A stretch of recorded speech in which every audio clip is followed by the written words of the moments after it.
The bucket list. See the glaciers before they melt.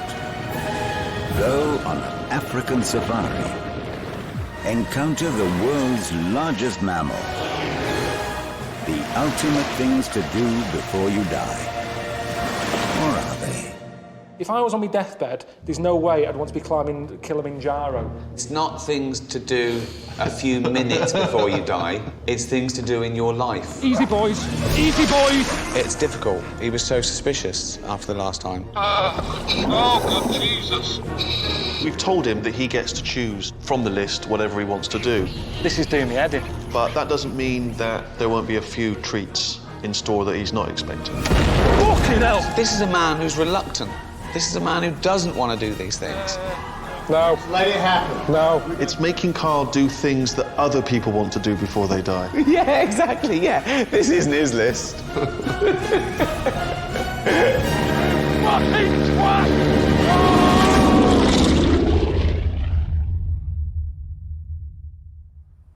Have you heard of the term bucket list? Yeah. What do you understand it to be? Well, it's things to do before you die, isn't it? We've sort of compiled a top 100 that we've taken from loads of lists, and these seem to be the most popular 100 things to do before you die. Anything you fancy there? Flying a fighter jet. Forget that. What's the sort of things you've heard of in the past as a typical bucket list? It's daft stuff. Right. Skydiving. Bungee jumping. Why is that daft, though? Because it's not worth doing, that sort of thing. I think it's dangerous. But why do you think people do it, then, if it's pointless? Because they're idiots. Sort of gelled, permed hair types. Yeah. Australians, sort of... You're not jealous of their hair, are you? No, I just mean it's that sort of... They go, woo! Yeah, normally I'd avoid them. I'd go, I don't want to know them sort of people. Right, go down the list, OK. Well, I think you'll find that jumping out of a plane probably is on here, and as is bungee jumping, but there's obviously there's 100 options here of things to do before you die. I mean, like, being on a private desert island, even though I'm not that interested... Right. I'd prefer that than doing the dangerous stuff. So should we tick that? Spend a night on your own private desert island. Just at one night?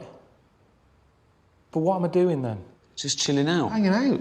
It'll be sunny, you just walk around naked. No, I wouldn't do that. Why? There's no one there, just walk around, no, you know, like nature. You don't completely naked, as God intended. I still wouldn't do it. I wouldn't do that. Well, if you're doing that one, we're confiscating your pants when you land. Just because you never know. Wasn't it Crusoe who was on there? And Friday cropped up. Who? Robinson Crusoe. Yeah. Yeah, well, he wouldn't have walked around with his knob out. Yeah, he did. Yeah. Friday cropped up. That's what I'm saying. You think no one's there. A boat comes in, a cruise with a load of tourists. I'm stood there with knob and bollocks out. Anyway, it's sand and that. It's not good to be nude in the sand. Nude. OK, spend a night on your own desert island in your pants. Yeah? You can go a bit mad, though, can't you? Not in a day. Not in a day. If I was there, you could. Hello, Carl. Steve, mate. How's it going? All right. Good news. We found you a lovely little desert island, all right, in a place called Vanuatu, which is in the South Pacific. Beautiful. But Ricky and I were chatting, and we thought it was a bit mad for you to go all the way to your desert island and not stop off in New Zealand, which is a great place to experience what is probably the ultimate bucket list classic, the bungee jump. Jesus. Okay, now.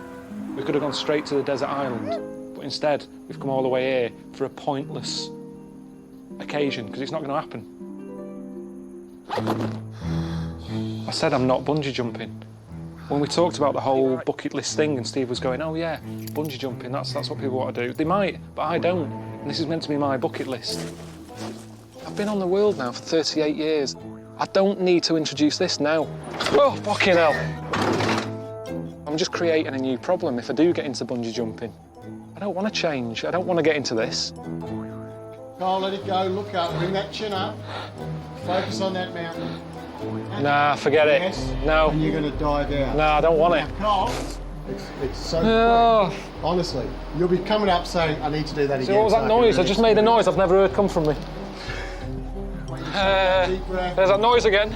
You're going to go for No. this. Yes, you are. No. You have got it, mate. It's No. all yours. Looking up. No, forget it. Forget it. Come on, Carl. Come on. No, there's a queue. I don't want to do it. I don't want to do it. I'm not doing it. chance, Brian. The fuck up. Man up, boy. Toughen up, Snowflake. Come on. Right, stop talking a second. Just give me brain just a chance to count myself in.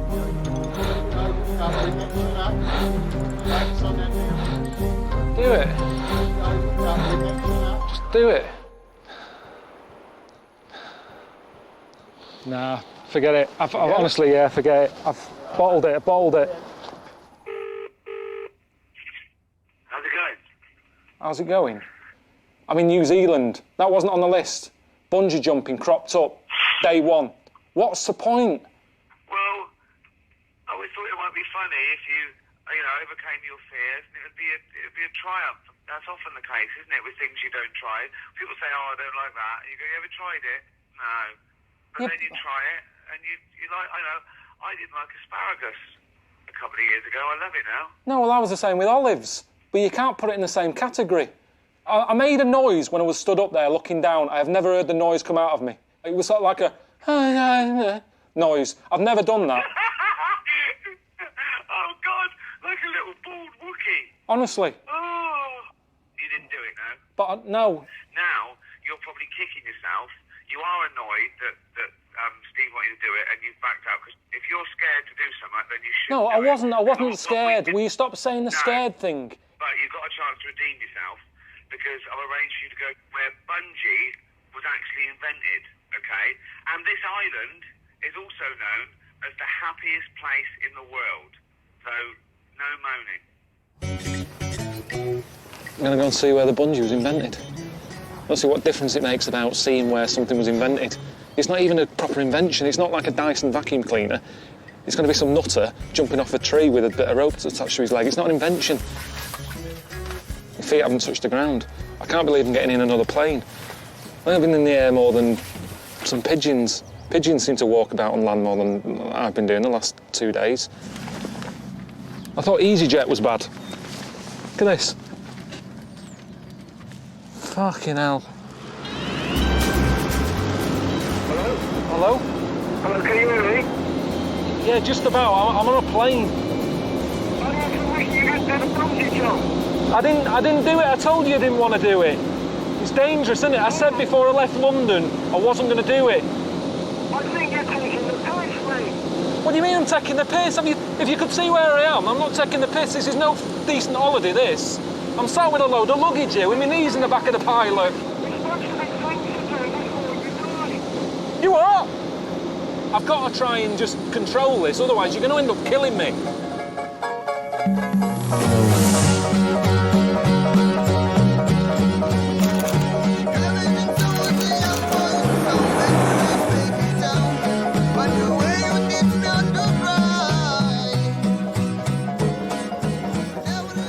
I should be enjoying this bit now, shouldn't I? Because it is nice, isn't it? But I've just got that little niggle of Ricky and Steve moaning at me because I didn't do that bungee jump. If I come to the happiest place in the world and I'm not happy, it's like, what's up with me? I'm here to see this land diving thing, which is, you know, it's like the birth of the bungee, innit? If I keep saying no to stuff, it's like, will it get worse? I'm just thinking through my head about what this land dive is. If I don't do a land dive, what are they going to find for me tomorrow? It's like, Carl, get down to tarmac dive.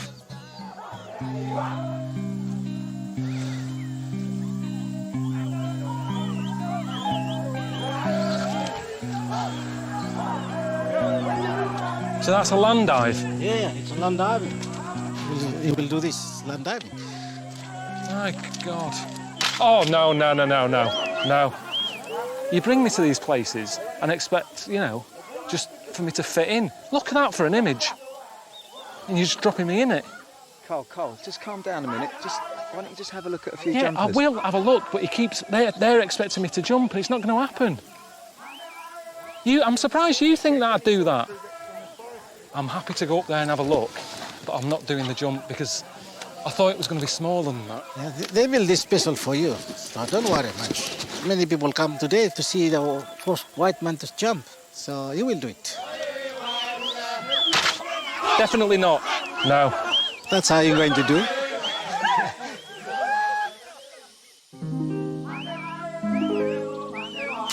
Ricky and Steve saying it's the island of happiness. I can't see them getting happiness out of that. I mean, they look happy, and then pants they're wearing, but constantly happy. How high is it, John? 30 meters. 30 metres. And what are they expecting here? Because I doubt I'll do it. Are these people expecting me to do it from the top? Yeah. They want you to do it to the top. Yeah, but why? Why?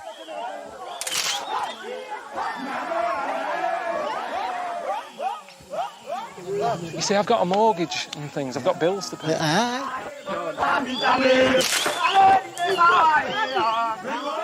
What a lunatic. Oh, he bottled it. He bottled it. Oh, what is the crack? A find, special find. It's just dangerous. Kids shouldn't be doing that. I mean, people at home say you shouldn't give Xboxes and PlayStations to kids because they don't play out. If that's the alternative, keep them in. I don't want to be grabbing something, do you know what I mean? I'm happy to have a dance with them, but that's not going to be enough for Ricky and Steve, is it, when they see that lad diving off there? They'll go, he did it, why can't you do it? What do you think I can get away with doing here? What would you be happy for me to jump from? If I jump from the bottom bar, is that okay? Yes, that's okay. That's okay. Does that count as a land dive? Yes, we agree. Everybody agree? Yeah. Yeah, if they say it's right, it doesn't matter what Ricky and Steve say. It's a land dive. I'm diving from there into the land. I don't think anyone knows how dangerous it is. I'm getting advice here from a cabbage. I've got sweat in my eye. This is high up, this. It's a lot higher than I thought, this.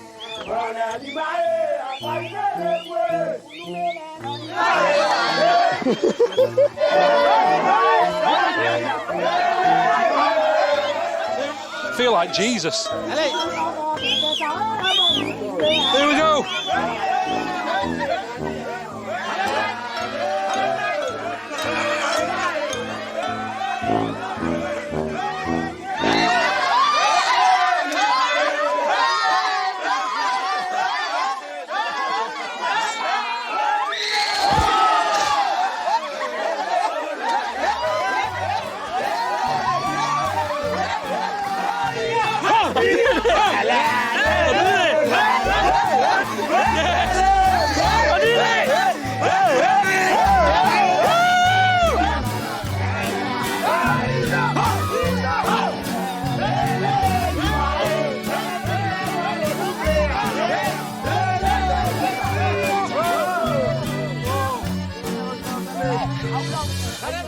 Okay, let's get a move on.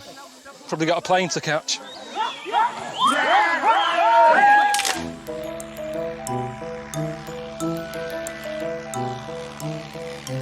Hello? All right. Where are you? I'm where I'm meant to be now at last. I'm in Vanuatu. Listen, I spoke to Steve and he was all a bit down on me and that, and you were calling me a chicken. I got there, did the proper land dive. After, they were all like carrying me about, the local village all throwing me about in the air. They were loving it. Done it.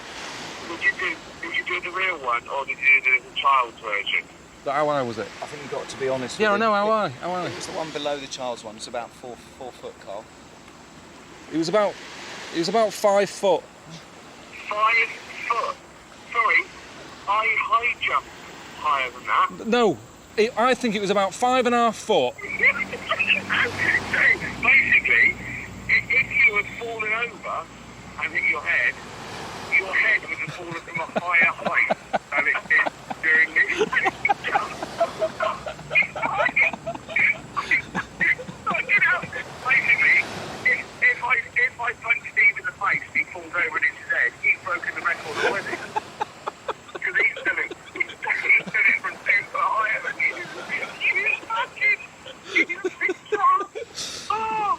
Well, because you've been so brave and so brilliant, I feel like now let's now. You've won a night in an half-decent hotel, so enjoy that.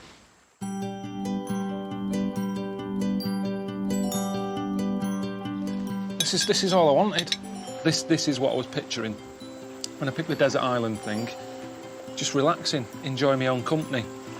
Time to think, seeing if my brain works different when I haven't got the stress of Ricky around me, Suzanne asking for stuff, problems at home, the boiler. That look's never going to happen. A starfish and a sausage never meet. I'm not enjoying it as much as I normally would, because Ricky and Steve have sorted it out, and a bit of me is thinking, why are they doing this? It's almost like being in a private hospital. Yeah, you're getting a comfy bed, you're getting good food, but tomorrow you're having a leg off. You know what I mean?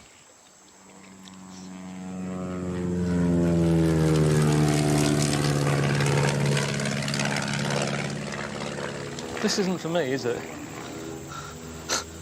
I'm not going on another plane, Luke. It's pointless. No way. G'day. All right. Looking for car. No, you're my man. Seriously, how many more flights have we got to do on this? Because I think it's getting out of hand. I haven't even had my bag unpacked since I've been here. It's just been jumping on a plane, off a plane, on a plane, and now I've got to get to another island, to get on another plane to get to another island. It's just doing me head in. It doesn't even make sense, this place, Vanuatu. 82 islands make it up, don't they? I mean, how does that work? It's just in bits. It's like it's been blown up. So is that the volcano there, to our right? Land of magic, land of fire.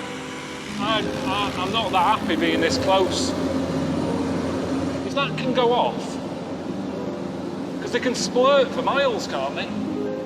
Because I hate burns. I hate it when I'm doing fried eggs. You get a bit of fat spitting out, lands on your hand. That's what this is like, just frying an egg.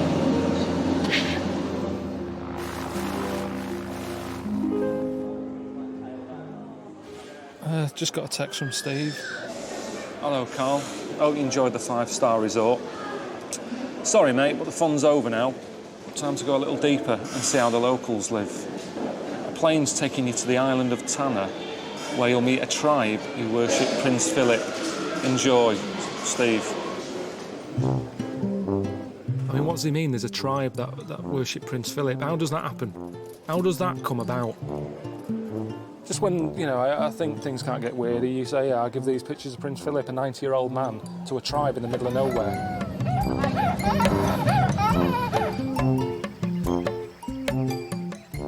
Hi, Carl. Hi. What's your name? I'm Che. Che.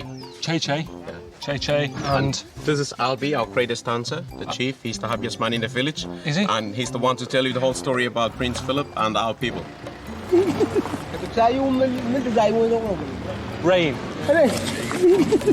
He's happy, isn't he? You like Prince Philip?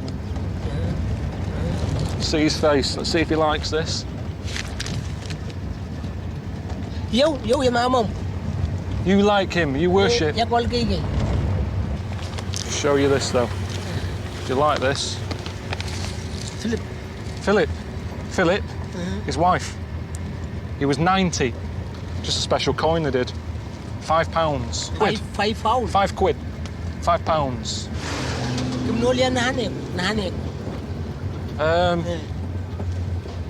I think he was happy with it. It's fine. You can have that.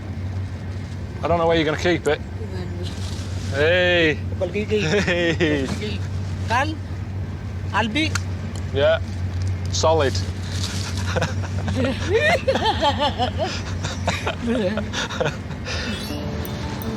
Are we far still? Hour. An hour? An hour on this?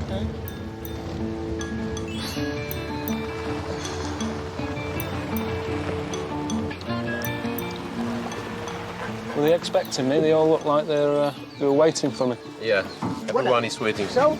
Is there anything I need to do? I'll just say hello. I'll just say hello. Hello. Thanks for having me. This is like a proper tribe, this.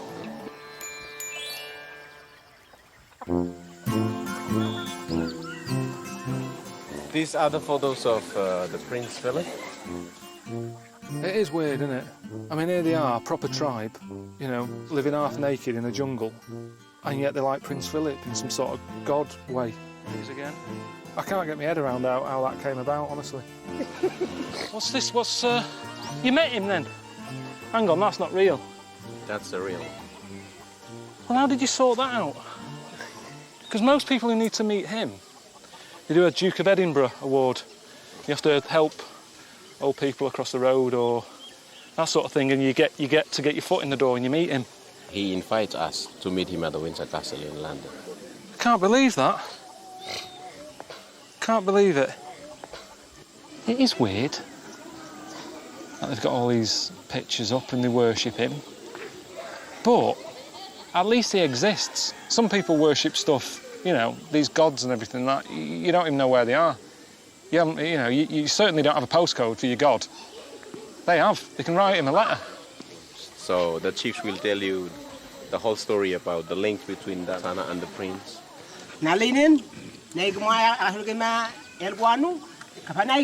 He basically came here once, and ever since his visit, problems went away. So they worship him. I don't know if it's just a coincidence. I don't know if Philip did sort it. I've never known him to sort anything. But at the end of the day, it's making them happy. And if they're happy, you've got all the pictures up, gives them something to look at. You've got to have a hobby, haven't you? And that's their hobby, in a way. I want to tell you that the flag that we have raised here, you will be our defender. Bit heavy, innit? I'm meant to be here to go on a desert island. Do they know I'm not powerful? I'm not a powerful figure. I'm just a bloke from England. We depend on you, so now you promise that everything will be good. What can I do? I mean, I don't go, what's the main concern here? What are they worried about? I'm not quite sure. I mean, that's madness. When I was at school, my head teacher said Carl will never be a high flyer. I'm suddenly part of the UN, joining, sorting out the world problems and everything. That's not me, that. I mean, I think I said the right thing, didn't I? They don't need to worry. Everything's going to be good. Things change, but I think it'll be all right. I'd carry on as you are. It's a bit sort of something that Obama would say or something, isn't it? It's quite sort of positive. Join the queue? Amen, yeah, the queue. Stay behind the same person, yeah? This is how we become more happier, come. We dance, we tell a dance, we dance together. We sing, we clap our hands, stamp our feet, makes us feel happy. It's all about keeping happy. They said if they feel down, have a dance. And that's true, innit? If you can get your heart going, it does make you happier. And I get my heart going by moaning. When I get annoyed, that's when my heart kicks in. It's a win-win for me, because my heart gets going when I'm having a moan, and that makes me feel a bit better. And if I'm happy, I'm happy.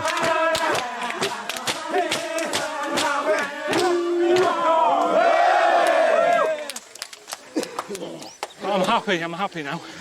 No more dancing, I'm happy. Over the moon. Woo! That was all a bit full on, wasn't it?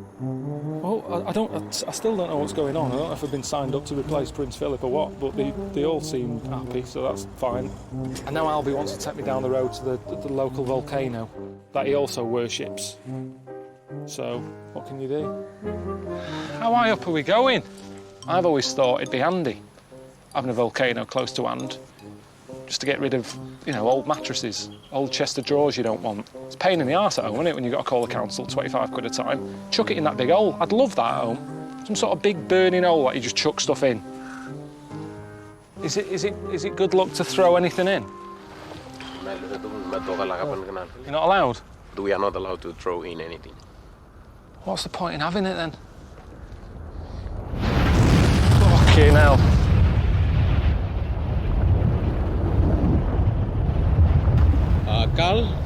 You must struggle to survive in hard places like this in the desert and learn to enjoy yourself. So sporting is one of the things that can make you happy when you are in the desert. I was happy when we were down there. I was fine. Now we're arse-boarding. I've never heard of arse-boarding. Arse-boarding is sliding down in the on your arse? Yeah. You see, you're the last people I think want to do this. You're going to get a load of ash up your arse. I've got the wrong pants on. So what do you hold on to? You just fucked off without telling me what you do. Hang on, it's not. It's broke. Albie, can I borrow your sleigh? This is knackered. It's not gliding though, is it?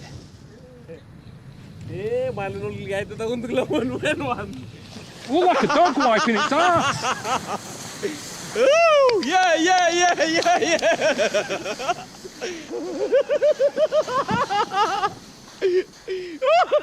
That's what I'm good at, redesigning stuff, making it work for me. Worked a lot better. That's just what I want to do on my desert island. Find stuff, make it work for me. He's loving it. Did you say he was the happiest or the maddest man on the island? He was the happiest. He's loving it. Have you ever done the thing when you roll down the hill? Let's share some fun. Yeah, let's have a roll then. I'd say happiness is like having a cake. If you had a cake every day, you get sick of that cake. And if you're happy all the time, you get sick of being happy. That's a good saying, actually. Happiness is like a cake. Have too much of it, you get sick of it. New message. Hello, mate. Just one more plane ride and another night for you with a tribe. And Ricky and I found you your very own sort of Man Friday, all right, to help you survive your night on a desert island alone, all right? I don't know why we're messing about so much, meeting all these tribes. I've met a tribe. It better be different. If I get on there and there's a bloke with his knob in some wicker, I'll be annoyed. I've seen that. Is the Man Friday I'm meeting there? Is one of the chief's sons. Well, this is Chief. Chief Keramus. What's your language that you speak? My language is Ninde. This tree here is a palm tree, but you say Nindindip. Nindindip. Nindindip. That we usually eat the fruit. We call it Naho. Naho? Yes. That one there, we call it Nindi. It's all N? Yes. Everything begins with N? Everything begins with N. What's that? It's a leaf. We call That's it how? Leaf. And we call it Nuhone, Nu. It begins with N. Don't you run out of options? You see, do your kids play... Have you heard of a game, I Spy? Yes. You say I Spy with my little eye, something beginning with N. They can't play that here. There's no way they'd play it. It'd be well boring. Be out all day. We are going to see where people are lying. This is where people are lying? Yes. Oh. Bloody hell. Jesus. Human? Yes, a woman. What was her name? Nicola? Yes.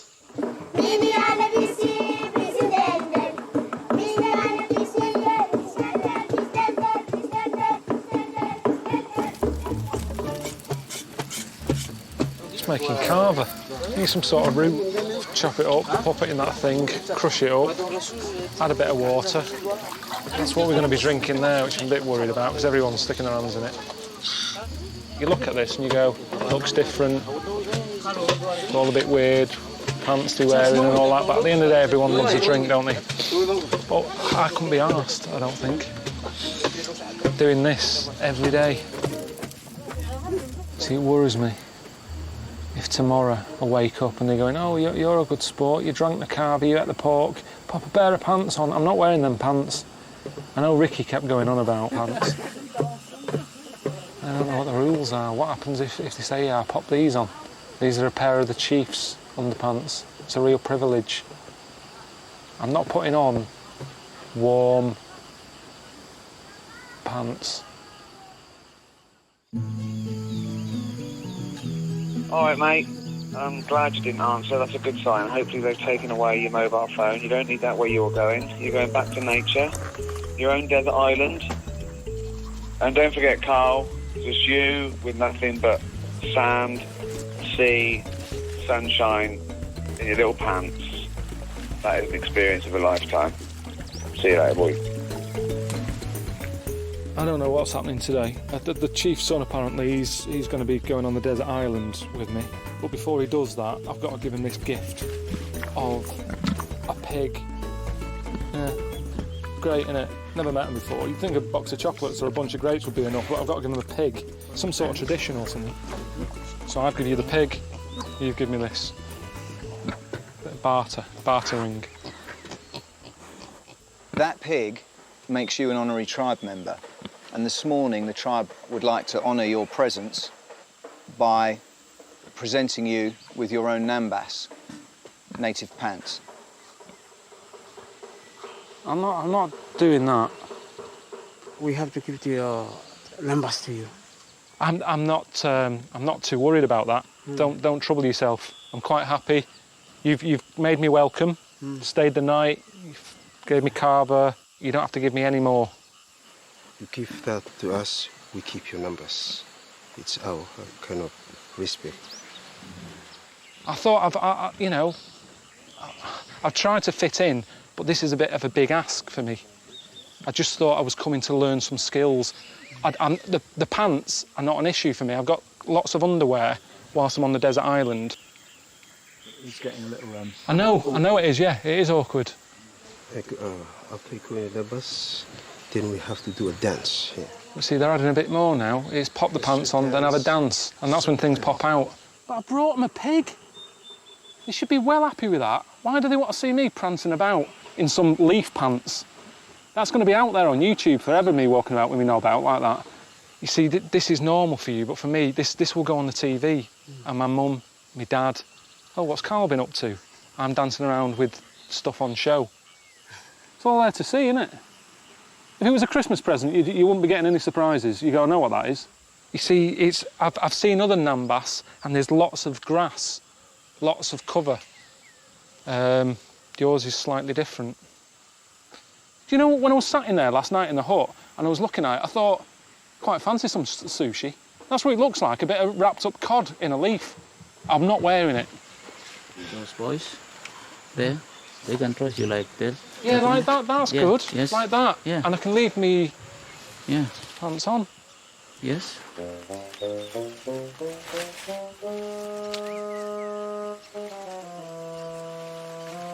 Well, it wouldn't have been much better if I'd have gone the other way and wore the namba, so it's a lose-lose.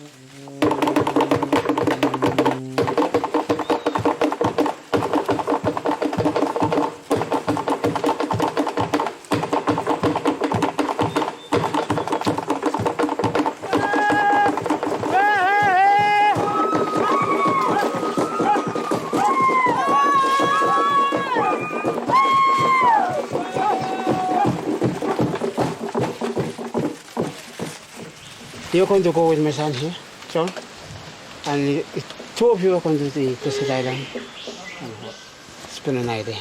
So John's going to teach me everything I need to know. How to use this. Yes. How to build. Fire, fish. rooms, Cook. Yes. Everything. Yeah. John. Hi, John. Good to see you. All right then.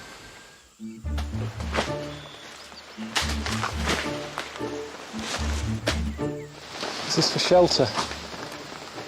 I don't know. I don't think there's everything you might need on the island, Carl. I mean, he's here to teach you what you need to know. Surely you should be getting involved a bit here. I think I'm that type who, when I need to do something, I can do it. I don't have to... Jesus. Sting wouldn't be happy, would he? How big's this hut going to be? Chuck him on the beach. Yeah. Carl, see that over there? That would be your desert island, mate. Not as big as I thought. I was picturing the Bounty advert. They've been conned again, haven't they? It's pissing it down. I'm on my way over to a muffin. It's not even that far away, am I? I'm hardly escaping everyone, am I? I thought it's meant to be like in the middle of nowhere, peace and quiet. Fucking freezing. Come on, John.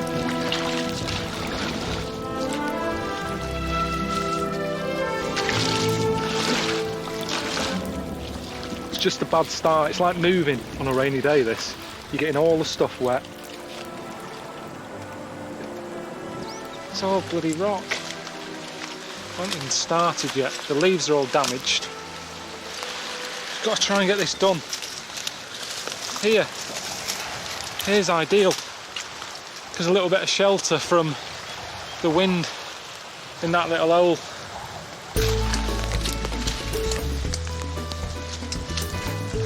Tie it. Actually, I've got some string. John! Yeah, use the string, yeah, let's just get it done. It's fine. More rocks for around the bottom. Yeah, use that. Just let's get the roof on. I mean, I honestly think people at home won't think I'm in the South Pacific. It's chronic. You shouldn't be making a shelter, you should be building an ark. Should have brought more of this. Never thought I'd be running out of gaffer here. This wasn't what I expected, was it? So I think at the end of the day, I think I'm entitled to change the rules a little bit. Put my coat on in a minute, because this isn't doing anything. In fact, I think my skirt's growing. We've had that much rain.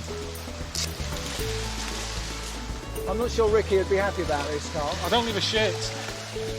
There's no way he'd be putting up with this. Sort of ruining the look, isn't it? Well, it's hardly a great look, was it? In Gok 1. Pop it over your head. Keep warm. Yeah, about there. Put the leaves on.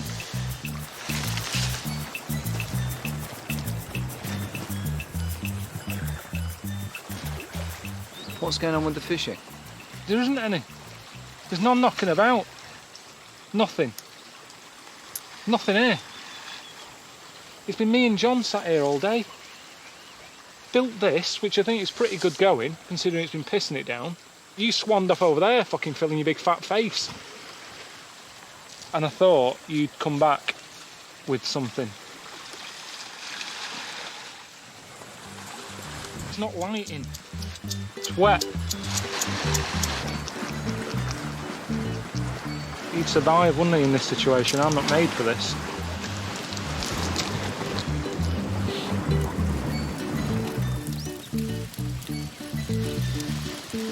Right, John. Okay, now I'm ready to go back to my home. You're leaving? I'm leaving now. Taro here. Taro? Yeah. Roast it over the fire. How long? Probably an hour. Thanks again, John. Okay. Goodbye. Cheers. So basically, I'm eating that sort of raw potato for tonight. Ricky gave us something for when John left, in case you weren't able to sort of deal with your own company. He thought maybe you'd like a little friend. Where's the hole?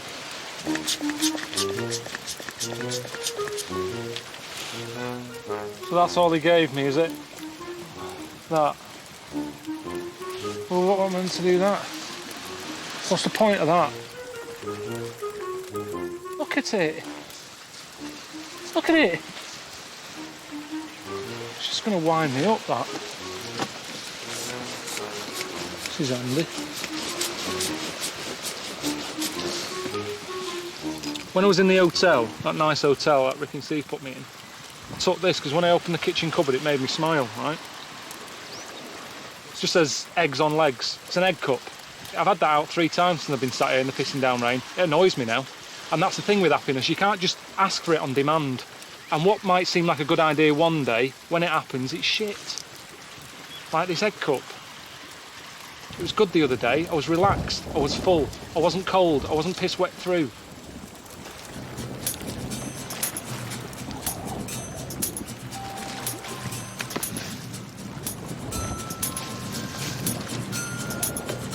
starving.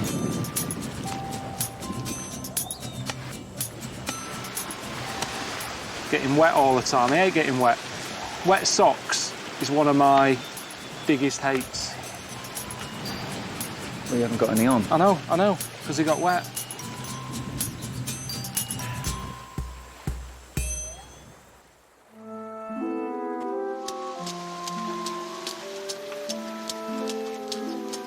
Ah! It's like nothingness. Sort of a cross between wood and cardboard. How's it going? Desert island. Did it. Done. Yeah, that was the easy bit, sitting on a beach. It wasn't that easy, was it? It was hardly a beach. There was no sand. It was all rocky, sharp stuff. I had to sleep on it, getting up my arse, in my kidneys, piercing the lung. It wasn't the comfiest night of my life. I sat down to do a crossword. It was something like, what's the American version of a prawn, which is shrimp. Now I've relaxed, I know the answer. At the time, I was struggling. I love the fact this was meant to be like a Robinson Crusoe experience, but it was more like a pensioner on a beach. Yeah, but that's what I like, innit? I like sort of being older. I'm looking forward to that. Did you get my present of Wilson? Well, what use was that on a desert island? To keep you company. Just to think of me, just go, in times of hardship, you go, at least Ricky's always here. At least I've got Ricky. Yeah, no. Well, that made it better or worse if I'd have been there. You with a Nambas on. Sting of nightmares, that. Jesus. Little bounty. All right, then. See you later, man. All right, see ya.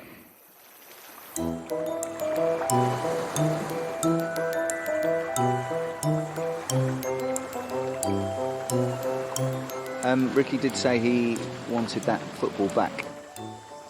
Got 36 hours on a plane to get back home. I'm carrying that as hand luggage. A little reminder of that little annoying face. He's not getting it.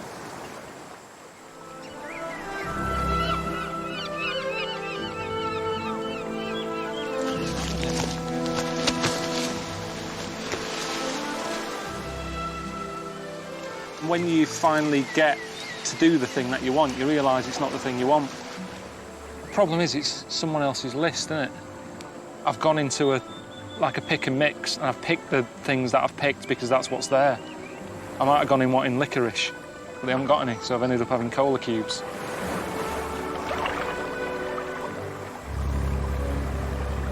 Typical, isn't it? Day I'm leaving, the sun comes out. It's the Pilkington look. Travel the Trans-Siberian Railway. Oh, wow. That's the stuff of dreams, isn't it? This is known as the greatest train journey in the world. That's its nickname. But is that because most train journeys aren't that great anymore? I never get on the Pendolino from Euston to Manchester. I'm looking forward to this. I do it because it's getting me from A to B. Well, I've always wanted to do the Trans-Siberian Express. I'm fascinated by Russia, a place of amazing... it's the history alone. It's grim, though, isn't it, Russia? What do you mean grim? What, all of it? It's the biggest country in the world, and all of it's grim. The bits you see on the telly is people queuing for spuds and stuff like that. Now, maybe it is a good train journey to them.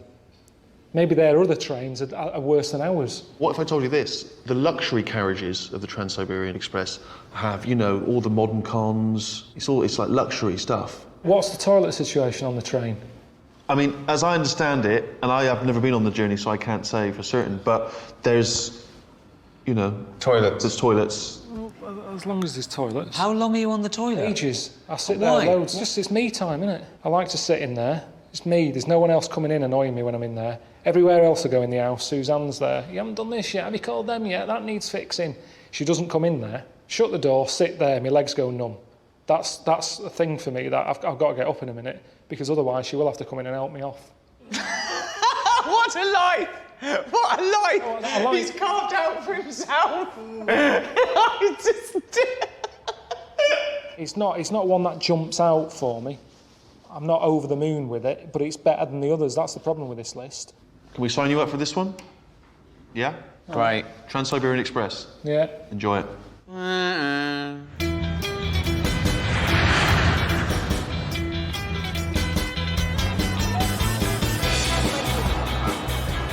All right, just give us a lift into town. Hope you do not value life too much and got good life insurance. The brakes in this car just failed. It's the worst car I ever bought. It's British, and I never thought a car could be made that bad. Right. What brings you here? Well, I'm going on the train, on the Trans-Siberian Railway. There's things to do before you die. You been on it? Why would I want to do something that's totally predictable? I'll leave it to you, British. You will be packed in a smelly carriage with Russians who will not wash for a week, but they will drink a lot. Siberia is nothing, just one huge field.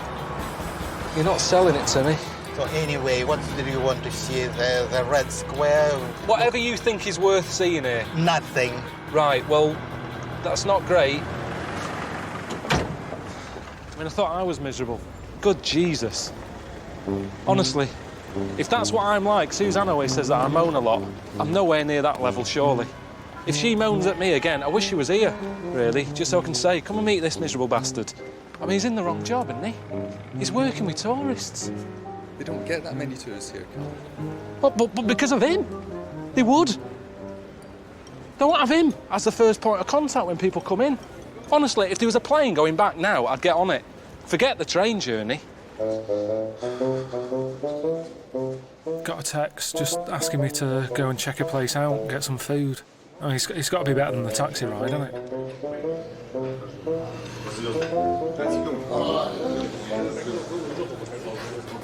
Oh, brilliant. Thanks. Cheers. What do you think? Food looks all right. The building's lovely, it's just that there's a lot of blokes sat around with next to no on. Are they totally nude? I didn't want to look properly, I just sort of saw skin. Some of them are. It's leather furniture. You shouldn't sit on a leather sofa with a bare arse. I didn't like getting my dad's Ford Cortina with shorts on because your skin sticks to it. I certainly don't want my bollocks stuck to this. And I don't even want to touch it now. I mean, it's wipeable. But has it been wiped? I brought you some towel and a hat. You're gonna go to the steam room, man. Steam room? Steam room? Yeah. It's what we're here for. I didn't know that. Nobody said that. Get dressed and we're waiting you in the steam room. OK. I'll see you in a bit. See you. Cheers. It's show time. Let's go. Let's go. Get dressed well. Listen, what are you gonna do? You're gonna take a shower first. Because you're gonna get wet. Now everything's hot. No, it's not so hot.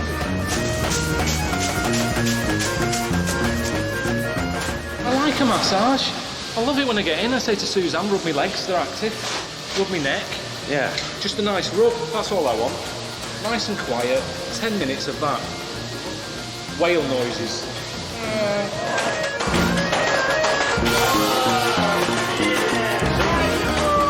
I've never seen anyone in a sauna getting hit by a shrub. It's like being in a car wash. And the thing is, because I can't feel anything at the moment, because I feel scalded, they might be nettles. I'll be covered in rashes in a bit, and then they'll be whacking me again with dock leaves. Fucking hell. Is it good or what? He says a lot that women aren't here, because women are a bit more screwed on, I think, when it comes to knowing how to relax. They go off and have a nice little face rub. Leg massage. Facial. I mean, how do they do a facial here? Rub your face with a brick. It seems like everything, you can't enjoy anything.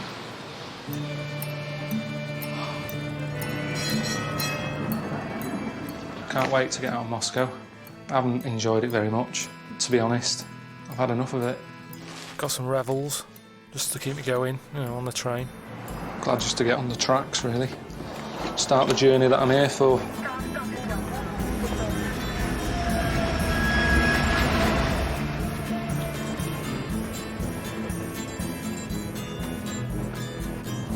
This is all a bit sort of Aberdeen Angus Steakhouse, 70s.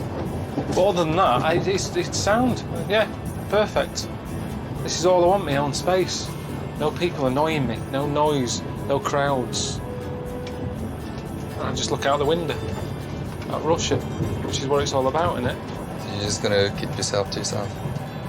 Yeah, that's the plan. I'm not here to annoy anyone. They don't have to annoy me. Let's just enjoy it. For me, it's perfect.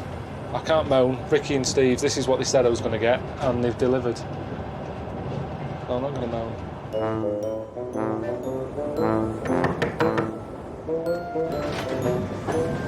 Ваше место со следующей станции в плацкартном вагоне. No. This here. Да. Yeah. Ваше место со следующей станции. 6. В другом вагоне. 6. Room 6. Room 6. Same as this? Да. Да.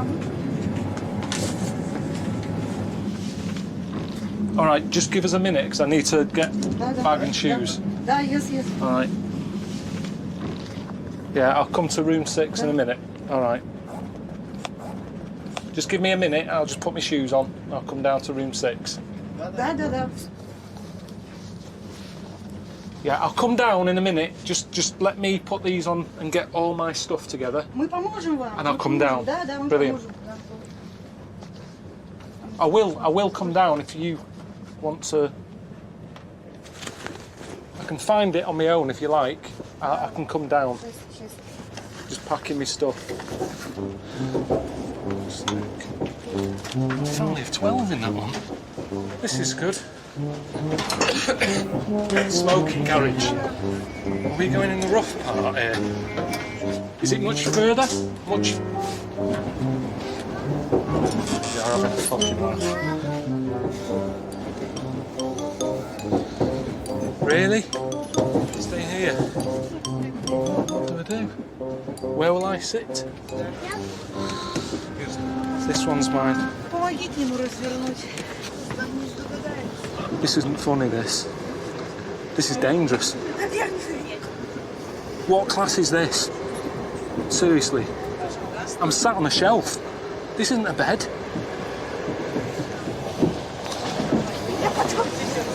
Gee, I feel like Anne Frank. I hope there's no one going to be above me again, is there? That isn't another bed up there, is it? It's just not practical, this. At least you've got a bed. Richard, stop saying at least I've got a bed. Great for putting books on. Ornaments. It's not a bed. It's not a bed.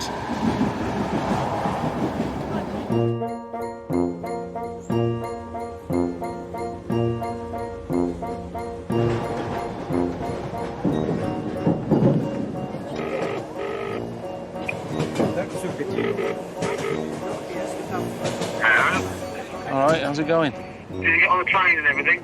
Well, yeah, it was lovely for about 20 minutes before they moved me to 3rd class. Nice, that. It was experience it for a while, was it? You experienced it. Did you get bored with 1st class and then just want to sort of see the real Russia then, I suppose? Didn't really get a chance to get bored with it. What was 3rd class like? What do you think? 3rd class? I didn't even know there was a 3rd class. I don't even send letters 3rd class. Yeah, I couldn't believe there was a 3rd class. Anyway, I'm letting you out of the next stop. It's the 50th anniversary of Yuri Gagarin's first space flight. So I've arranged for you to do some Cosmonaut training. You're going to get to ride the centrifuge and experience zero gravity, everything. Very lucky, very lucky. All right, see you later. See you later. I think it's just something that was done years ago. It was a nice idea in the 60s. There was all that space race, wasn't there? People keen to get up there. But then it's just died out. To me, it's how, like, everybody was sort of into going to Tenerife in the 80s. Everywhere has its day. Do you know what I mean? After that, Benidorm. Before that, space. It's just Torremolinos. These are places that are talked about in certain decades, and after a while, people realise they're not that great, and they stop going. And I think that's what happened with like space and the moon. You're not interested in zero gravity? No, I like having my feet on the ground and being in control of where I'm going. Выдвинуть помост от кабины отвлекает. Готовность есть.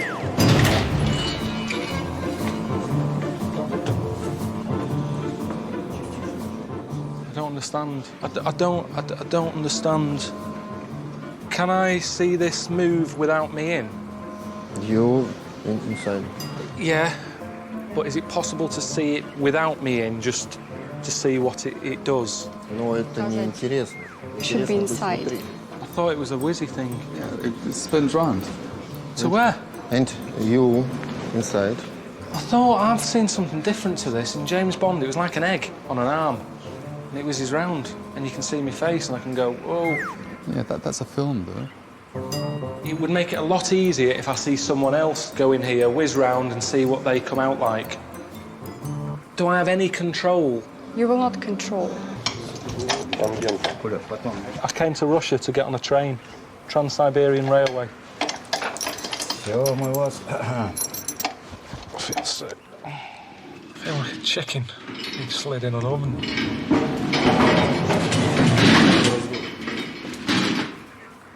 Преобразователь все движения к работе готовы. Готовность есть. You done anything like this? No, I haven't. No, of course I haven't. Why would I? Think about what you're asking me there, Richard. Have I done anything like this before? What's got in a tumble dryer? What do you mean, have I done anything like this before? Can you hear me? We will hear you and see you. Ready? Will you start off slowly? Okay. I can feel that. Yeah. He's moving now. It's not moving. It is! Moving now. That is moving! Try to calm down, please. They're trying to check your blood pressure. Calm down. Stop saying that. Put me in this situation. When the test begins, we tell you. It's a mad thing. It was 30 years old, that bit of kit. And it looked it. Everything is ready. Here we go. It's beginning. Yeah, I can feel it now. Oh, fuck. It was like a giant swing ball. And I was sat in the ball. Oh, Jesus Christ. 0.5. Only half of 1G. It's dipping up and down, then. Прижмите побольше. Okay, 1G. How do you feel? Yeah, just feel a bit... Work with signals. Yeah, I am, yeah. Good for you. One more time. How fast that? Okay, we go down.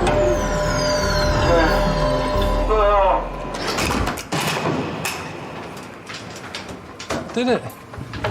It was all right. I thought I did a good job in the end. It's not that hard being a spaceman. It's sort of built up as being tricky and complicated, but you just got to sit on your arse. At the end of the day, think about it. They sent a chimp. I mean, when you're taking over from a chimp, it's not a difficult job, is it? There's no pressure on you. In fact, there is pressure on you, because if you don't get it right, they go, what are you doing? Chimp got it. Chimp managed to do it. Why are you ballsing it up? Just got to go to a briefing for the zero gravity thing, you know, find out what it's all about. 7 a.m. We will meet you near the central gates, and we will take you to the... If during the flight itself you feel bad, don't try to keep it in yourself. Vomit. After vomiting, you'll be better. One more thing about the lamps, which are very hot, because the power is around... I don't want to start whizzing about in zero gravity. It's worried me more seeing the briefing, seeing the footage of people floating about. Yeah, Stephen Hawking's been up there, he's done it. Yeah, but what damage can he possibly do to himself now? He's knackered. Years ago, when they first got on the moon or in space, it was all one small step for man, giant leap for mankind. Seen that footage? They've got David Coulthard up there, messing about in a racing car. That isn't what it was invented for. I thought it was communications and all that. They're just chucking shit up there. Like, what else can we put in? What else can we see floating about? No one get any shit.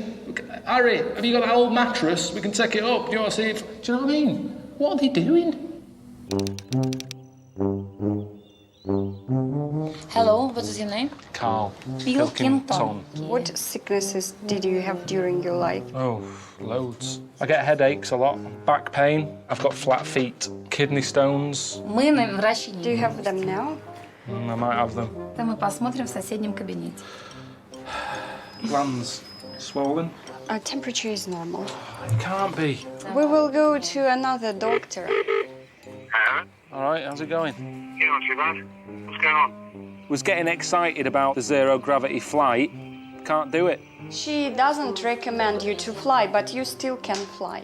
Not if I've got to listen to the doctor. What do you mean? They have to give you a medical before you get on it. The problem is with your throat. But hold on, what do you mean? Well, I can't do it. I would have loved to do it. I've never been so happy, really, to be ill. She said, your neck's all swollen, your nose is glowing, and your ears are wet or something. You sound like a fucking Labrador. Oh. So you can't do the zero gravity then? It's too dangerous, is it? It's too dangerous, but I'll just chuck something else up there. What do you mean, give them something else to go up with? They want to see Carl Pilkington. No, but they've booked it now, haven't they? We've booked the flight, and they might as well do it.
I've upgraded to second class just so I can stretch my legs out. I'm just getting sick of this journey now.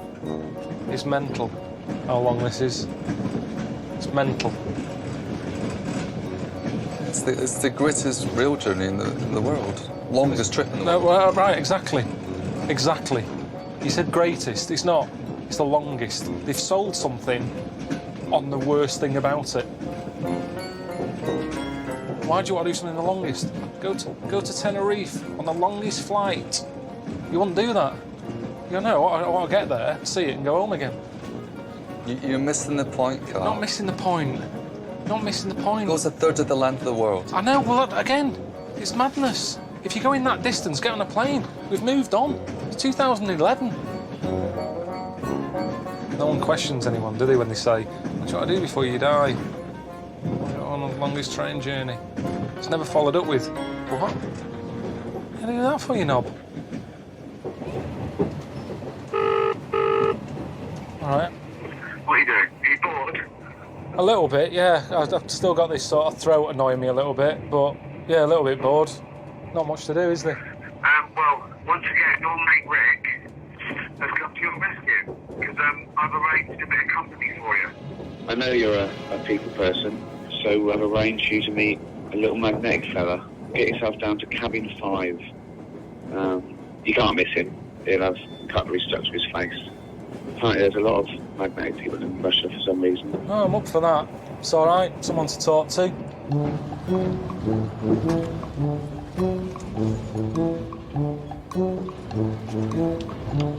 Hello? Mikhail? How are you doing? So you're a human magnet? They're magnet. Magnet? Magnet. Sort of tacky. No, they're not special or anything.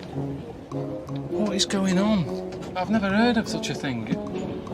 I don't know what use it is. Looks a bit ridiculous like that. I mean, cutlery drawers are next to now. You can get one for £2. You're like a human post-it note. Oh. Он говорит также так, что... Magnet man. Magnet man.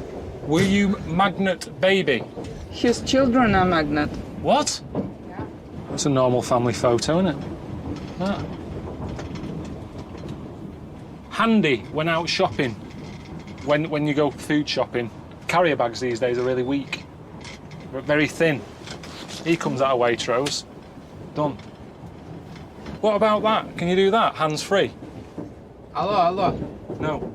Can you stick it on your head? No, let go. See, that's where that would be useful. Вот это вот, что он тебе показывает, посмотри. If you could walk around chatting.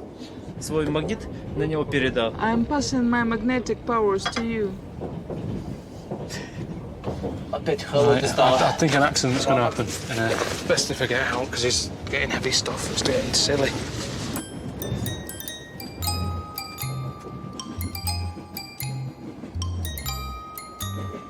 Can't think of anything where you go, brilliant, I'm a magnet. When do you need to be a magnet? Well, what superpower would you like then?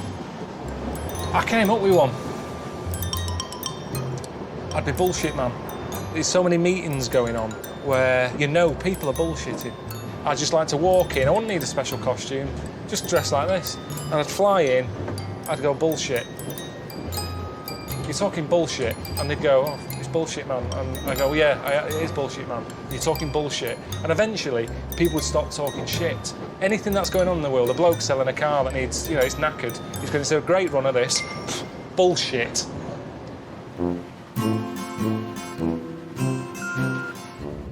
Hey Carl, Steve Merchant here. How are you, mate?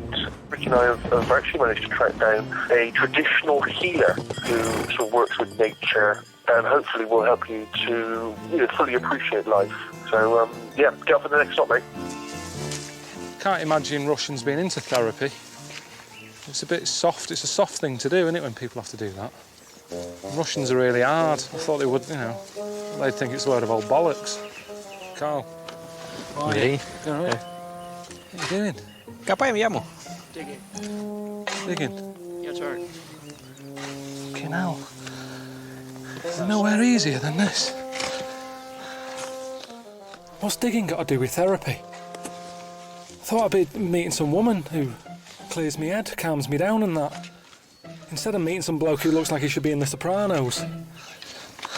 How long did that take? What time did you start? Maybe half an hour ago. That'll be big enough, won't it? Should match your size. It's my size. Exactly. Sometimes you're better off not asking questions.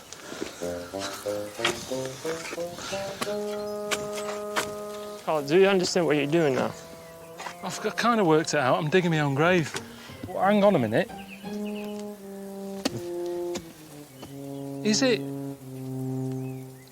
full body? Да. Yes. So your head's under? Голова внутри? Да. Well, what do you mean? How do you breathe? Ты будешь дышать через шланг. You'll use a pipe. There's no rules. There's no rules here.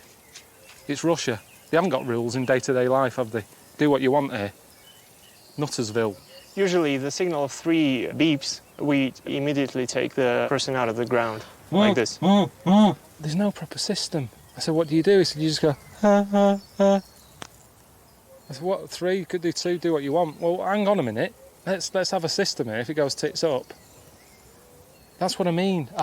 Honestly, just leave my hands out is the best thing. Even cover my head if you want. Cover the head and go like that. And that means get me out. All right, Steve, it's Carl. Can you give us a call when you get this? Because I'm just at that thing you set up. Me being buried alive. I don't know if you know what it is, but they cover you totally. I thought they left your head out or something, but they want to cover me up. Call me back as soon as you get this. See ya. Ricky, it's Carl. I've just left a message on Steve's phone. I'm at the burial thing that I'm having done, being buried alive. I'm not that happy about it. It's bloody balmy, if I'm being honest with you. I don't know if you know what it is. If you get this, can you call me?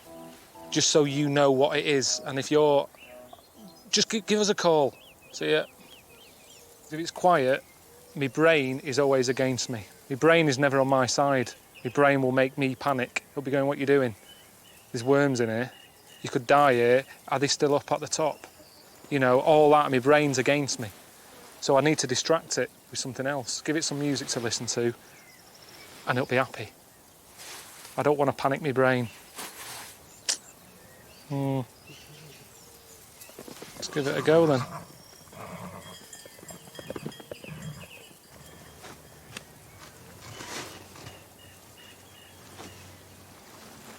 I was just going to listen to some music. Akabilk, Stranger on the Shore. It always calms me down. Well, let's do it. Hang on. I haven't got a pipe.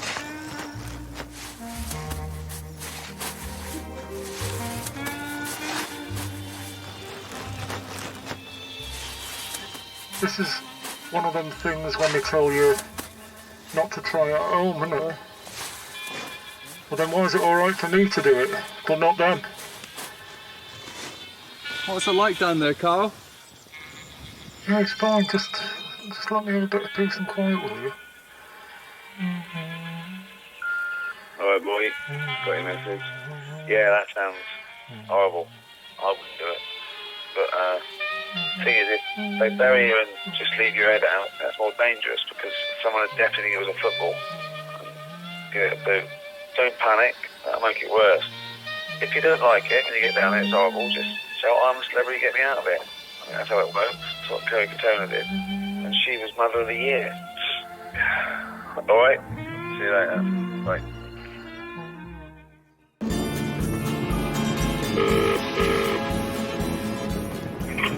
Hello? Alright mate, how's it going? Not too bad. How are you? I did that thing yesterday, got buried alive. Cheers for that. That was alright with it? What, being buried in the ground having a hose pipe stuck in your mouth? Brilliant. To be honest, it has been the most relaxing thing I've done since I've been here.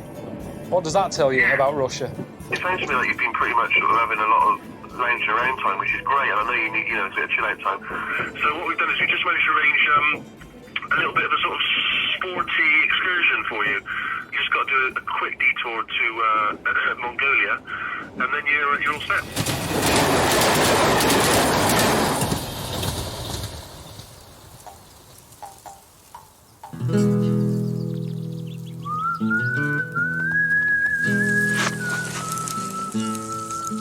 Is this my lift?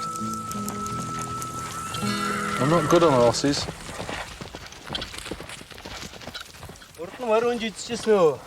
Just take me time, slowly. Oi. No rush. That's it. Even slower if you want. Trans-Siberian. Oh. Have balls like leather. Hard skin like your boots. Bollocks. I'm with you to do some sport. That's your house? You got a satellite dish? You got satellite TV? You got Sky? Sky 1? Why are they showing me a picture of a wrestler? You will wrestle at Den Adam. Why? Why me? Because he had injury from an accident in the head, so he cannot wrestle. Yeah, I had an injury. Driving, weak wrist. He's saying that if you wrestle tomorrow, be half of the family, they will really appreciate it. But I don't think I will win. So you're going to be disappointed. I wrestle. I don't win. You get no money, no prize. Then what? Whole the village will know, like Carl from this family wrestled from UK, so that's like a good prize for them. Like an honor. They seem really friendly. Of course they're friendly. They want me to wrestle for them. He said he's got a damaged head. Now, he said it's a motorcycle accident. Where's the motorbike? No motorbike here. He's done that wrestling, but he didn't want to tell me because it'll worry me. Motorbike accident. I haven't seen anyone on a motorbike. He's on a horse. What a lie that is. I think your outfits arrive for tomorrow.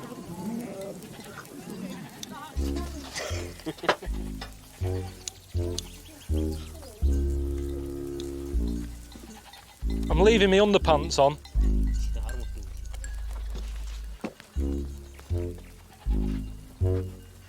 They're all wearing them. They're not wearing them. This isn't a costume to fight in. I'm not happy with this. The fight was one thing, looking like this, and I'm going to get battered. It's degrading. You got the top on, right? I don't know. I've no idea. It's not the sort of thing I normally wear, Richard, if I'm honest. So I don't know if I've got it right or not. I'm sorry about that. It feels too small. It's like a small cardigan.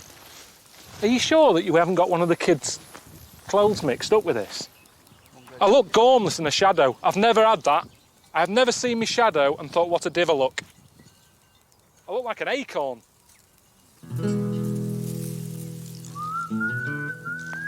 Right, I suppose I best get this wrestling training done then.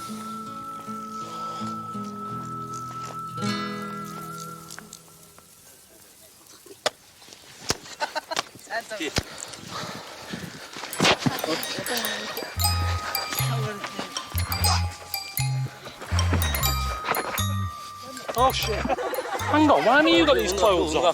Why am I wearing this? You're this on.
Ready for the fight today?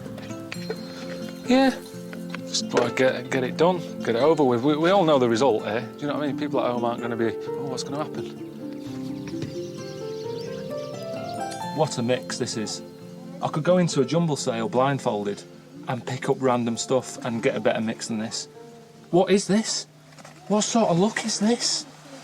It's their national dress. I've never seen it. I've watched Mr. Ben as a kid. He travelled all across the world, Mr. Ben. I never saw him looking like a knob.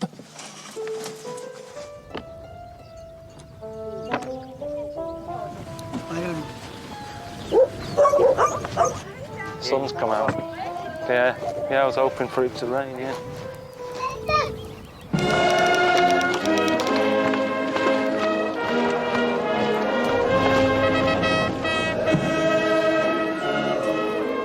Look at the size of the people behind me. I'm going to get battered.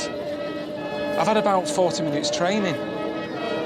I tell you better have that camera running because it's going to be over in a flash. You'll have to slow it down and all that. There's not going to be highlights, there's not going to be bad bits or good bits. It's going to just be whoop bang like that. Quicker than a bungee jump. Here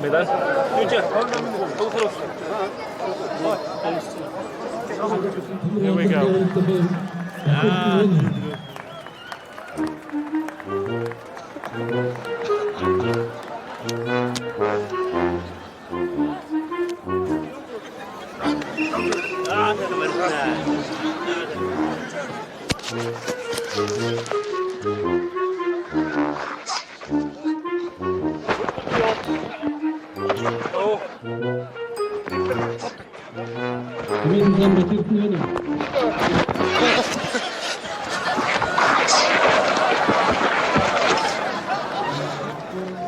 Let's get back on the train. Waste of time, I told you that would happen. Sorry about that.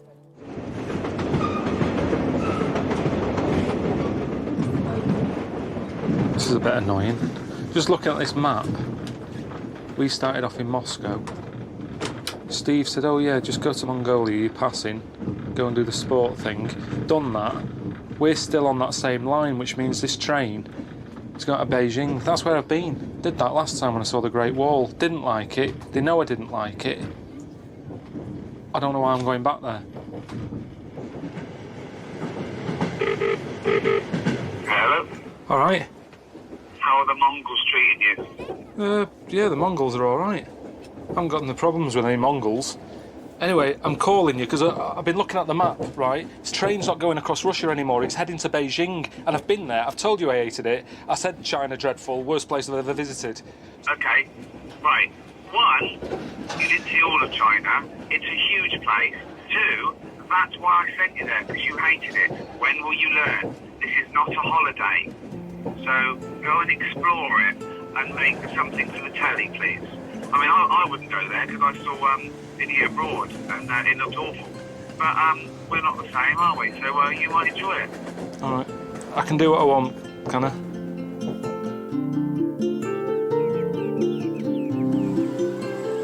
The last time I came here, you know, when I saw the Great Wall, didn't really enjoy it, did I? And I got back and I sort of said to a mate where I'd been, and he told me about this place. And I was gutted. I never came here. All this way, I never saw it. So it's weird in a way that I've had a second chance. It was like it was meant to be. I think it's in keeping with what we've been doing. You know, travel programme, showing you the world, how others live, little communities and all that. All right. This is it. It's Dwarf Village. It's like this little town that they set up. Dwarves used to get a hard time or something in China, so they've set this up, place where they live and work. They've made it for themselves. Everything they want, it's made for being a dwarf. It's ideal. But they're all happy. You know. Look at the skill of this. I'm doing a little bit of woodwork. Looks amazing. I mean, that's not crap, is it? It's done it all. It's all sort of miniature, look. It's really cosy. And to him, it's massive, isn't it? You can show me around one of your houses. Okay. I haven't been in one of these. Just slow down a little bit. Just hang on a minute. Just hang on. Oh! No, you're not meant to laugh. Too small for you. Yeah, I am looking for something a bit bigger. Am I the biggest man who's ever been in it? It's good, isn't it? Too small. Do you know any dwarfs? Yeah, I know one. I know a little dwarf. He's a mate of Ricky's. I don't know what he'd think of this. He's always playing roles as, like, elves and Santa's little helper and all that. So at the end of the day, what's the difference? At least here, they work every day. 2 p.m, showing 7 days a week. Dwarfs at home, they're busy at Christmas. What else are they doing for the rest of the year? There he is, sat on a shelf. His name's Warwick. Any film with a dwarf in it, he's it. Hello? Is that Warwick? Yeah. Hey, it's Carl, Ricky's mate. Oh, yeah, all right. Yeah, what are you up to? I'm just in China. I'm looking at a dwarf village, and I wanted to run the whole sort of concept by you, because I know that people at home get a bit funny about, oh, you shouldn't be, you know, having a little dwarf village and all that. And it's really good. The people in there are dead happy. Nice little show they put on. Just thought, you know, it sort of covers me if I speak to you and say, I'm at a dwarf village, and you go, yeah, I've heard of that. It's nice. Good on you. No, well, I have heard of it, definitely, but I don't think it's nice. Why not? Well, I mean, it's like going back to the days of the freak show again, isn't it, really? I mean, they're all in there together, and you're going in there to gawp at them, basically. Well, yeah, I did. And, you know, there is, like, little blokes in little funny outfits and all that, and you do sort of smile. But they're smiling. I think it's all right, isn't it? I think it's terrible, Carl. I can't believe it. You don't know who's behind the scenes running that. Did you meet them? Yeah, there's a king. And is he little? Of course he is. That might be a show king. There might be a... No, he was the head... No, he was the head man. He was at the top, he had a little cloak on and a crown, shades on. You could tell he was in charge. What's happening out in China, it's segregation, it's exploitation, seriously. It's not. Seriously. You see, you haven't been... This is what annoys me with people who... I'm in the thick of it here. I'm stood by their houses. They're all happy. There's a woman who I met who's a little dwarf. She's only been here 4 months. She's already got her own mushroom to live in. Now, you tell me that's wrong. I'm just a bit disappointed in you, to be honest. Hang on a minute. You're being all on your high horse and that. The picture that I shown of you on the telly so people knew you were sat on a shelf. Yeah, well, it doesn't change my opinion, to be honest. I was doing something that was important, what I was doing there, anyway. So, if all your work dries up, they're not making another Star Wars, you can't dress up as a little monkey, you've got no money coming in, you wouldn't think about coming here then? Definitely not.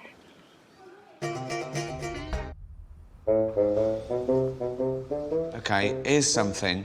Now, this is probably number one on everyone's list, right? This crops up so many times. Swim with dolphins. When I think bucket list, I think swim with dolphins. They're fascinating creatures. They're No, highly everybody says intelligent. they are. Everyone says they're intelligent. They are. Why are you not convinced by their intelligence? They say they're right. They say they can cure ill people. Who says that? That's what they do, they put ill people... What, you mean like dolphins are training as doctors? Yeah. Well, I don't... They can't even scrub up because they're flippers, really. But they just say, don't they, anyone who's ill, just stick them with a bunch of dolphins, it makes them better sometimes. No, it doesn't. It's a wish list. It's like a little dream. What if we told you that you were going to Australia to swim with dolphins? Wow. What a lucky man he Lucky is. boy. Yeah, look at him. Smiling at the thought of it. Yeah. All right. Yeah, swim with dolphins. Sometimes it's like you can understand what you're actually saying. Yeah. If you look at it in the eyes, they're It's almost like you can see there's a human behind the eyes. Yeah. I'm just worried about getting a little snidey one. They don't. Yeah. Get some Speedos, little white Speedos. I won't be wearing that sort of thing. You don't need to, just go naked. I won't be going naked either. It's just, that's not what it's about, is it? It's about the dolphins. They're naked.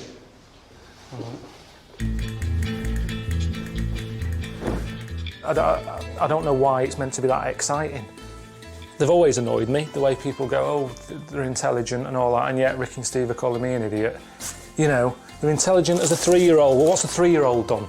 Has anyone ever been blown away by something that a 3-year-old's come up with? No. They normally knock around, sticking their sticky hands on windows and stuff, annoying me. I never meet a 3-year-old and go, oh, I'd love to spend more time with it. And it's the same with the dolphin. I think I said to Ricky and Steve, if it was in the Thames, they wouldn't be that keen of jumping in there. If it was swimming with old shopping trolleys and stuff. No, it's the idea of being in Australia. I don't like the idea of a mega long flight. So Ricky and Steve said, all right, stop off at Thailand, have a bit of a break there, and then get another flight. So I'm not moaning about it. Thailand, meant to be nice, isn't it?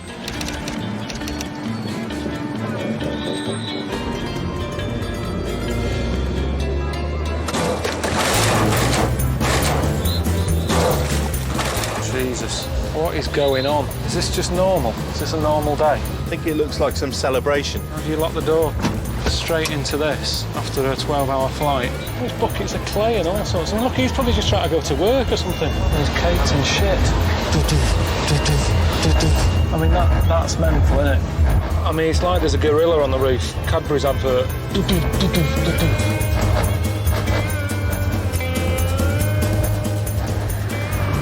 Closed off, the rope is closed off, Chris. We're going to have to walk from here. Of course we are. Yeah, just there by the proper lunatics. Brilliant. I'm not being funny, Thailand's a big place. Did Steve know this was happening when he picked the hotel, or is this, again, part of the little niggle to just wind me up as soon as I land in a country?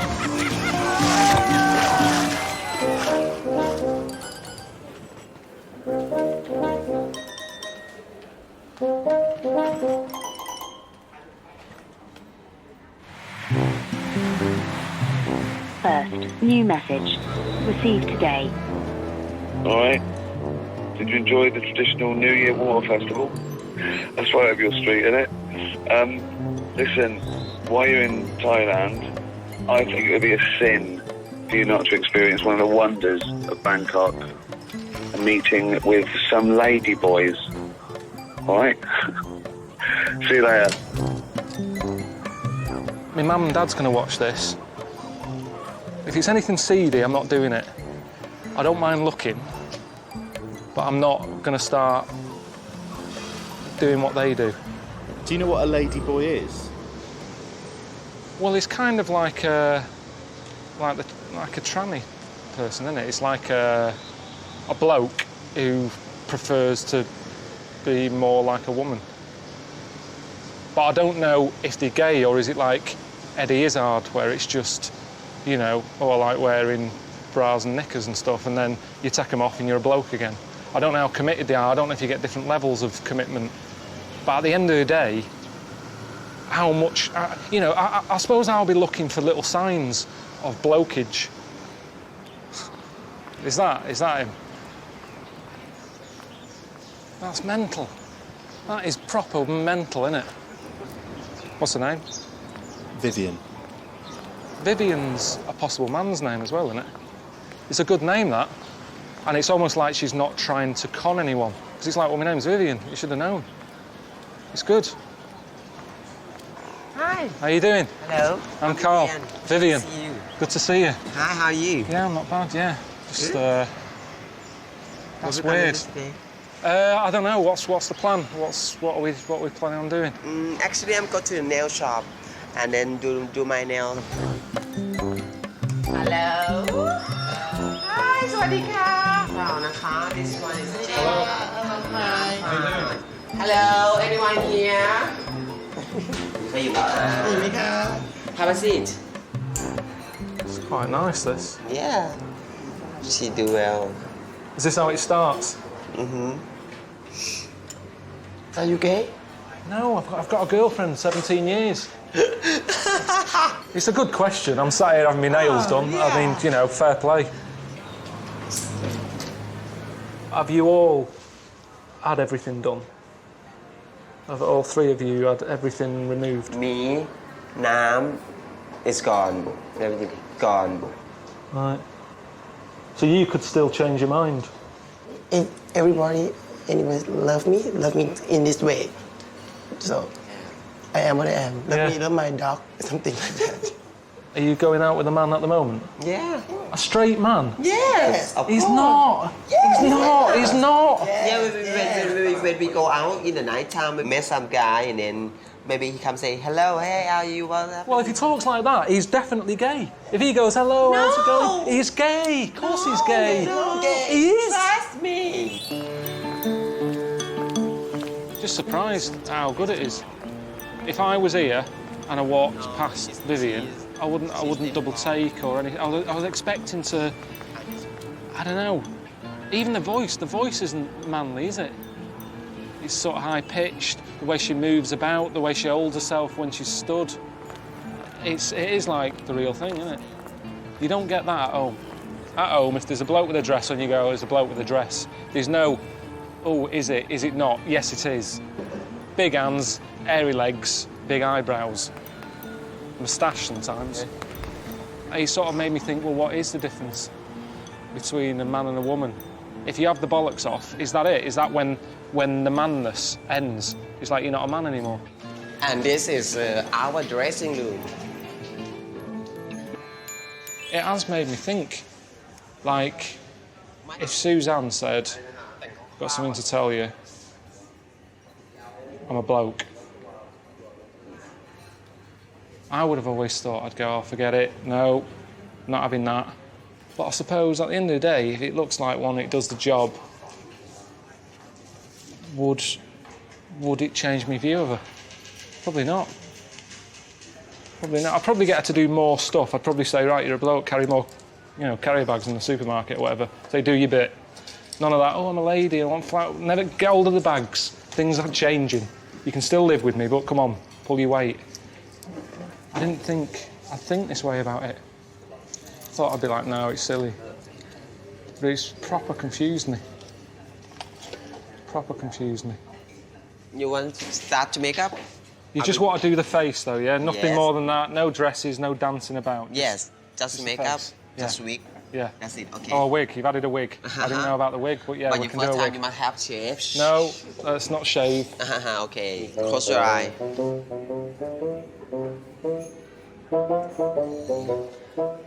That's kidding no one, is it?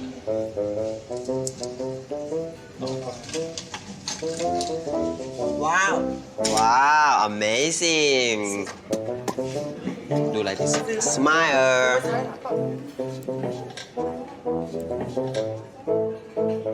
I look like, you won't know Dempsey in Makepeace. You look like Sharon Osbourne. Sharon Osbourne? That's a good one. And a bit of Aussie. หาทางเข้าก่อน Told you this would happen. I've changed. Travelling the world changes you.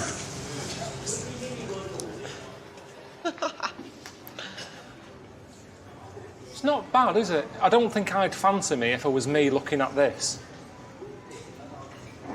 Which says that I'm better off being a man, doesn't it?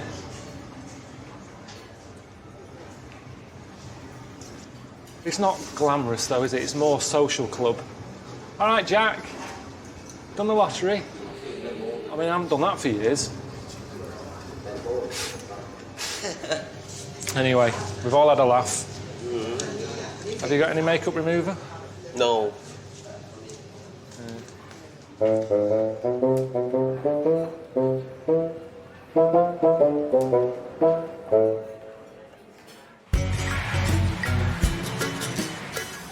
Alright, boy.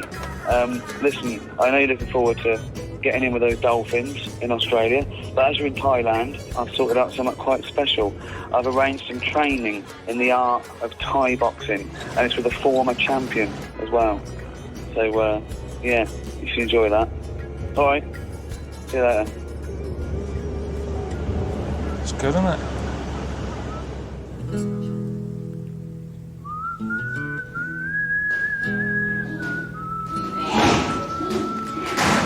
Bad sign, isn't it?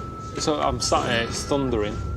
It's like the start of a horror movie. You know, like when you know there's going to be trouble. The weather goes bad. There's a lad there. He's only about 12. He looks like he could do me in. All right. I'm Carl. Yeah. What's your name? Ning. Ning. Yeah.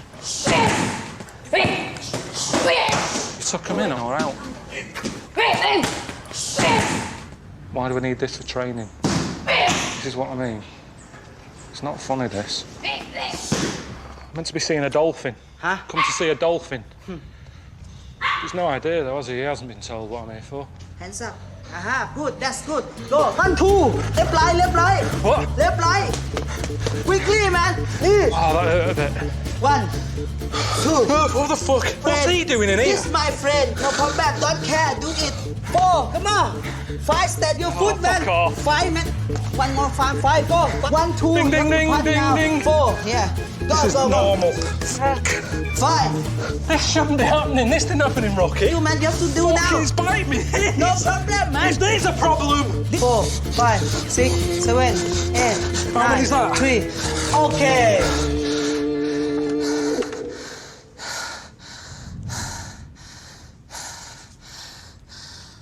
It's good, isn't it? When I get home, Suzanne thinks I've got carpet burns. That's good. What have you been up to in Thailand?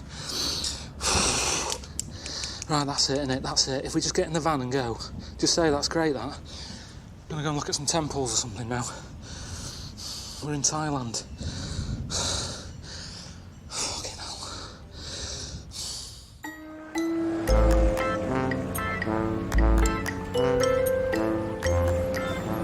hell. Steve sent me a text saying he hopes I enjoyed the Thai boxing training and said he's organised a little fight for me so I can put my new skills into practice. Good luck with that. P.S. It's blindfolded Thai boxing. So it's what I did today, blindfolded. I'm going to go more and more mental as the series goes on. Idiot in a coma.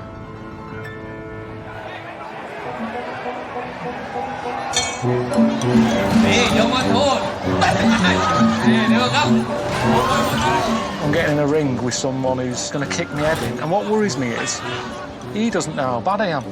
He's going to keep going. My eyes might be rolling into the back of my head. You won't know, because they're covered. It's a bit Russian roulette-ish, isn't it?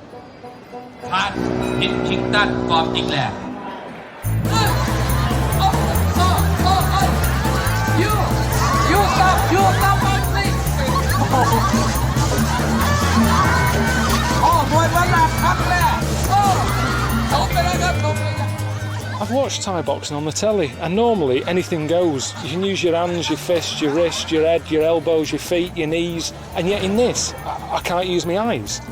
It's dangerous, this. I mean, what's going on? I'm meant to be in Australia seeing dolphins, and I'm in Thailand getting my head kicked in. Brilliant.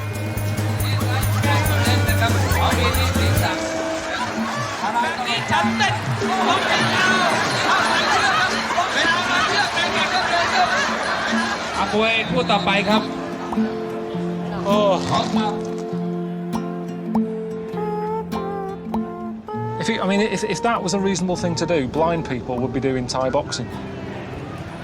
But I've never seen that. If they were blind and they did it, I'd go, well, fair play to them. They haven't got much sport, have they? Blind. I've never seen blind people doing anything. I don't think they really go out, do they? Only to take the dog a walk, if anything.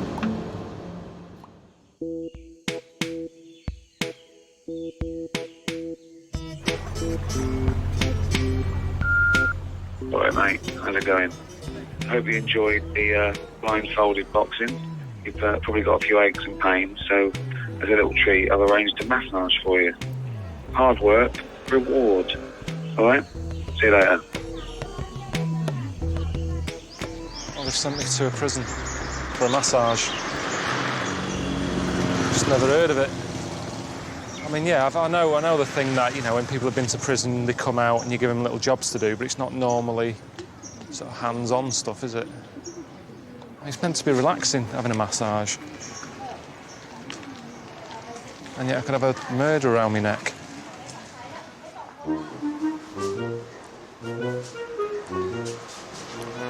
These are massive. What sort of massage is it? Why do they need that access? I suppose we've got to have a bit of help for when they get out. But I mean, surely there's a line. I mean, she's not going to be babysitting tonight. Surely.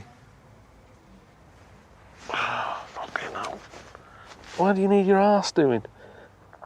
You don't get stress in your arse, do you?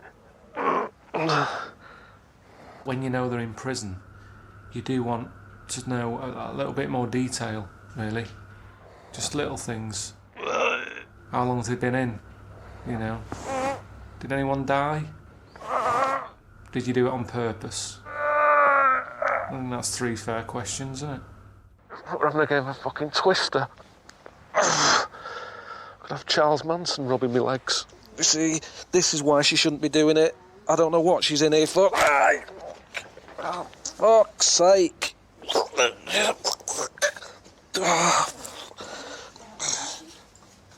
How come he's not getting this? Oh. Cheers.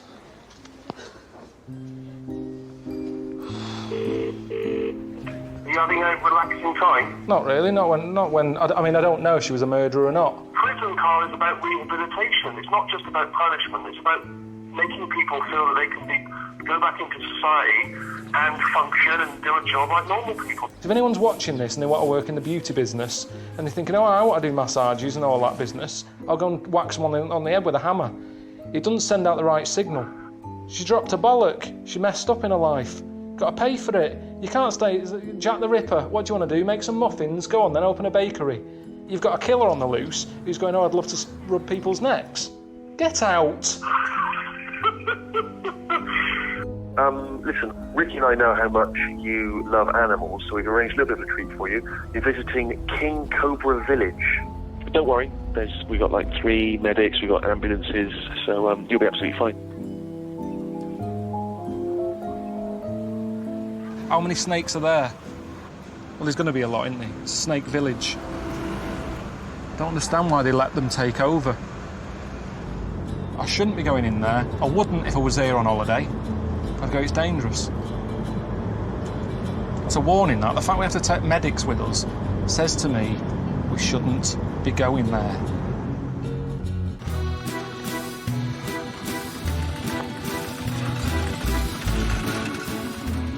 Mr. Poley, good to see you. I noticed you lost fingers. King Cobra. King Cobra? King Cobra. How close should I get? I'd stay back a bit. Oh, Jesus, it's big, isn't it? Fucking hell, what's that on the roof? Don't watch that. Right, stop, stay. Is that one deadly? Could that kill me? Yes, have venom. So is this the one that took the fingers away? Yes. That's the one. And yet you still love it? He's my friend. Anyone can touch this king cobra. No, it's not worth the risk. 10 fingers. Keep it that way. It's getting a more deadly, bigger one out. Well, when I first turned up, I saw he had fingers missing. You kind of think, oh, that's a shame, I feel sorry for him or whatever, but then you realise this is why he lost them. I just don't understand. Is there really nothing else to do around here? Are the snakes happy? They're not keeping them in horrible cages, poking them and annoying them. It's a killer one. I mean, I don't understand why you're worrying about them. I'm worried that these animals are being annoyed or teased or exploited or in any way stressed. I don't think they were that stressed. And I tell you why.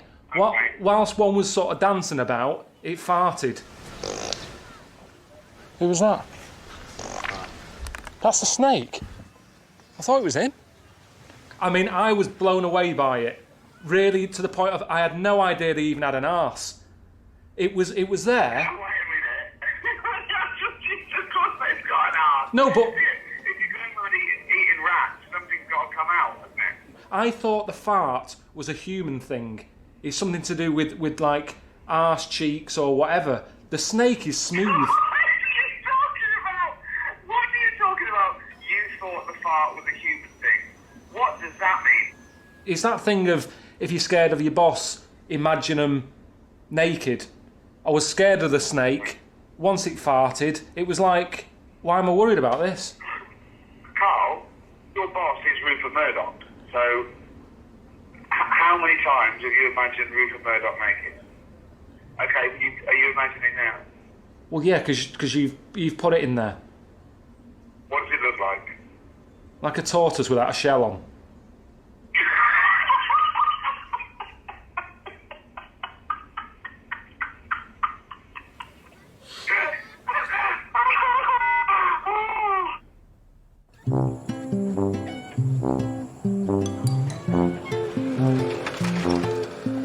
It takes it out of you, that, you know.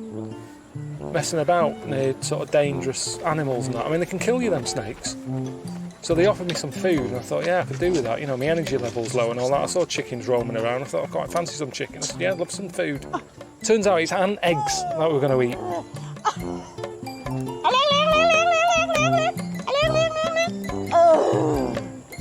Bloody hell. Ants.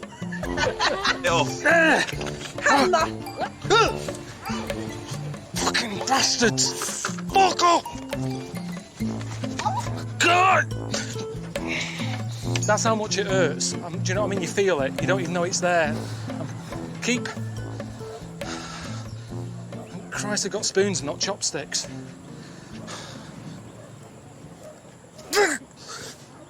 That's a tiny... Right, let me show you this. I didn't know it was there. I felt the bite, right? Look at the size of it. It's tiny. It's not even big, and I'm feeling it. But then again, I'm eating its brother. You can't get annoyed with them.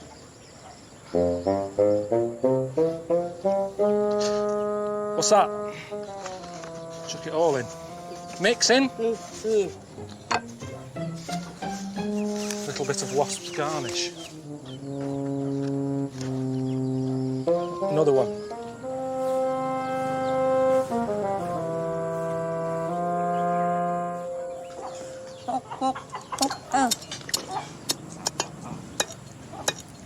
Fuck goy. Hey? Fuck goy. Fuck. The fuck is... Fuck. Fuck is chop. Chop. Dumb. Dumb fuck. Hang on a minute. This is a joke. That is a joke. Dumb fuck. Dumb แรงให้มัน Okay.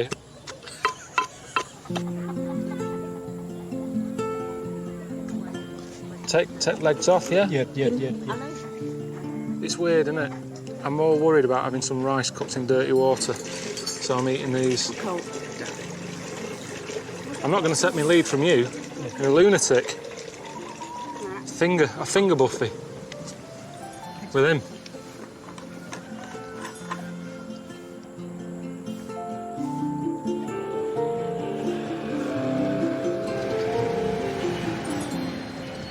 I mean, I thought I was only going to be in Thailand for a day or so, you know, just waiting for the next connecting flight to Australia, but it said I'm here for a few more days. I'm just wandering around like a loon, looking for stuff to see. I don't know if there's anything worth showing you. I mean, I've found this. It's a little garden with a 5-foot knob in it. I don't know. I haven't seen that on telly before. What is it? Some sort of fertility shrine. It's like a warehouse for knobs. I've never seen so many. I mean, where do you get these from? Who's making these? It's someone's job to knock these up. And the weird thing is, I mean, with fertility and all that, it's not about the knob anyway, it's the bollocks. Yet there's no bollocks. There's a little pair there. Oh, there's a couple there. But I don't know if that's just there to balance it so it doesn't roll off. You've got a knob here with legs and bollocks. But other than that, it's just the knob. Stuck a monkey on one over here. It's a little knob with a monkey on it. Mix it up a bit. Oh, I mean, I think it's odd how people have gnomes in the garden. And then you see this, and that's the thing with Thailand. It's like, that's weird, we'll go weirder.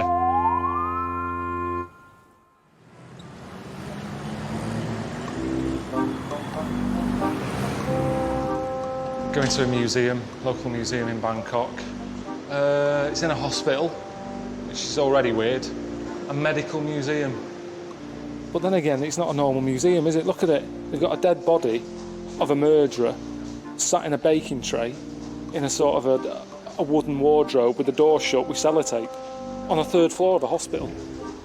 I mean, at home we have Madame Tussauds, don't we, where you go in, packed with tourists, looking at models of Kylie Minogue and David Beckham. Thailand, real dead people in boxes. They'll always go one better. Just heads everywhere. Good God, there's half a head. But you see, I'd have something like that. I don't know if I'd ever get sick of looking at it. For me, that's an ideal bookend thing. Like that, books in the middle. And there's more chance of me wanting to look at that than any of the books that are in the middle of it.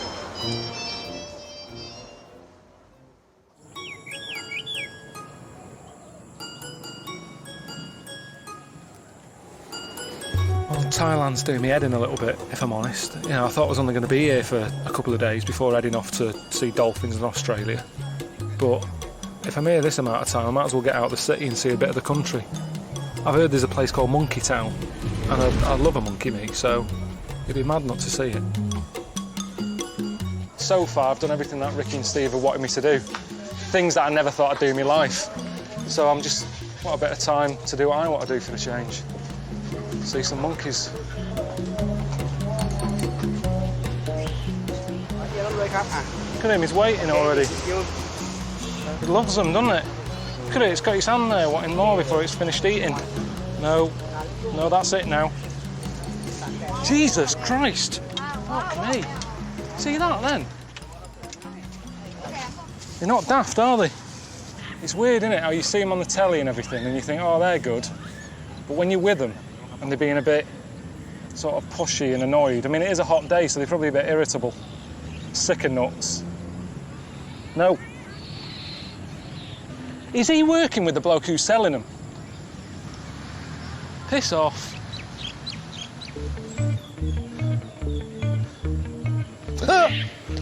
You're right. There. Ah! What's he doing? Let's see. He'll leave me alone when it has these, so he won't be used to the flavour. Oh, well, we'll never know. Look at him, reading it first. What an idiot. This is like that classic Attenborough sort of thing, isn't it? Never saw him getting his crisps nicked. But that's the thing, you see, he makes animals out to be really nice and friendly. This is the truth. I was mugged before I came in. I felt sorry for King Kong. But think about it, if this is what it was like, running riot, nicking crisps, climbing up Empire State Building, I can understand why they'd said enough's enough here. I mean, they're everywhere you look. It's not just in these grounds. On a block of flats over there, they've taken over like squatters. I don't know.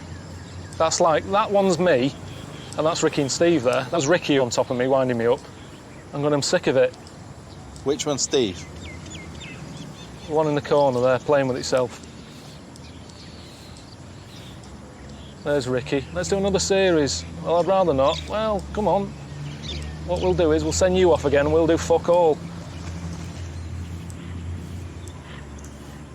Why do monkeys have red arses? Had a packet of Monster Munch. Spicy. Little shit.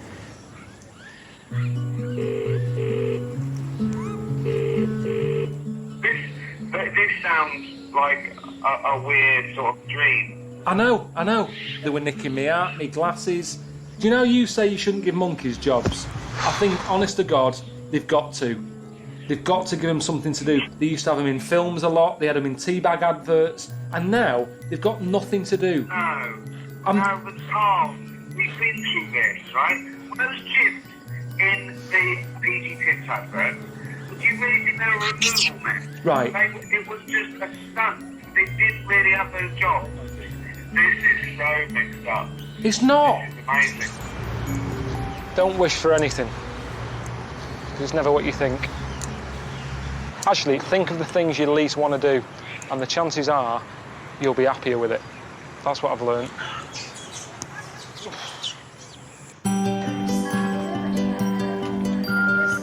All right, boy. I know you're on your way to Australia now. Just wanted to tell you about a very slight change of plan. I know you were never into swimming with dolphins, and you're right, I suppose it is a bit boring. So we've done a little tweak. You're swimming with sharks. All right? How's that? All right, see you later.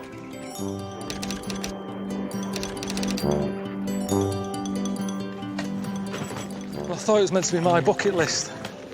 Things that I want to do before I die. They keep changing the rules. Came all the way here to see dolphins. That ain't happening. It's sharks. Nothing's really been what I thought it was going to be on this trip, has it? Meeting blokes that are women. Thought I'd like monkeys. They attacked me. Now it's dolphins. Thought I was going to see something friendly. Now I'm seeing something nasty. Sharks. Most deadliest thing on the planet. Have a swim with it. Long way to come to lose a leg. You are having a laugh, aren't you? Look at the holes in it. It's not going to protect me from a bloody man-eater.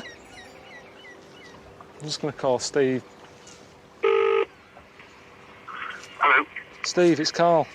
I got a message from Ricky saying I'm not seeing dolphins, I'm seeing sharks. Why has that been changed? It's meant to be my bucket list, this.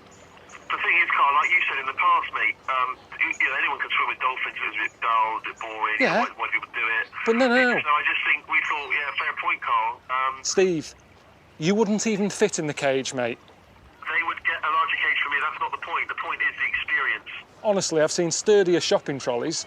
Carl, they're not going to let you get in the sea with any sea creature without you being protected. And, dolphins, sharks, the same sort of neighbourhood, isn't it, really? No, it's not. It's totally opposite ends of the scale here.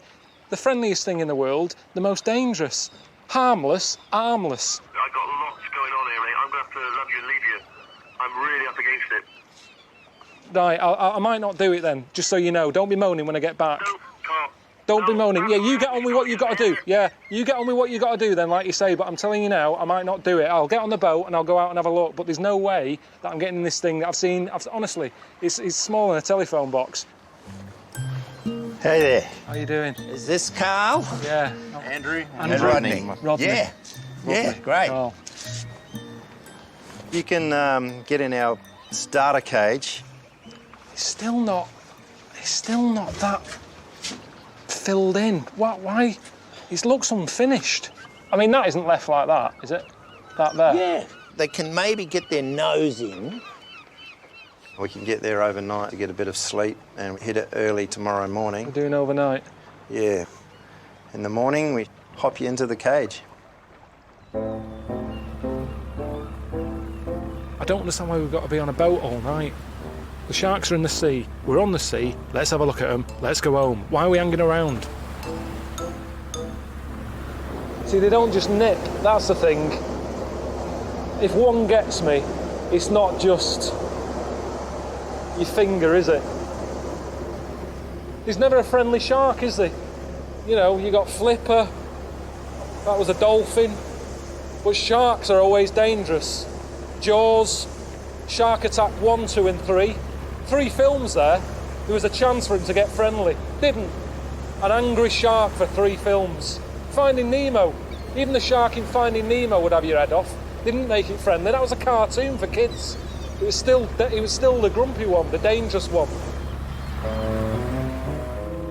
They give them all names to make them seem more friendly. I think one's called Moo. It's got a patch on it. It looks a bit like a cow. One's called Kiwi. Another one's called Knuckle or something.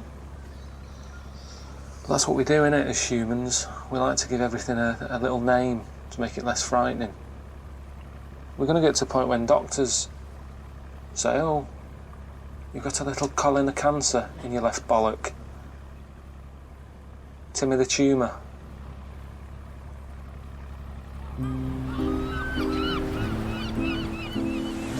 It's just always that chance, isn't it, of something going a bit tits up.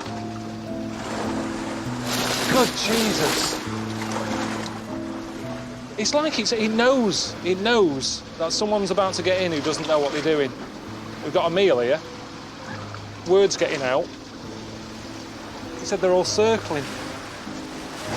I mean, is it worth me getting in? Can't you just get in and film it and have me looking down on it? I mean, is that one of the last customers they had? Get in, you'll be fine. Well, send that back home to the family. Here's Frank.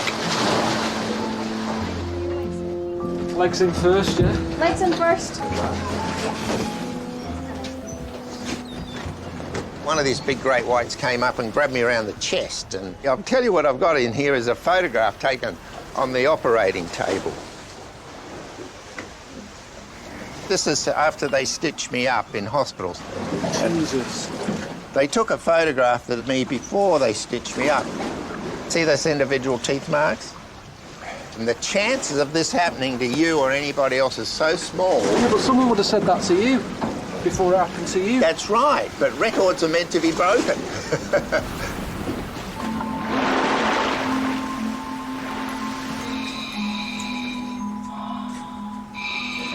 Hello.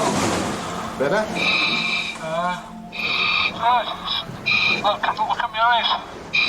Better? Can you see my eyes? Yeah, they're still there. They don't look normal though, do they?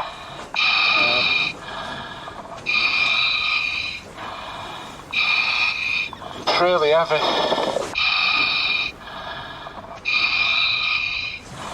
It's like I'm the head of the elephant man. Just a big heavy head.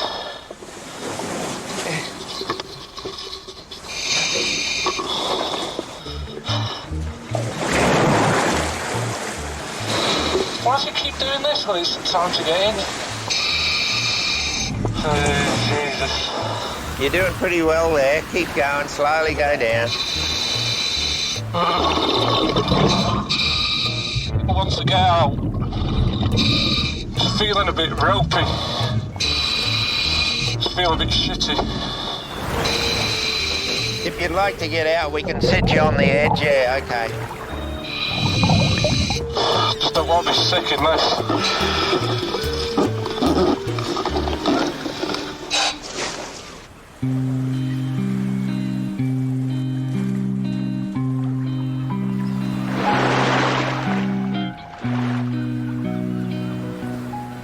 I'm happy in here. I'm in the toilet because everything I need is in here, isn't it? Toilet in case I'm sick. And a cup of soup. Loads of people have wrote in here, great trip, excellent crew, great boat. It is, but at the end of the day, you're sticking this on me, the big baby grow. I can't move properly, I feel trapped, can't breathe. Then you chuck a shark in the mix. He's the only one who's got it right. Look, Richard, sick. I agree with him. This soup, it's been the happiest moment. I mean, isn't that a good thing, that? My life is really happy and I feel content just by having a cup of soup. Surely that is a good thing, that I don't need to chase madness. That's more what I'm into. Little puppy, floppy ears. Right then, well, come on then, if I've got to do it, let's just get it on and done with. Okay, we're ready to go.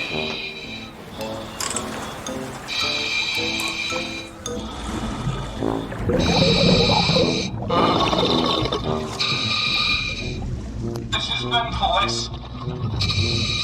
I can see him.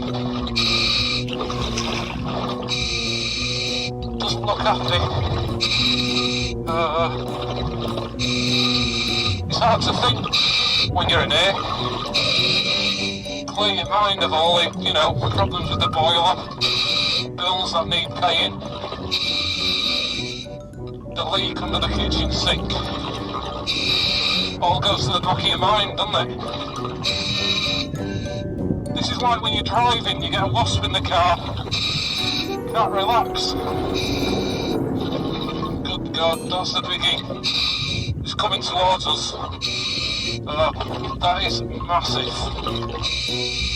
The size of a sofa. Good God. Oh, good Jesus. Alright, go on. Flying a fighter jet, forget that. Not interested. Climbing a bridge, forget that. Dead Sea, been there. What are you choosing, Carl? Whale watching. Okay, good choice. Why? Just whales, they're amazing, aren't they? Yeah. Biggest sort of thing. Their tongue is as big as an elephant. Well, it would be, wouldn't it? It'd be weird if it had a human one. Human sized. If you said it's that big and yet its tongue is human sized, I'd still want to see it. So we'll send you to Alaska to whale watch. Would you be interested in spending time with some Eskimos? Or Inuits now. You don't say Eskimo. It's a derogatory term. Who's come up with that little problem for them?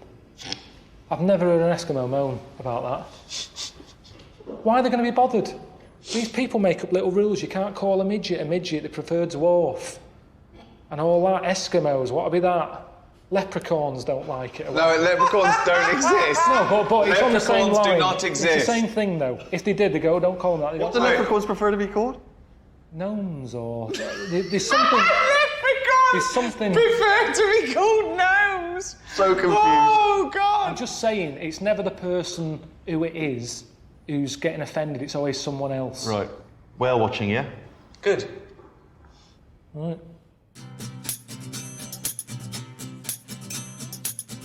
I think I moaned a lot last time. When I saw it back, I was like, oh, I'm moaning. I think it's the heat. When you think about it, the countries that are always at war and kicking off, it's always the hot ones. It's because you get agitated. But I've never heard about an Eskimo kicking off. It's like they're just cool. I think the cold is going to be tricky, but I'll handle it. I've got a special coat. I mean, it's not that great visually, to be honest. If there is a whale, I'll probably miss it. Because it's, I mean, look at that.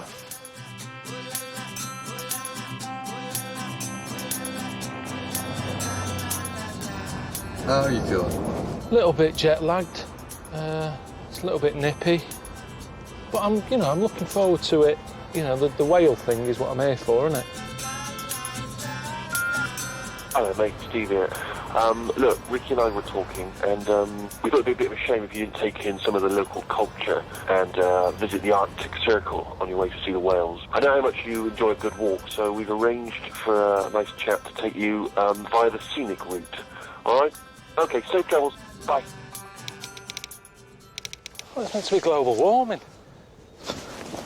Ice is melting and all that. There's loads of it. Hello. Marty? Yes, Marty Rainey. How you doing?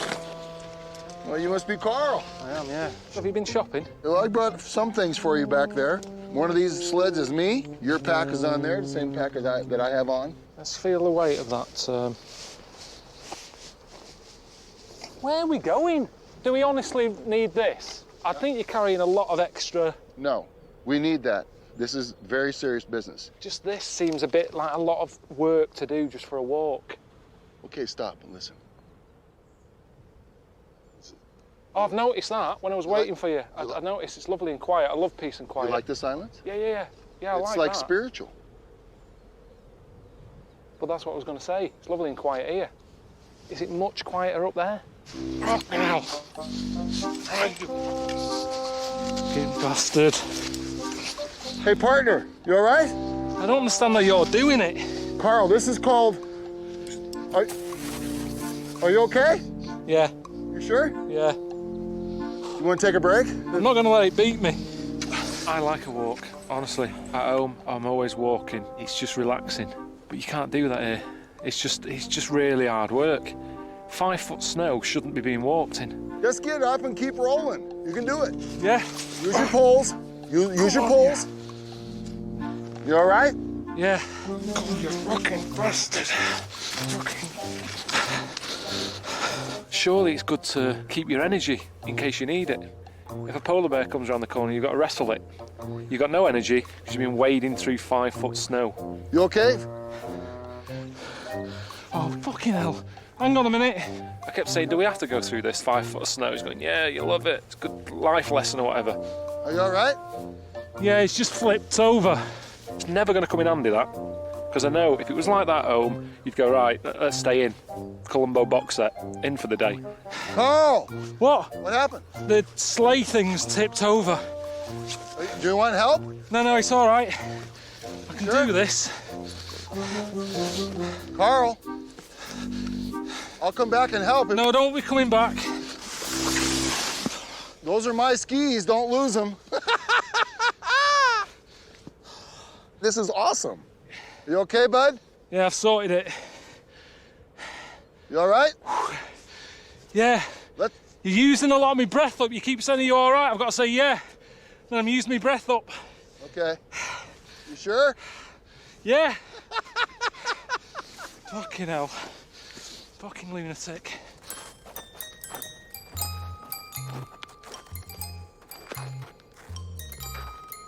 Can you drink this? Yes. It's clean. There's no cleaner snow in the world. Is that okay? Yeah.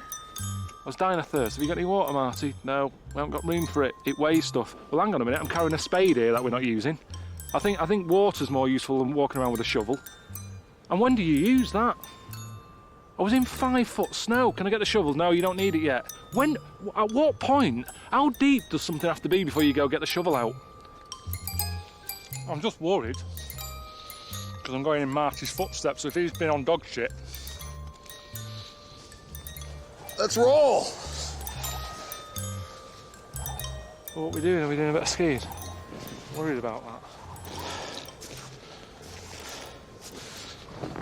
At the end of the day, it's like going on a slide.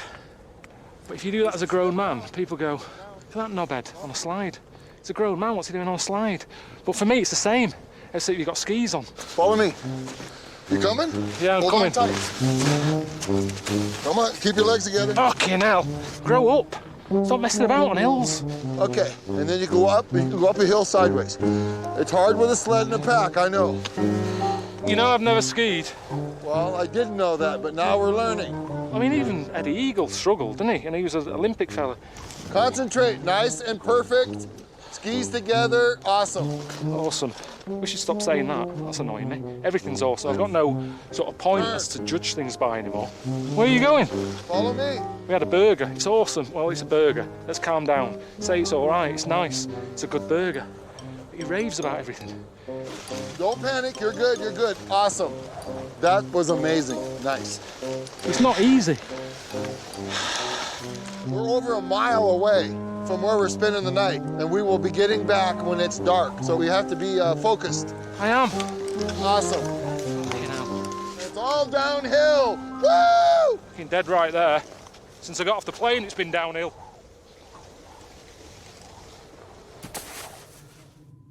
What's the toilet situation here? There is no toilet. But there is. There's a room for it. You've gone to the trouble of having the room. That's not just for changing or privacy. We're in the middle of nowhere. Well, you don't need privacy. Okay, number one, you can just do over there. That's not a problem. Okay, number two, you make yourself a nice wedged toilet paper, if you will. And I'm not joking. You are kidding. I'm not joking. You can have this one. Hang on now, earlier you were going on about make sure you keep your gloves on. And you've just told me you wipe your arse with a chalk ice, basically. And hang on a minute, I've just remembered, you had me eating it over there. You said, yeah, the cleanest snow in the world. Jesus. My hands are so cold, I can't even play. I wrote this song, you ready? It goes like this. I really caribou you. I'm a loon when you're a whale. It's hard for me to bear, cause I love you so dear. I really caribou you. You're salmon, special to me.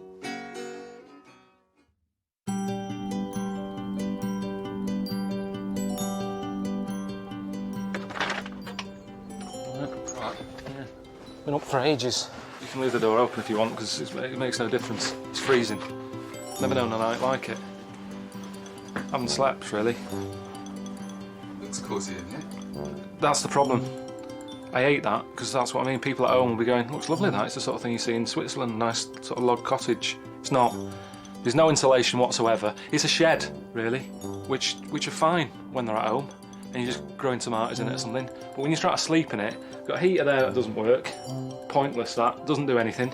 You've got a vac in the corner. Of all the things you need in here, heating is essential. Unless they sort of think, back up, you warm up. It's freezing.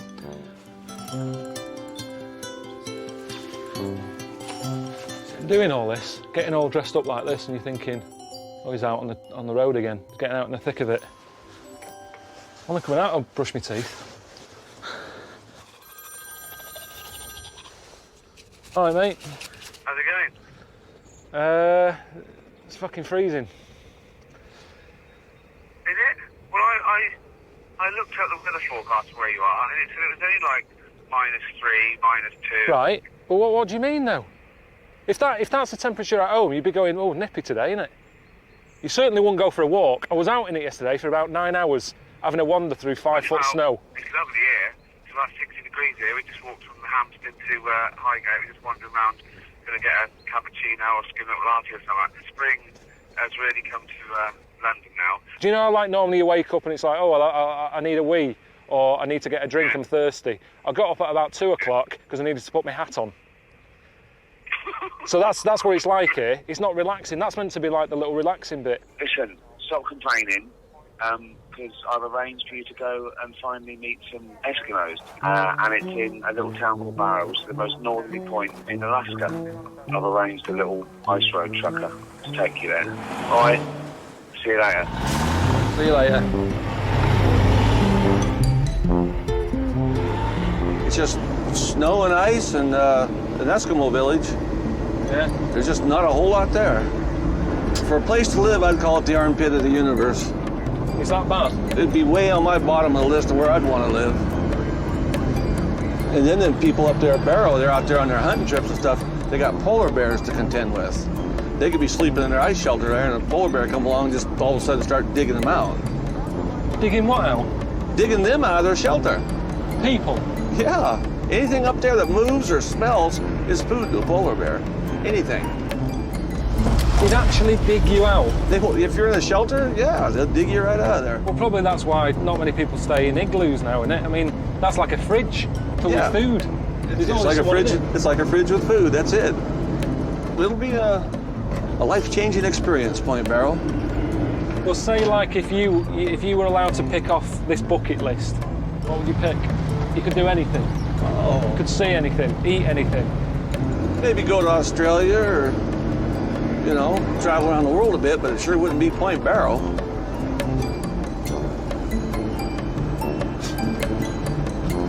Best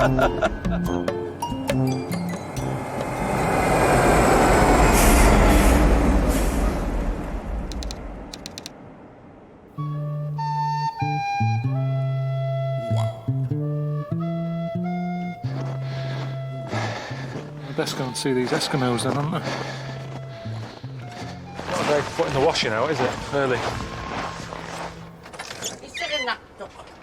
Rosabelle, how are you doing? Come on in. Your name?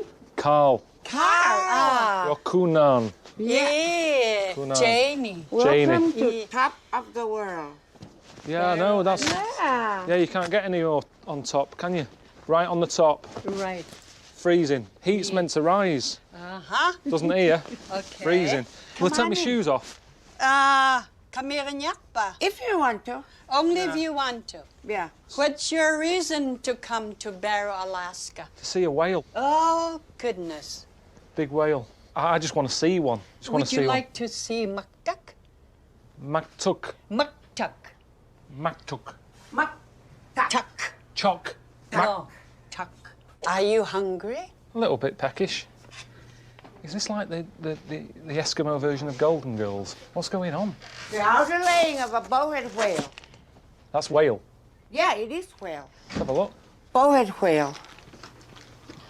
We eat it fresh or eat it frozen. It's just that when I said I came here to see whale, I meant swimming, not in a carrier bag. I'll have just a small piece. Sure. Normally, if I have meat, it's cooked, it's warm. They're having like just taking stuff out of a freezer and sucking on it. Like a little buffet them to that. Just open the fridge, suck on some processed peas and a bit of meat. Everything's like having an ice pop here. It has a fishy taste. Yeah, but fishy it's smell. Very delicious. You can even... How is it? Kinyava?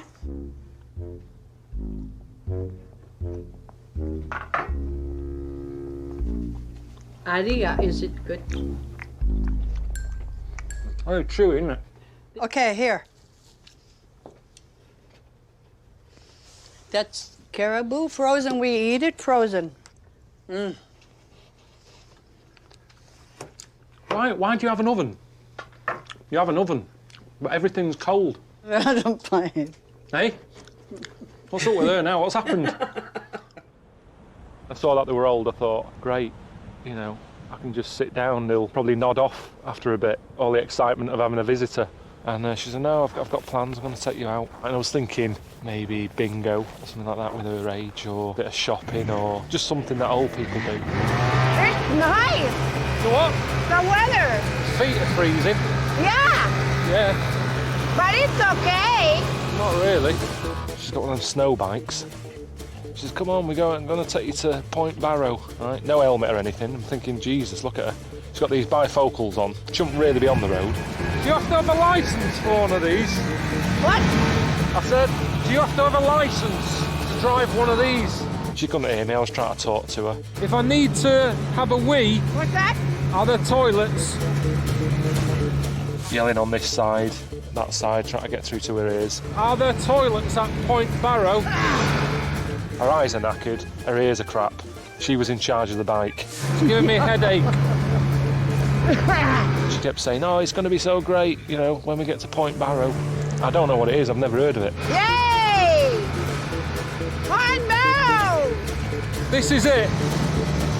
This is it. What? Is this it? Yeah. Well, there's no else here. Beautiful around here. Beautiful. Yeah, it's nice. It's the same as where we were. What's that? I said it's the same as where we were. Oh.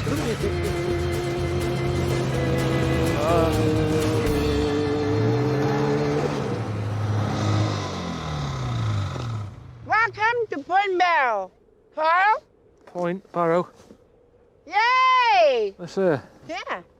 It's the northernmost point in the whole wide world. Right here. All this is ice. Yeah.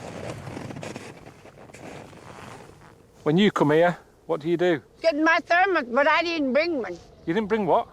Thermos bottle. Did you say you bring some tea? No, I thought there'd be something here. I thought they'd have a cafe.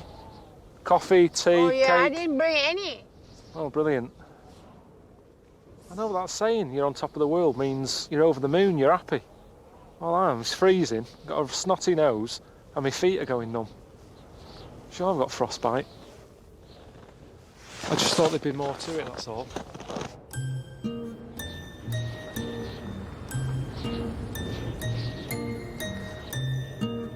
I've seen a lot of whale bones knocking about everywhere you look. They're just dotted around, big massive whale bones. I mean, that's the problem with eating whale. When you think about it, it's not like a chicken, where you can just give the bones to a cat or stick it in the bin. You got a big massive bone about the size of a Ford Fiesta. Everyone knows what you've had for your tea. It's out in the garden, big massive bone, can't get shut of.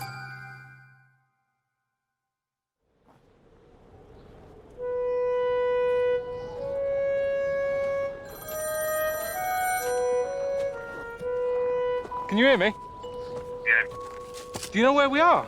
I'm like a glacier mint. I'm stood on top of an ice cube. You're complaining that it's a bit cold. You're complaining you're in the middle of nowhere.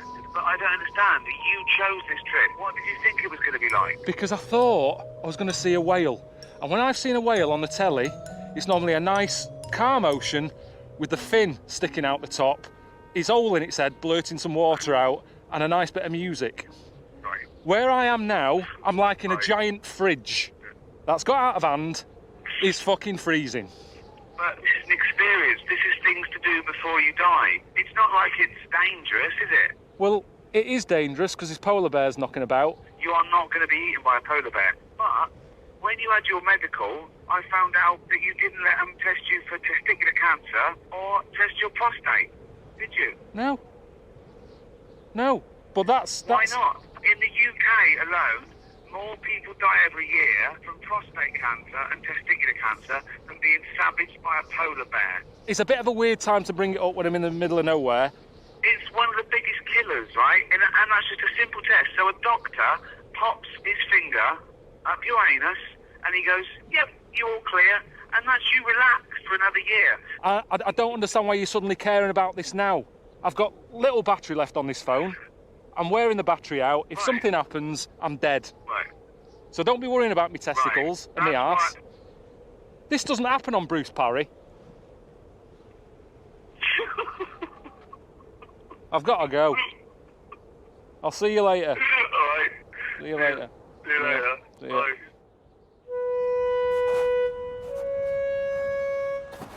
I'm never going to see a whale. What's the point in this programme being in HD? It's a waste of time being in colour. It's giving me a headache. I don't understand it. How can you have all this and the sun? It's weird. But that makes it worse, because it blinds you. But then again, if you live here and you go blind, you're not missing anything, are you? Now to look at anyway.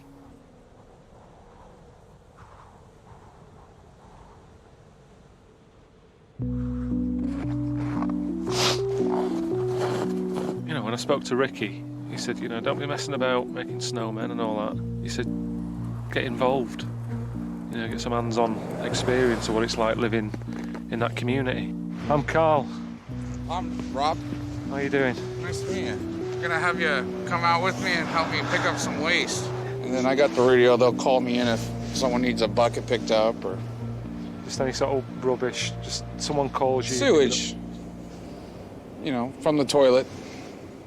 But I didn't realise part of, you know, getting my hands on something was getting my hands on a load of shit. That's a lot, innit? Is that a day's worth? Depends on the house. I'm gonna tilt and I'm gonna stand to the side. So if it splashes, I don't get hit. Honey buckets, that's what they call them. Which sort of sounds nice, doesn't it? It sounds like something that someone might call the boyfriend or whatever, or girlfriend, a honey bucket. But then when you see it... So there you go. Fast. You don't want to get splashed. It's coming out of the... There you go. Good job. Oh, God almighty. I don't understand how it's got that name. It's just a big bucket with bin bags of shit and piss in them. Yeah, That smells my money. That was a lot of shit in that. It's heavy, isn't it? It can be. Sometimes they get filled to the rim. Apparently not every house has them, but there's still like a load of them that just have these honey buckets, which plastic buckets, you stick the proper toilet seat on them, and you can just have them anywhere in your house. The more I heard about it, I kind of thought I quite like the idea of being at home, and no matter where you are in the house, you can have a shit. Because sometimes it is annoying when football's on or whatever, you have to wait till half time instead of just going, actually, just get the honey bucket, sit in front of the telly and do it. You don't need your sort of Sky Plus or anything here. Things to do before you die. Jesus Christ. Oh, next one, let's get this done as quick as we can. I can't be dealing with this. What's that load like? You think it's fine, and then you disturb it. The smell wakes up. Oh, don't do that again. People called him up. As we were driving along, his radio thing was going, quick, get to number 188 or whatever. And it's like, Jesus, what's the emergency? Oh, I need a honey bucket. What's wrong with yours? When you get there, you realise a bucket's it hasn't been picked up, it's frozen. Frozen! The shit's frozen. Frozen! When was it last picked up? The other day they forgot to pick it up, they didn't pick it up. He seemed livid, but they've got nothing else to worry about. I mean, it's a weird worry, isn't it? That you've got a tub of shit you can't get rid of. But that's the only time I've seen an Eskimo animated here. Can I get a bucket? Yeah, you can have a bucket. You can have that. Thank you. It's all right. Remember to tip me at Christmas.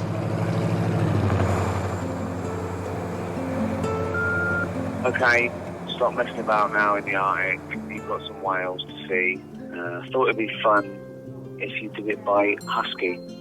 But only use them if they're treated well, and if they want to pull you along. If not, walk, alright?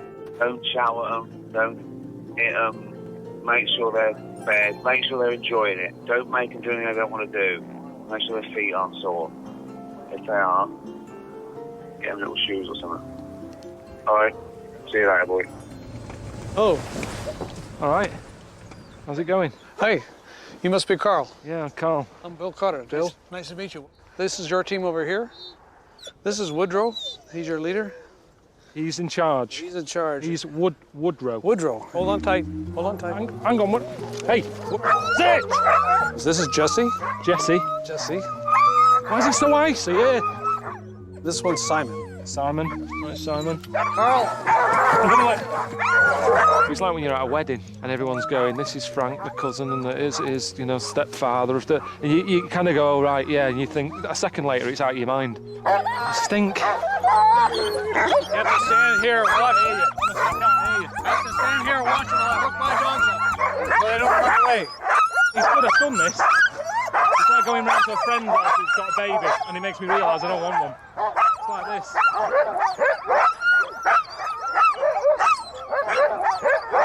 So I got on the back of it. No instructions really. It was like, use the anchor to stop it, use the brake to slow it down, but that's not enough, is it? It's still pulling me. I've got my foot on the brake. Keep up slow. Keep your foot on the brake. Fucking hell. I'm gonna let go. Fuck me. Fuck off. Woodrow. Hey.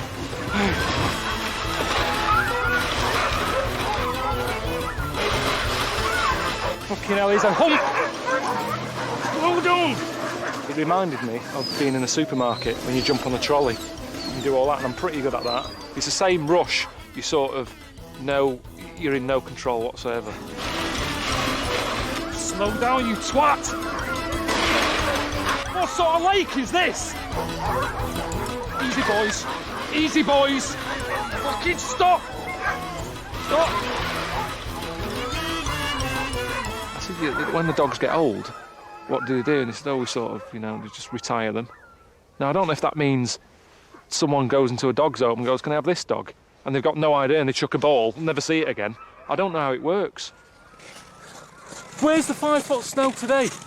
They don't listen at all. Shouting the name, foot on the brake, that brake does nothing. We're on ice. A brake on ice does not work. It's just sliding along. Looks like you're doing all right there. Fucking fuck! Stop!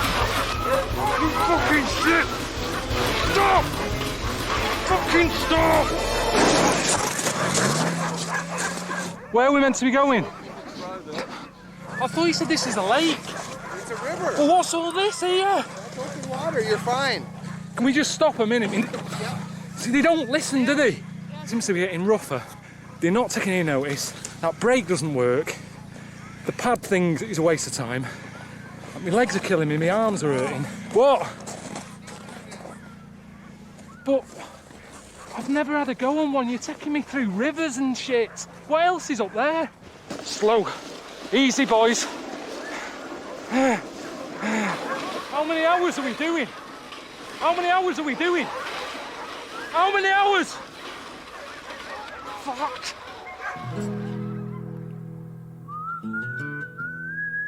Finally get some signal. Put the phone on. A couple of messages. I think, oh, that's nice. See who's been missing me. Thinking Suzanne might have been in touch. Or my mum and dad, something like that. First message comes up. It's from Ricky. Just asking me if the doctor's been round yet. He's still going on about this thing about having a finger up the arse. It's not going to happen. It is not going to happen, especially not on telly. I certainly don't want to have it done here. It's freezing weather. The doctor's hands will be cold. It's the last thing I want. I think I've got a temperature as it is. It's hard to tell because it's so cold.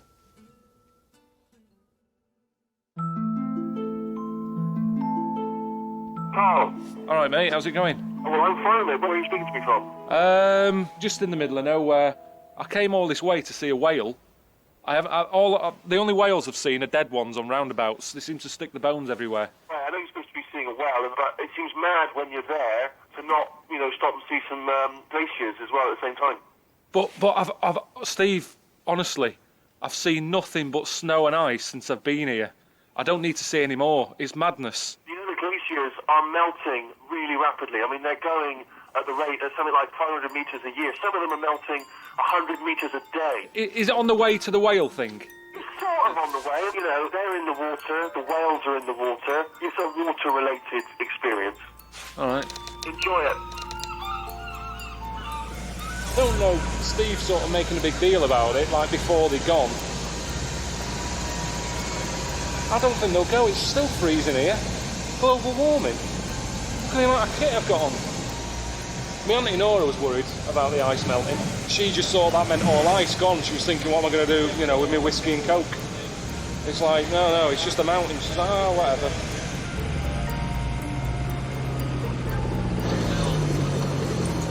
I mean, it looks good. I like the way it looks. Good colour and everything, but I don't know what Steve wants me to get from this. He wants you to appreciate the damage that global warming's doing. Yeah, it's not me who wants to be told, it's Suzanne at home. She's into wasting energy. Hair dryer, doing her hair all the time. I don't do that. I am energy efficient because I'm bald. Not wasting hot water, washing my hair. No hair dryer. If she cared so much, shave her head.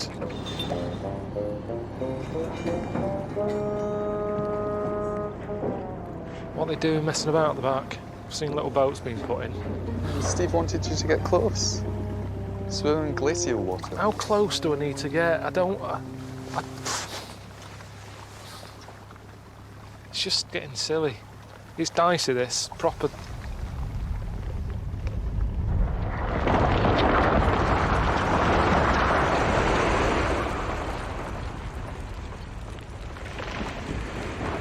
If I'm in there, swimming about, and that goes off, causes a wave, dead. Carl, how's the water right? Yeah, it's fine, yeah. Hey, Carl. Yeah? You're meant to be getting in the water. All right. Want some help? It's pretty...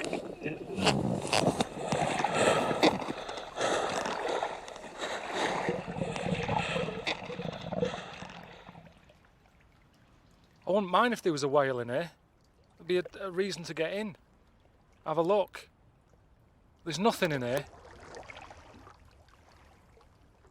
What's this about? Hey?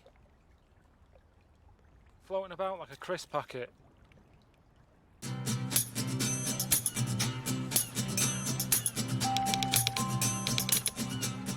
I've seen whales on the telly. I wouldn't mind seeing one in real life before they die out. That's what I'm always hearing. They might not be around for much longer. I suppose you go out of your way to see it, don't you? It's like your gran, she's in hospital. You're going, oh, she's got a week left to live. You go out of your way. It's not always a great time to see them because they're in a bit of a mood. But you sort of go out of your way, and that's what I'm doing. I'm going out of my way a bit here to see something before it dies. Hello? All right. How's it going? I'm just drained, to be honest. Well, listen, don't get ill. We need to have a proper medical. You know what I'm talking about. We need to make sure your prostate and your testicles are okay. Like I say, I haven't bumped into any doctors. So, you know, that hasn't happened. But yeah. Right. Well, well, you have to make sure they are real doctors. Because I made that mistake with Dr. Fox. Never again. all right then. Now, today, you're going to go and see what you actually came for in the first place. Whale watching. I've sorted a boat for you. Now, it's not a tourist boat. You know, you're quite privileged again. You're not just being packed in with all the general punters. It's a working fishing boat, and my man Brian's going to look after you. So once again, an absolute money can't buy experience for you, Carl Pilkington, and my pleasure. Enjoy it, man. All right, I'll see you later. Bye. Bye. Yeah, I'm not bothered about seeing lots, I just want to see a big one. I want something that makes me go, bloody hell, what is that doing there? You know, look at the size of that. That's what I want. I'm into fish. I don't like eating them, but there's a lot of weird stuff in that ocean. There's one lanternfish. It has a light bulb on its head, like a thing, because it's so deep down in the dark. And there was a bloke who's into fish. He got one, had it in a fish tank, and he used it to read his book by at night. You never think of a fish as being handy. When Suzanne wants a fish, I always go, what's the point? They don't do anything. But I'd have one of them, because I get sick of her leaving the light on and stuff. I'm forever going round turning switches off. Hey, Carl, time to chop, give the guys a hand. Grab them a pair of coveralls or something. Size large. It stinks. How long are you out for? Till just the night. Pretty clean on the inside, just the outside's got fish oil on it. Oh, fuck's sake. Things to do before you die, yeah? And here's the fun part. Watch that knife in your hand there. I don't want to. Someone ran over it. I have never seen an octopus that looks like that. Look at it. Is it inside out or what? What's that? It looks like it's a bum bag. Yeah, it has been turned inside out. So chop, move your hands, baby. Your hands, chop. Yeah, I'm doing it. Chop. I wanted to see a whale. You know I was doing this. I feel a bit sick already. I tell you what, he's pacing about out there like a madman. Chop. Okay, get these guys all good and smashed up. Time to make hay, gentlemen. Just gotta get some air. We can't do this. He said we're out all night. There's no way I can do this all night. It's really bobbing up and down now. I don't know who to be angry at. That, him up there, or Ricky, or what? Yeah.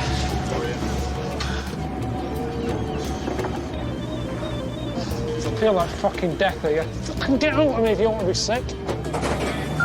Received 6:20 a.m. Listen, I'm stuck here like a on another boat. It's going dark. I've been on it for Christ knows how long. He's doing me dead in. This is ridiculous. I'm here on the boat over me, eating fisherman's friends, and I'm still. See you later. Is it better inside or out? Chop, gentlemen. I don't want to be a fisherman. I never said I wanted to do anything like this. It's not worth it. All this pissing about for a fish. Zac Efron. For fuck's sake. King Kong.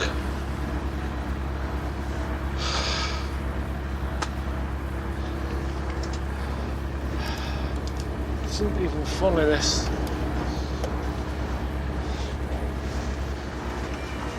What's wrong with this? Why is there no picture but there's sound on?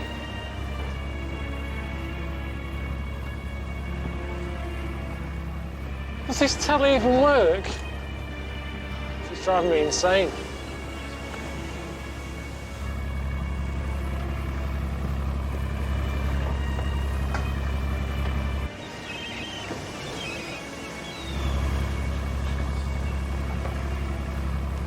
What's going on, man? Can you put the telly on for me, please? Can you put the telly on for me, please? Put the Let's telly go, on. man. I don't want to do fish. We never see that with rank it on the galley. I'm not cutting any more fish. Get your rank it out and No. take it out, man. I don't know. That's too bad, man. I didn't want to. I didn't come to cut fish. On the galley. It's fucking King Kong here.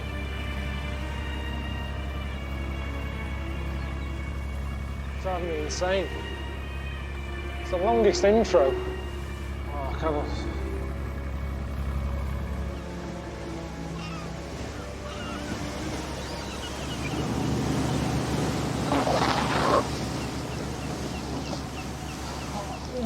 Why can't I just be sick?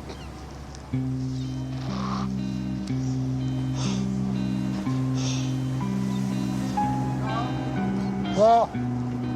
What? What? There's some whales. Seriously? Yeah, there's some whales ahead. Whereabouts?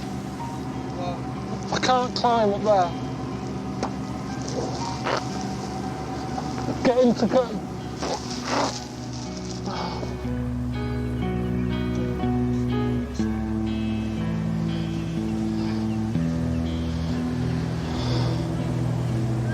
Bud. Where? Gotta lie down. I'm better when I'm lying down. There, up ahead. See that? See the air coming out?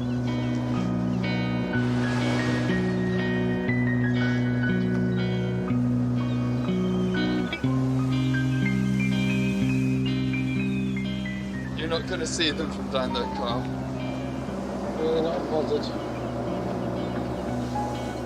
Tell me when we're right close. There. Coming out the water. No. Oh, there's a fin. There's a fin thing. It is a tail and all.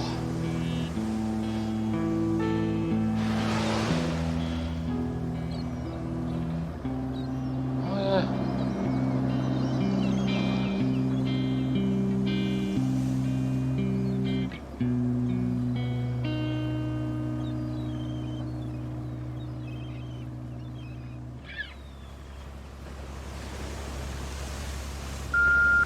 All right. I hope you enjoyed the whales. Amazing. I just wanted to put your mind at rest. I know you missed that prostate exam, but do not worry. I've arranged for you to have one as soon as you get back in England. So, yeah, relax. All right, boy. See you later. Look at this one. Come face to face with mountain gorillas in their natural habitat. What a privilege that is. One of the most endangered species on the planet. One of our closest living relatives. 98% genetically identical to a human, a gorilla. Even more similar to you. What an amazing privilege that is. I'd like to see one. I've seen them in the zoo. Right.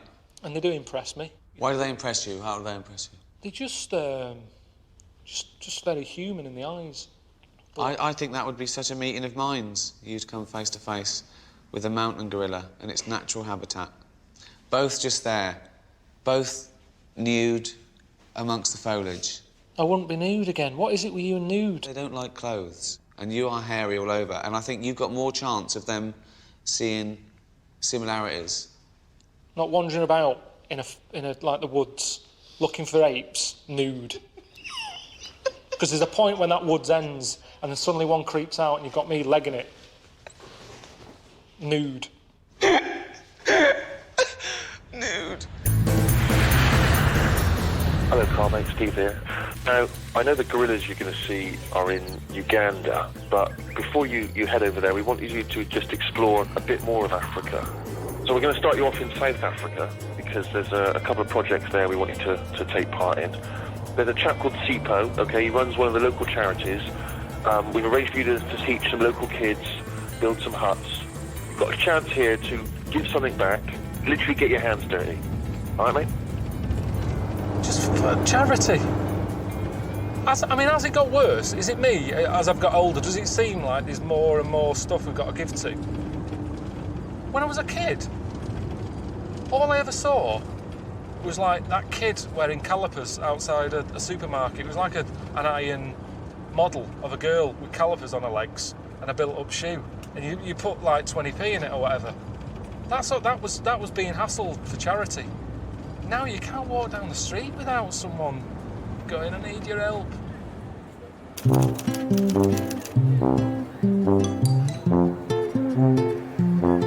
I think these people are sick and tired of people coming in from England with a camera crew. That's probably why they've not moved on. They probably want to build new houses and all that. They haven't got time. Crews keep turning up. If it's not Geldof, it's that Richard Curtis bloke or Lenny Henry cropping up. They can't get anything done. Supo. Hey, Carl. How's it? Yeah, I'm all right. Good. Not too bad, not too bad. Carl, welcome to Deep Snout. Let's go for it. So we can run. All right, who's the man in the back? It's your security. I need security. Yeah? I'm Carl. How you doing? Just a normal handshake. How many kids will I be teaching? How many can you handle? 12. 12? Are you happy with that? Not really. You see, that's the problem with charity, isn't it? It's never enough. I mean, you just dropped me in here, everything's a bit of a shock to the system. But I've got a bodyguard, he's still with me, I'm in a primary school. How dangerous is this place? By sending me in to teach the local kids here, I think it's more of a hindrance. I know nothing. I'm in a programme called Idiot Abroad. Why don't you talk about some of the places you've been? Yeah, but if I start going, yes, well, kids, China, they haven't got doors on the shitters. They'll go, well, we haven't. You've seen where they live in. What can I teach them?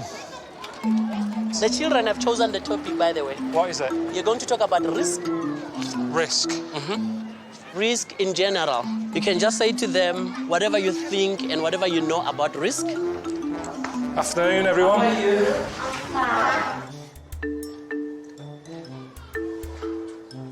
OK, risk. Right, stop messing about at the back. Right, will we shut the door, please? Because that's also very risky, leaving the door open. Thank you very much. What do you think risk is?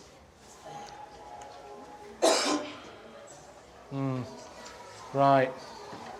So it's tough, this. Does anyone have any risks in the life here today? Yeah, of course you can. Teenagers fall pregnant. Is that a risk? How old is she to be worrying about that? 13. I didn't worry about people having kids when I was 13. Do they honestly want to know about risk? Yes. In sex? In sex. You understand that? That's what we're talking about here? Yes. Honestly, I thought I was coming in to talk about Humpty Dumpty. Right, OK, here you go. The thing is, I haven't got kids, just so you know. I'm 38 now. I haven't got any children. So why do you not have a kid? Because of you are old. I'm old? Yes. It means you don't have a wife. No, I have. I've got a girlfriend. For 17 years. Oh, 17 years. No, she's not 17. I've been with her for 17 years. All right? OK. Don't rush into having kids. What you should do, focus on getting a job. Meet a woman, meet a man. Have a good time for a bit, but be careful. Wear a condom. Yeah? Yes. Right, I've covered that. What else do you want to know? You cut your hair, you? No, it's not cut. This isn't a style. I'm bald.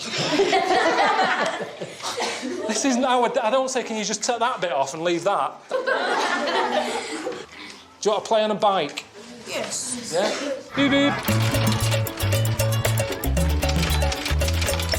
This is a risk. That's risky. Never do that. Never do it one-handed. Never do that.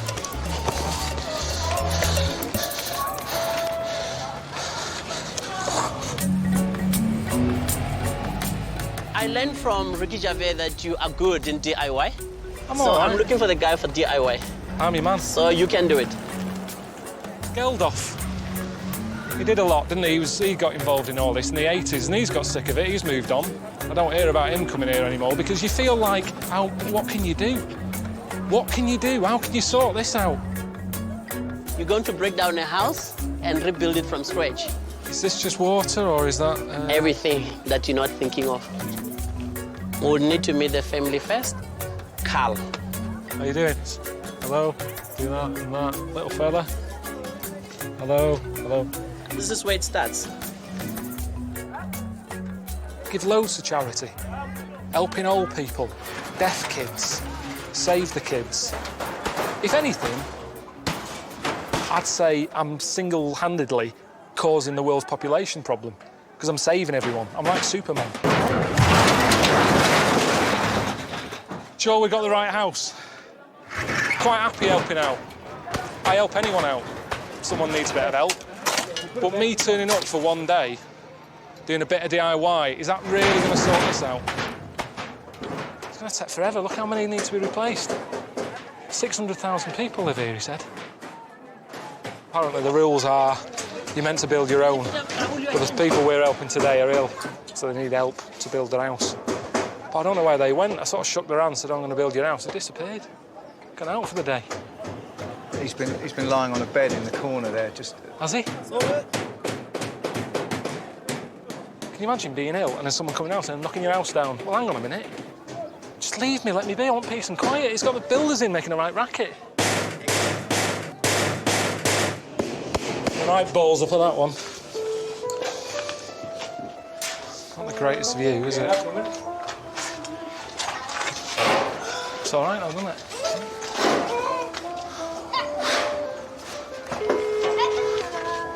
Steve, it's Carl. Did you do that sort of charity work? Yeah, I got it done. I got the hut done. But there's about another 600,000 to do, so I don't quite understand what I was meant to get out of it. All you're doing is you're just helping others because that's a good and honourable thing to do. Yeah, but I do that. When I get back, I'm going to show you my bank statement, and you'll see all this stuff flying out, left, right and centre, helping all these other charities. But Carl, don't you understand the difference between a little bit of money dribbling out of your account once a month and actually getting down there with your hands dirty? Right. When was the last time you were over here, Steve, getting your hands dirty? I can't remember you saying, when were you here again? I'm asking you because you know, you're on the ground floor. What I've done, I've built a nice new, shiny hut where the old hut was. There's still a river of shit whizzing past it. You know what, mate? You are right. You changed my mind, Carl. All these years I've been thinking it was good to help other people. But you know what? Talking to you for 2 minutes on this phone, I realised, no, Carl is absolutely bloody right. I'm cancelling all of my standing orders. Forget it. No, I'm not saying that. What have I been saying? I'm just telling you what I've seen with my own eyes. What more can I do?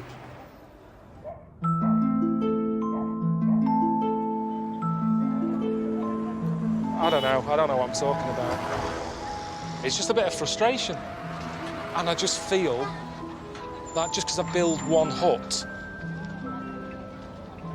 it's not enough. Here's something. Do you know I had an argument with him once over 50 pence? If we're talking about Steve and money, 50 pence. I got some coffees, walked over, he said, where's my change? I said, oh, it's in my pocket. Oh, that's mine. And we had a big, honestly, not messing about, a big full-on blown argument over 50 pence. That's the reality, but he won't let that in. He'll go, cut that out. 50 pence!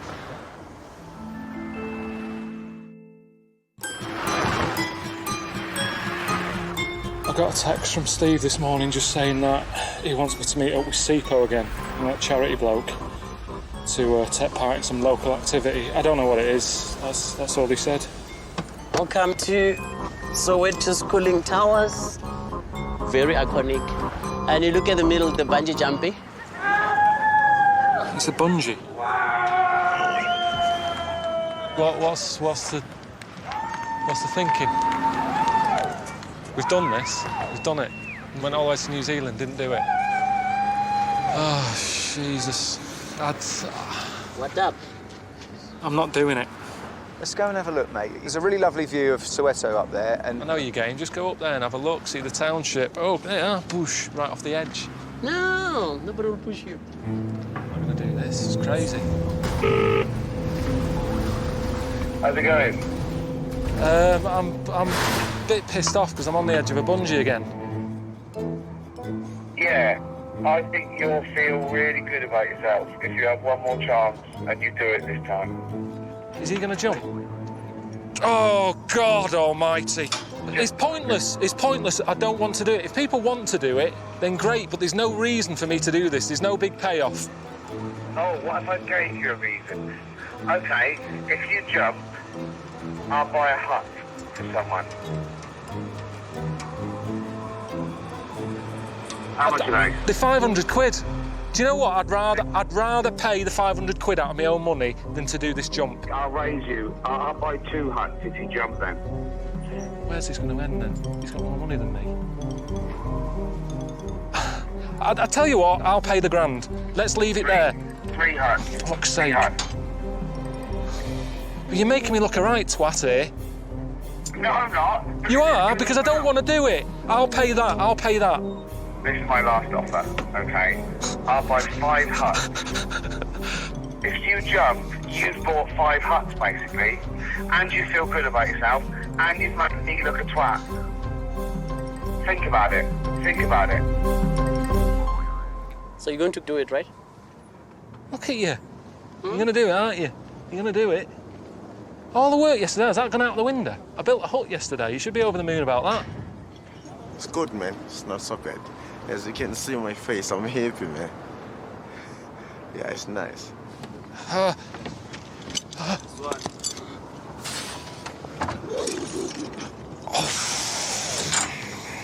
What's going to happen? Forget it.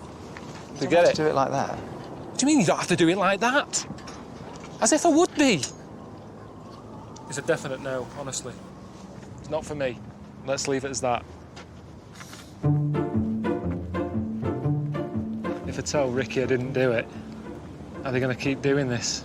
Are they going to set something up again whilst I'm here? I'm just thinking, give him a call, say, yeah, I did it. All right.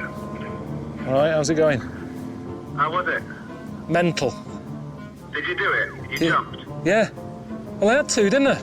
So, yeah. Well done. Were you scared, though? No, not really. I just, it was one of the things, it just was focused. I just thought, I've got to do it, let's get on with it. I just was like, right, it's a tape rolling, I'm doing this, bang, done, bosh. Get these 5 huts, let's get these people happy here. They were over the moon. Oh, well done. Tell Steve, yeah? Just let him know, because he was having a go at me yesterday and all that. I'm sick of it. So just say, Carl did it, he's raised the money, we've got the 5 huts, everyone's happy. I would ask Steve to chip in, but do you think there's any point? Well, pointless. I said that. Okay. Because you did it, I've arranged a caravan for a little treat, because I know how much you like them. So, not only have they got their huts, and you feel brilliant, but you can stay in a caravan now. That's all right. I'm happy with that. No, I know it's not right to do that, but he's shut him up now, isn't it? That's the end of it. I've done a bungee, as far as he's concerned. Ricky's happy. Kids have got the huts. I'm happy. I've got my caravan. So it's a nice lie, isn't it? It's not an evil one.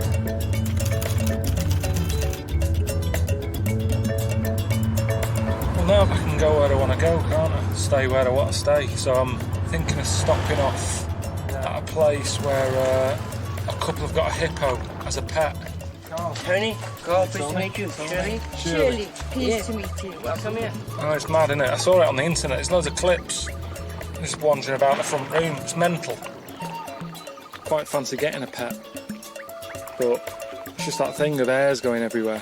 I suppose that's a good thing with a hippo. You don't get hairs on the sofa.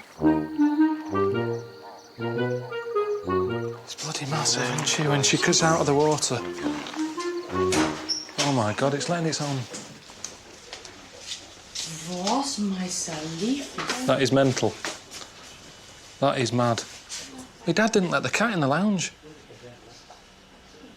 Fucking hippo in here. It can't get through there, can it? No. No. Would you like to feed her beans?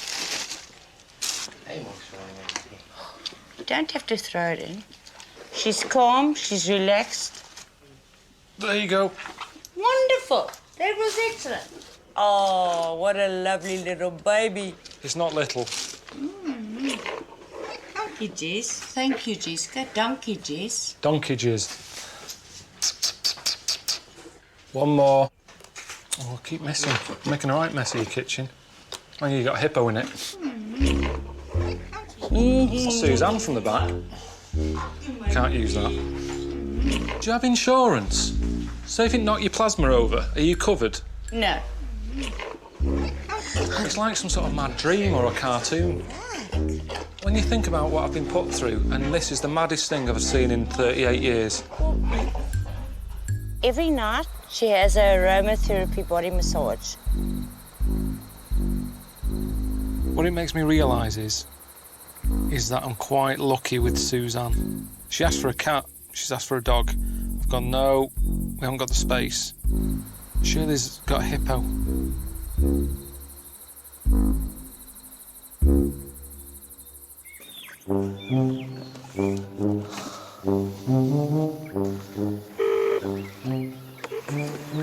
Wow. Yes, 8:30 on a Sunday morning. Jesus Christ. You can't be lying in bed all the time, Matt. There's charity stuff that needs sorting out. Sipo's been calling me, the guy, you know, who does the charity stuff, raising money for the huts. Have you paid it yet? Hello? Oh, what do you want? Well, I'm just calling up, just letting you know I'm having a good time. Just had a little shower, had some breakfast, sat here with a hippo. Yeah, honestly. I'd say if you're seeing animals, this is the best way to see it. In someone's house, have a cup of tea if you want it, biscuits on the go. It's just sat here now. It's well happy. Is it happy though? What do you mean? Of course it's happy. It doesn't just live in a house though, does it? No, it wanders off, wanders in, watches a bit of telly. Wild animals should be in the wild, Carl. Whatever. I mean, don't be worrying. I'm off to see the gorillas. I'm not going to bring one home. Sipo again. Hiya, Carl. The money still hasn't transferred into our account. Give it a chance. Ricky tells me you're up near Jessica the hippo, and there's a township that could do with your help there. They also need more huts. Let me know. Ricky's just taking the piss. He can't even be asked to wind me up anymore. He's getting someone else to do it. Is that what it's going to be like for the rest of the trip? We're in the shit here. Who can we call? I've got Carl's number. Have you? You can get to him. Honestly, I feel like the fourth emergency service. Hello? All right, it's Carl. How's it going, mate? Yeah, not bad. Not bad. I'm a lot happier now with this caravan. It's like the glory days when you used to holiday in Wales. Well, I'll tell you, it's pretty close. This is the happiest I've been on doing this bucket list. I'll tell you this, mate, honestly, I have not heard you this chipper, this chirpy, possibly forever. So, you got out for me to do? We thought maybe it'd be nice for you to go and visit the Underbelly tribe. Underbelly tribe? They're going to teach you their painting techniques, all right? And in exchange, you get the privilege of cooking a meal for the king.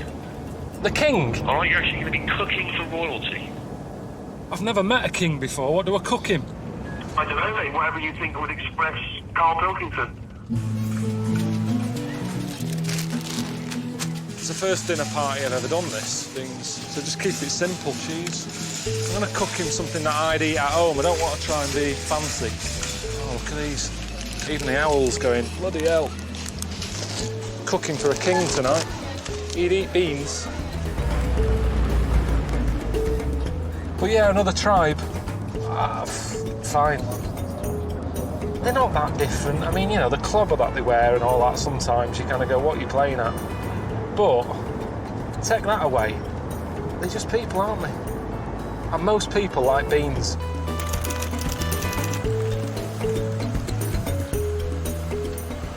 I like all this. This is good. Very nice. Very nice, that. Colourful. We can paint your caravan. I'm not allowed to paint the caravan though, am I? It's a hired, it's not my caravan. Comes off with water. Really? You can wash it, yes. Yeah, if it comes off, just because, like I say, it's not mine. But you know, that'd be good then. All right, yeah, let's do that. Do you need help getting up when you've got these on? Because I imagine it's difficult getting up. It's like having guttering on your legs. Sure you're all right? Right, OK. Just one side, maybe. Yeah. Just a little bit at a time. Let's not go mad. So what? I don't understand this paint. No, that's not a paint. Countdown. A countdown? Yeah. Countdown. Cow. Cow dung? Yeah. What are you using? Cow shit? Yeah. No, I'm not seeing cow shit. That's lovely paint. You come over here with a bucket of shit to put in my caravan here. That looks nothing like the art over there. It's nothing like it. This is like a dirty protest.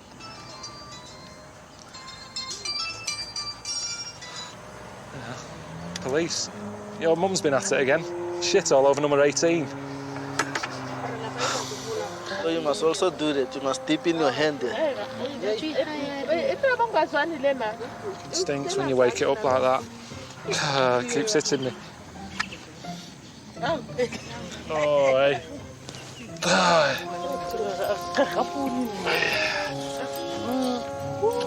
Is that okay? Yes, it's nice. It's nice. All the toilets I've been in since I've been here have looked like this, so I realise now it's art. It's just got so really well. It's flicked off. I'm meant to be cooking for a king. Got my hands in a load of shit here.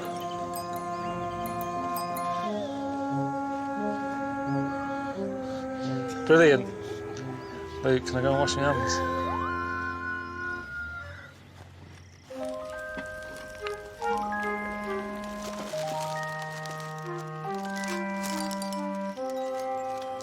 That's the king. Hello? I'm Carl. Yes. Yeah? Good one. Good one. I'm just preparing your food for you. Yes. How many people are you eating with tonight? These people. All these are eating as well? Yes. 1, 2, 3, 4, 5, 6. OK, you go and do what you got to do. He's wearing a full cheetah on his back. Should give him fucking kitty cat, not beans. What's this on the floor? Nibbles to start. Shortbread biscuits. I don't know if they've tried them. It's a new thing for them. Wiggly worms. Some crisps. In case they're sort of fitness freaks. Apples.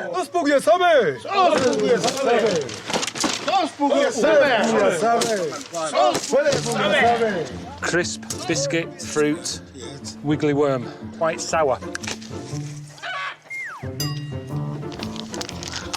Oh, fucking hell! Toast. Toast. Beans. Toast. Well, can't you just help us here? You can see I'm struggling here. I can't do this. I can't do it, Luke. Fucking hell. Oh, I just kicked a load of shit on that. Sorry about the delay. Meat. Meat? Yes. I the just... man is always, if he eat with the meat.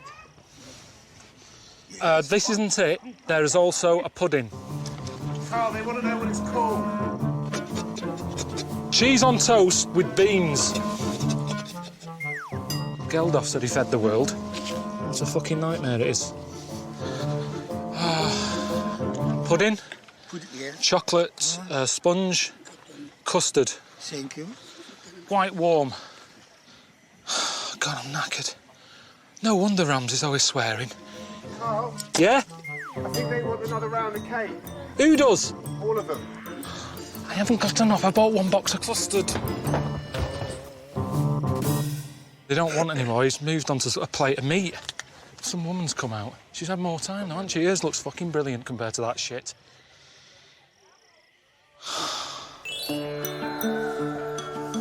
Right, mate. Look, I've sorted out for you to join a major animal conservation project. They're going to be relocating wild rhinos. The range is called Lee, and they'll train you up, give you a real wild animal experience. All right, see you later.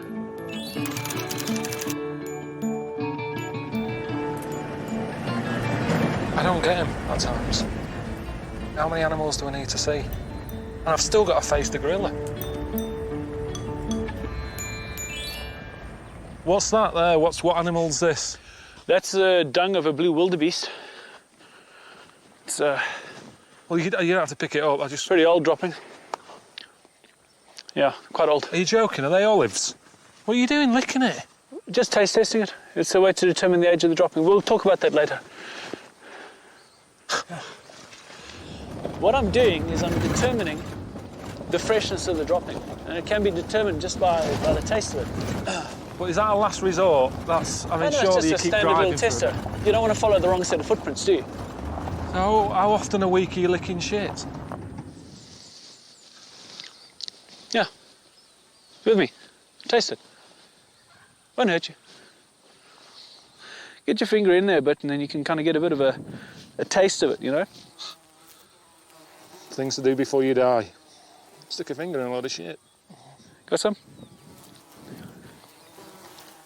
You taste it, it's a little bit sweet, and then we'll find some later on that's even fresher and it won't be so like sweet. Wine tasting? Kind of, I suppose, the same kind of principle. Get it?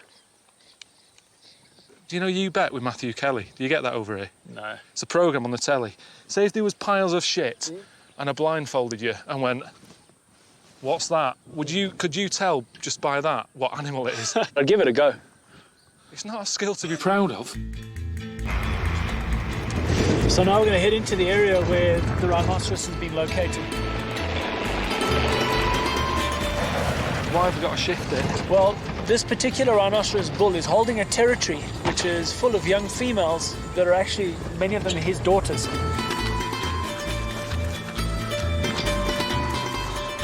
They're the weirdest looking thing on the planet, aren't they? I mean, there's some people who think God created stuff like that. But look at it. Would he really design something as gormless looking as that? And don't look at me. We've given the rhino the injection, stressing its head in a tree, messing about with it a bit, and then they'll walk it over to a truck, get it on the back of the truck. Oh, fuck! Get out of this tribe, because apparently I've sort of had it away with its own daughter, which isn't good. You kind of get div rhinos running around. Take it to another sort of group of rhinos. It can have it away with them. That's it, innit, really? I don't want to get this close to a gorilla unless this fella's sticking an injection up its arse. I mean, we could do that, couldn't we? Knock it out, have me sat with it. Fucking leg it. Biggest thing, second biggest thing on the planet. Yeah, there's a fact for you if you want it to look good. What's the biggest then? Elephant, innit? Second, it is. Why do you question everything? I know some facts. Haven't you been whale watching on this series? I got a text from Suzanne. I just was saying, oh, how's it going? She said, oh, it's stressful. I'm moving office. I was moving a fucking rhino.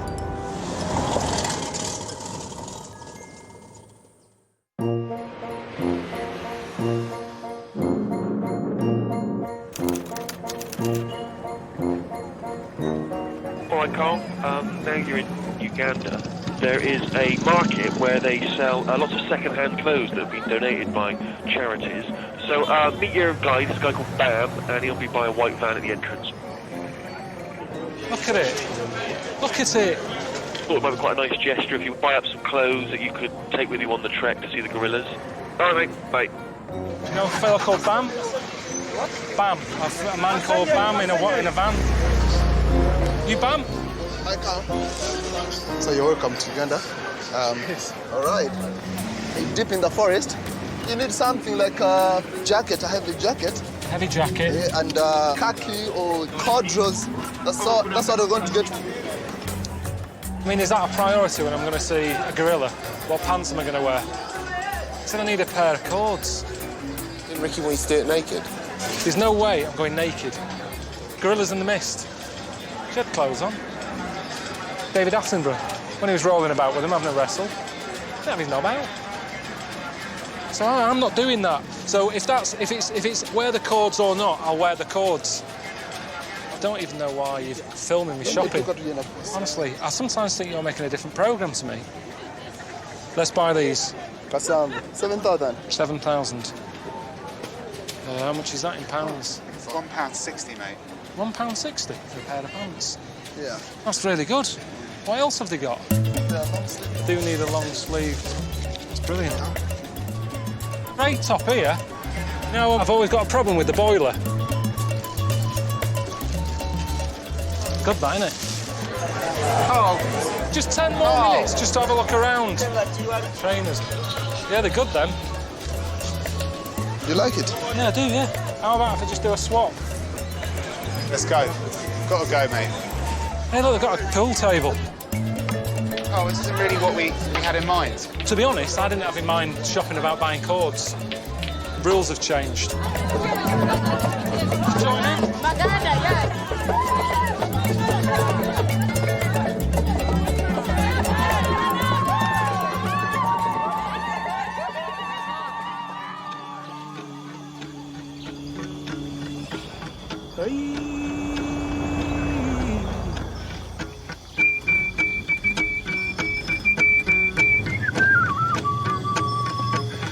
Visitors, you are welcome. You are welcome to our country, Uganda. All right, boys.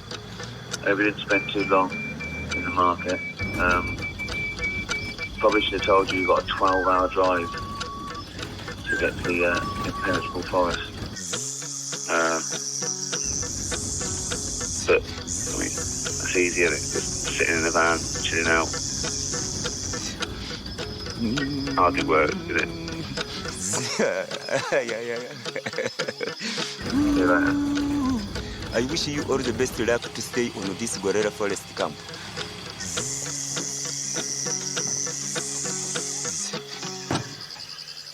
Piss me off at times.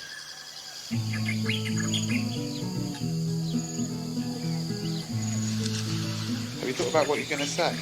To the viewers when you're out there with the gorillas? I don't know. Just see how it goes. Why are you worrying about that? No one's going to be expecting a great speech from me anyway, are they? Everything's been said that can be said about a gorilla. Then why are we doing it? Just wanted to see one. How long's this trek? 3 hours. You are kidding me. We're walking another 3 hours. Fuck me. I'm just hoping it's, you know, it's worth it.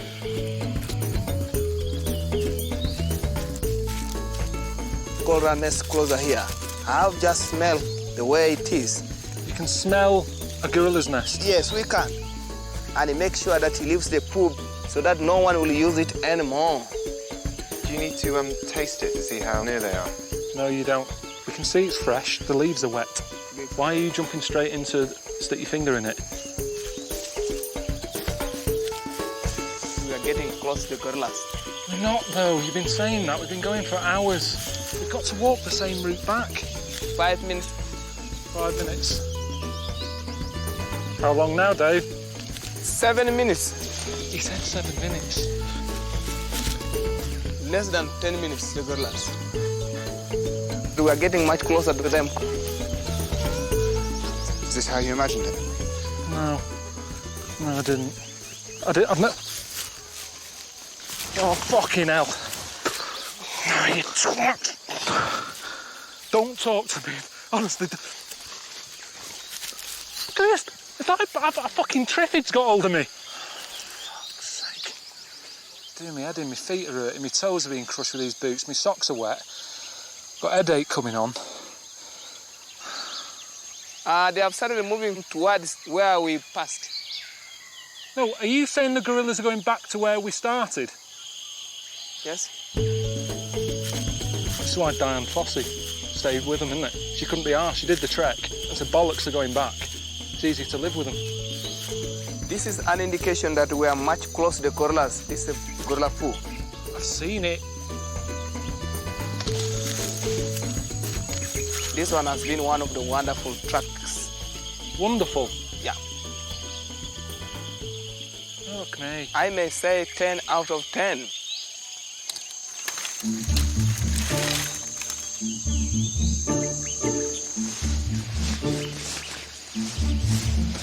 GT.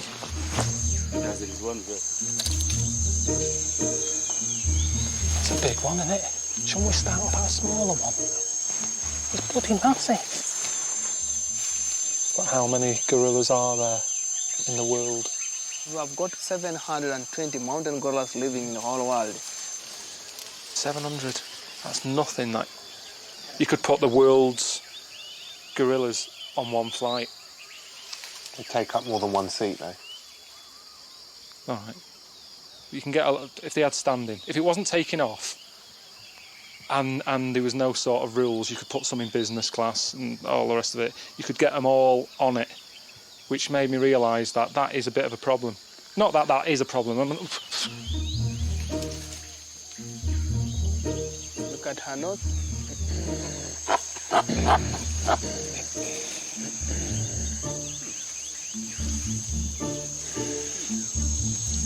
David, should I sit down?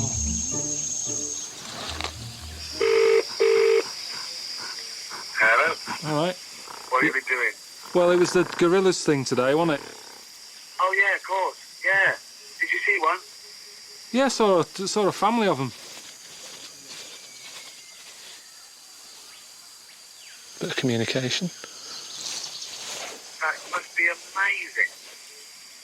Well, no, not really. I've got a right headache. I've got mozzie bites on my head. 10 hours it was in total to get there and back. Really? Walking. In mud, socks wet, covered in shit. I got there, they wanted me to sort of give some quote as to what I was feeling like. I couldn't think of anything. They've got little ears, long arms, short legs. Is this your speech? Wow. You are just like Attenborough. That is just like Attenborough. Yeah, but I think it's all to do with the accent. If Attenborough said that, if he went, and they've got little ears, people go, oh, that's good. I think it's because I'm northern and people go, he sounds like a right dickhead. It's not easy, is it? Sat here, nettles up my arse, trying to think of something worthy to say. I just think, at the end of the day, I tell you what, don't say anything.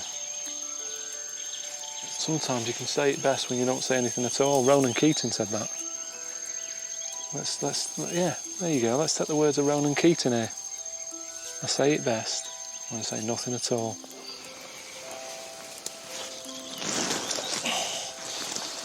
I don't want to put my hands down because there's shit everywhere. I mean, you know, I know that the trip was all about the gorillas, but I reckon I've made a lot of difference in Africa. You sorted that thing out for me to build a hut. I've done that for them. Yeah. I taught kids. Yeah. I cooked for the king and his mates. I shifted that rhino. That's another charity act. You finally did the bungee jump, which is pretty amazing considering how adamant you were at the beginning you would never do it. But that's what I was going to say though, because I've been doing a lot of charity work. I just want to finish this trip by sort of completing it, and I'll pay the $2,500 when I get back, and then that way it's all part of. No. No, I don't mind. That's what I'm going to do. No, I want to. Honestly, I want to. No, you did it. No, I pay it. You did the jump.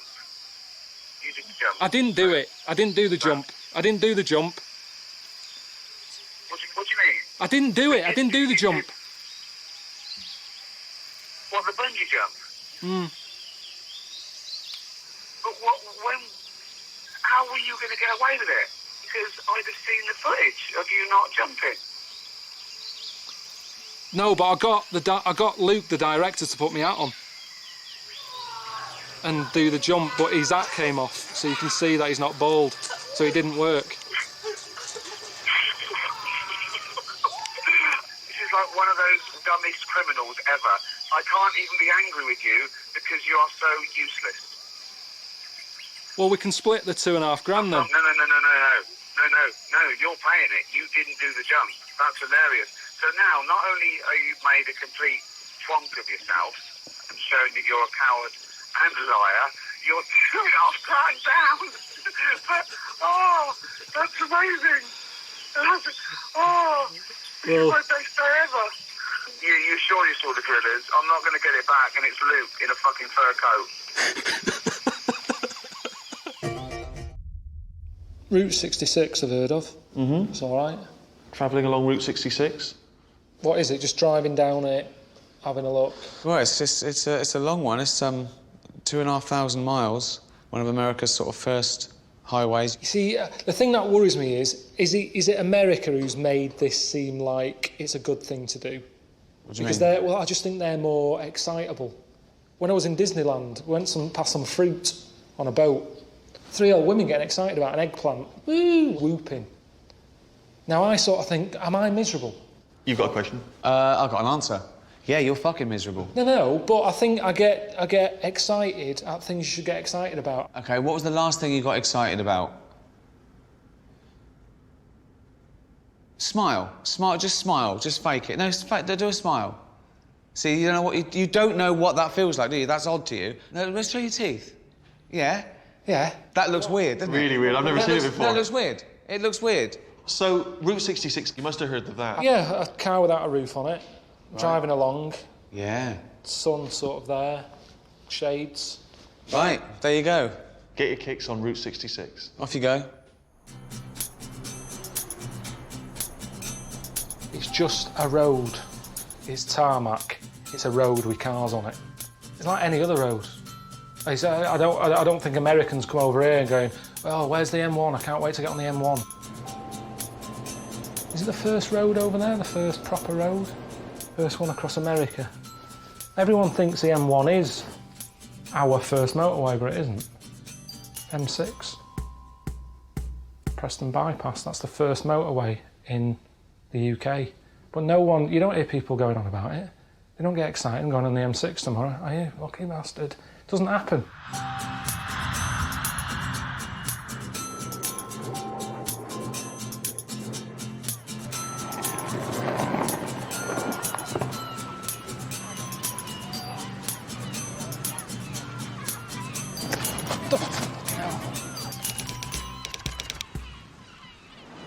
Right, well this is it then, isn't it? I'm in California.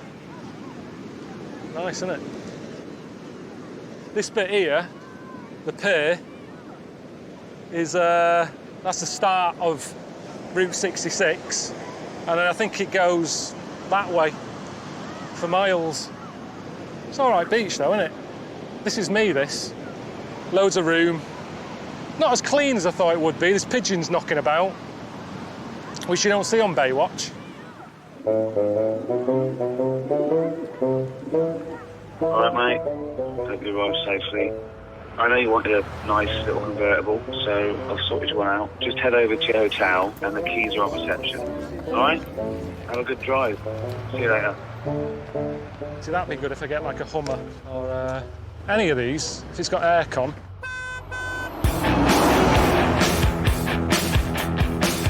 Can't argue, can I?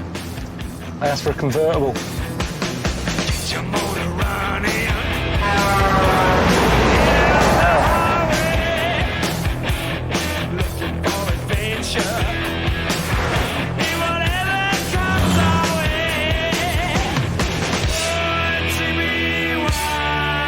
It's not what I had pictured. In fact, I think I've seen babies in prams bigger than this.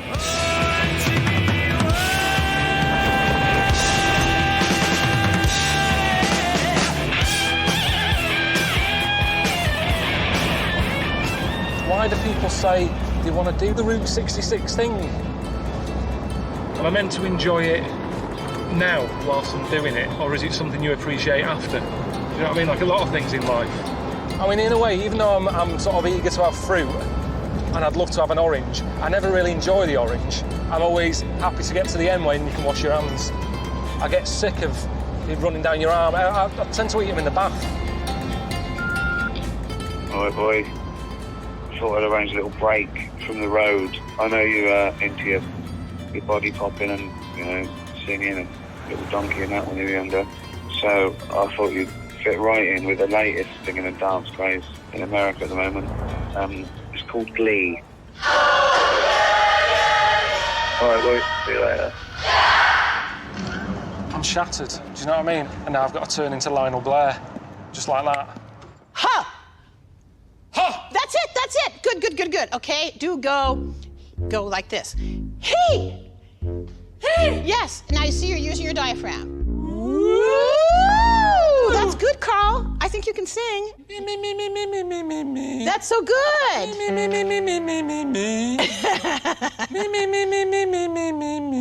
Done. Get the dancers in. No, hang on. No, wait.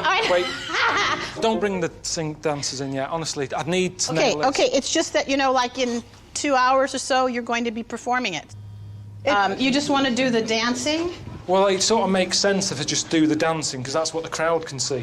The singing, they're not going to be hearing my voice. Carl, your facial expressions, and remember, smile. It's going to be so much fun.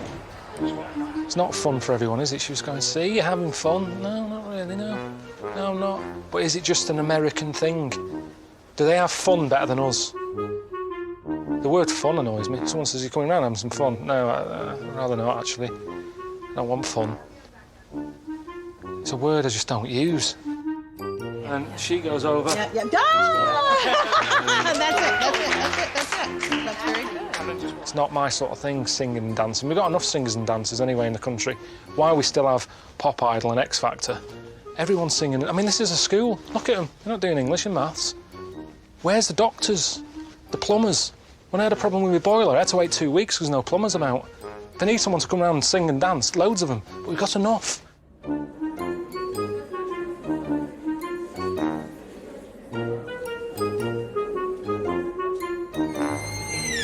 I haven't got a taste for it, honestly. This isn't like a big life-changing moment. Oh, Carl's finally found his destiny. I don't want to do this. 1,000 times a day. By my side, the winds have reached me. But before I reach the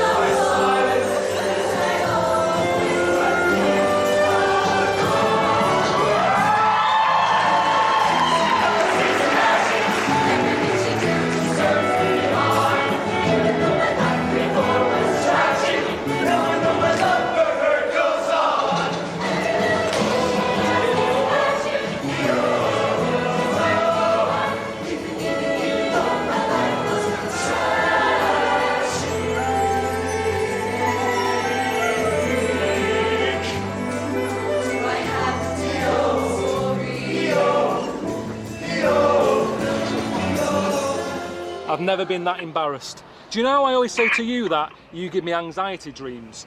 I panic and stuff because of the things you set up. And that time when I had a dream about being in a toilet and you opened the door and there was a big audience looking at me having a shit, it was exactly the same feeling I had in my dream as that. I just wanted to wake up and for it to go away. It was shocking. The weird thing about that dream, it's not particularly sort of Freudian or symbolic, right, as an anxiety dream, because I often open the door when you're having a shit to annoy you. That's true, actually. So, yeah. It's quite a justified dream. That's normal. Have a great time, man. I'll see you soon. All right.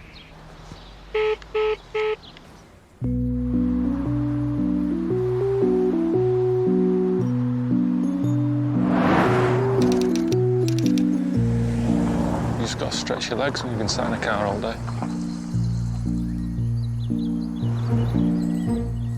What's all this? Hello? Hello? Hello?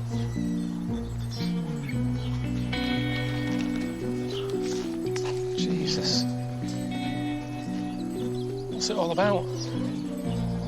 Is it one man who's done this, or is it a touristy thing and you're meant to bring a bottle and stick one on when you're here? I think it's just one guy's house. He's got a serious drink problem, whoever it is, hasn't he? I mean, to be honest, it's scary that he's not in, because where is he? What is he doing? What is he? What is his life like? I don't know what I'm meant to get from it. I don't know if it's proving a point or if he's just a scruffy bastard. See, this is what they mean, isn't it, about it's not worth doing recycling back in Britain. Because there's me with my Marmite jar and my milk bottle and what have you. But if he's doing this, what's the point? I just always think about when it's time to move and you've got to sell your place. His target sort of market There's not many people who would want this in the front garden. No one's going to turn up and go, do you know what? This is what I've been looking for. 2 bedrooms, we're after that. Load of shit in the garden.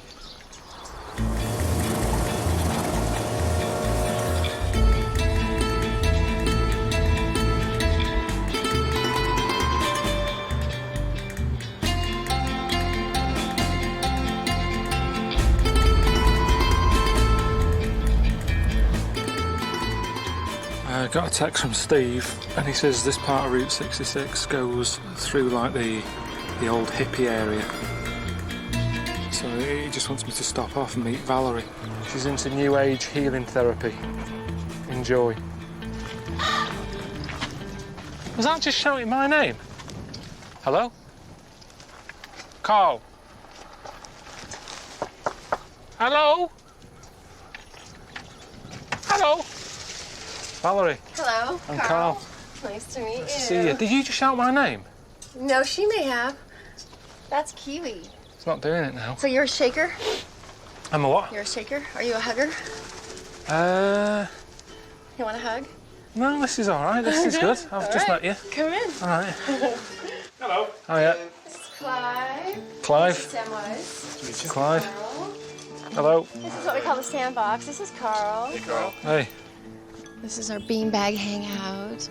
And it's held space for a lot of really beautiful gatherings, a lot of connecting. Would you like to see inside? Yeah. Yeah. This is where we'll be gathering tonight. Who will be? Could be 15 or 20 people. It's called Cuddle Party. Have you heard of Cuddle Party? No. But hang on. Yeah. I haven't been here long, but I've walked past 4 blokes, I 1 know. woman. Yes. So how does that work? They're coming. There'll be more women. You don't want to cuddle any men? Well, I don't want to cuddle strangers, really. Probably going to start at 8, so you and I probably need to go and put our pajamas on. Why have I got to wear pyjamas? Because look, I am so comfy now. I've got shorts on. They're nice and baggy. I'm getting air to my legs. Well, I'm relaxed. I think I'm going to encourage you to push yourself and put on some PJs.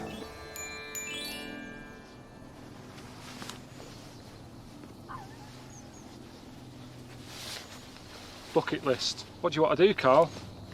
I want to drive down Route 66. All right, then. What are we doing? I'm keeping my hat on. I don't want to look too relaxed because then it looks like I am up for anything. But this is saying I'm new round here. Is there any part of you that thinks you might learn something from it?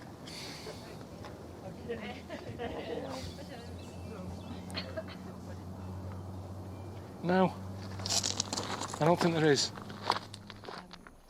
Touch can be very healing, and sometimes things come up we don't expect. So that means that if you are cuddling and you become aroused, that's okay. That's a beautiful thing to acknowledge, speak with your partner. You can excuse yourself and have grapes. Again, it's about using your voice and communicating, right? Grapes. We do get questions here about erections, and they do happen from time to time. There's a level of discomfort, and what we're aiming for here is to be comfortable with that, to be able to dialogue, to be able to talk about what to do. Would you like to hug? You're not ready to hug me yet? No. Because I think we're getting on without it. We're fine. Can I hug you? Will you hug me? Yes. Hi, Jackson. Thank you. You're welcome. Honestly, it's nothing against you. Okay. I haven't hugged Valerie. You haven't hugged her? No. All right, then. Just because I didn't want to be pushed into... I didn't know I was coming tonight. It's not like I came and I knew what was going on. I can't hug you now, because then Valerie will be going, hang on a minute. Oh my God, are you making that up? Yeah, no, Valerie wouldn't care. She'd be so happy you changed your mind. I would be happy that you said yes to what you want to say yes to and no to what you want to say. I'm telling you, it would bother you. Inside, you'd be going, what is going on? Oh, dear one. How long does this go on for, this? So we're going to go tell them. Are people paying to be here? Right, that's what it's about then. So of course she's going to say, yeah, Cuddle's good for you. Of course, she's doing the sell job to us. She's not going to go, it's a load of old bollocks, this, but don't tell anyone. But good on her. I always think, don't have a go at people for coming up with a business venture. But, you know, she went on the Dragon's Den. This wouldn't happen in England. This wouldn't work. But in America, they love all this shit.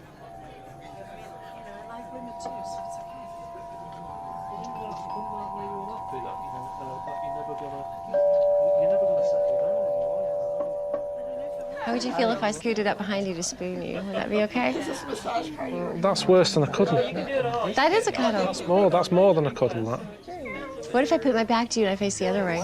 Oh, that's all right, because that's just because it's crowded. Touching like that, that's just like being on a tube. But you don't touch people on the tube. You do. In London, you do. It's a nightmare in rush hour. Really? You'd love it. Right, that's enough fun for me anyway. You want to go down there? No, I've got to get going because the traffic's... What? The traffic and that. What are you talking about, there. the traffic?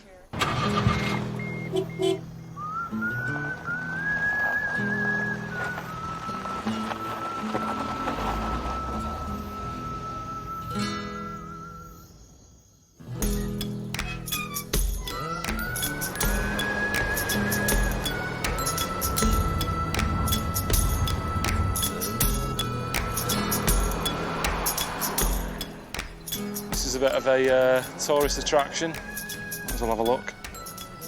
Nothing else happening, is there?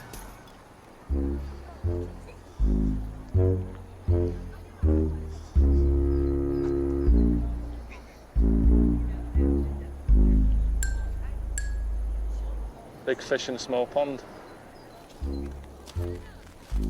The sign says it was an anniversary present. The bloke who built it for his wife. Odd gift, isn't it? And then the problem is, he did this. What do you get next year? You're just making yourself a bigger problem. Suzanne always says it's not about the gift. She says it's the thought and everything. You never go out of your way to get me something, you know, different. She says she's always giving me hints, but I don't hear her. Do you know what I mean? She sort of says, oh, I've told you I've wanted this, I've told you I wanted that. You never listen. And then she gets fed up. That's the thing, you see, about America, all that positive thinking and stuff. She has positive thinking. She thinks, right, I've told him I want a new ring or a pair of earrings, he'll get it me. And she has that positive thinking about it. But the problem with positive thinking, when it doesn't happen, you get negative. And most of the time, it doesn't happen. So she's pissed off most of the time. But she wouldn't want this anyway.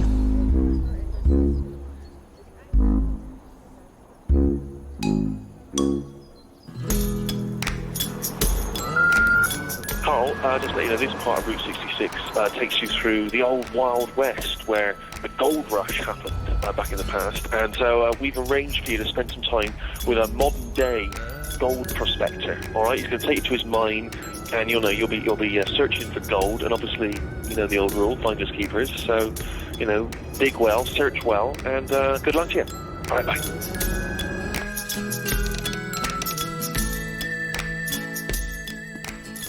For gold, be good. I'll get Suzanne some. Which is good because she'll be impressed with that present, and it's free, so we're both happy. Is this like a proper trailer park? Looks like it. I've heard of these. I mean, I lived in a tiny flat in London, but it was still a bit bigger than that. That is ridiculous. You can wash up whilst you're in bed. Do you know what would annoy me with that?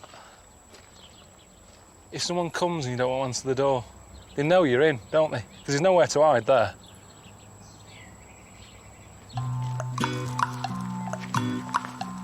See, these are all right. These are like what we used to stay in Wales. I think I'd be happy with this. Because you just always feel like you're on holiday.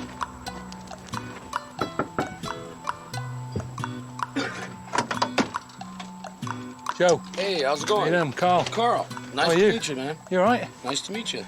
Yeah, how you doing? Yeah, just a bit hot. You wanted to find some gold? Yeah.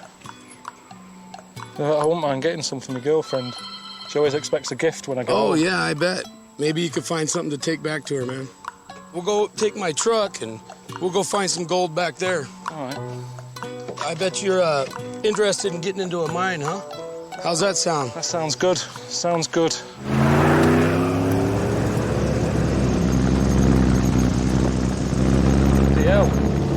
pretty good pickup, huh?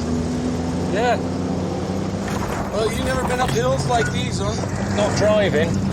Well, this will be an experience for you. Oh, Jesus. Oh, you know.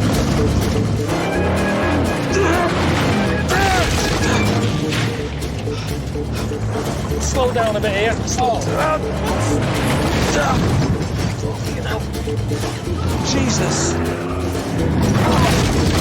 You like that, huh, Carl? Is there not another way? It's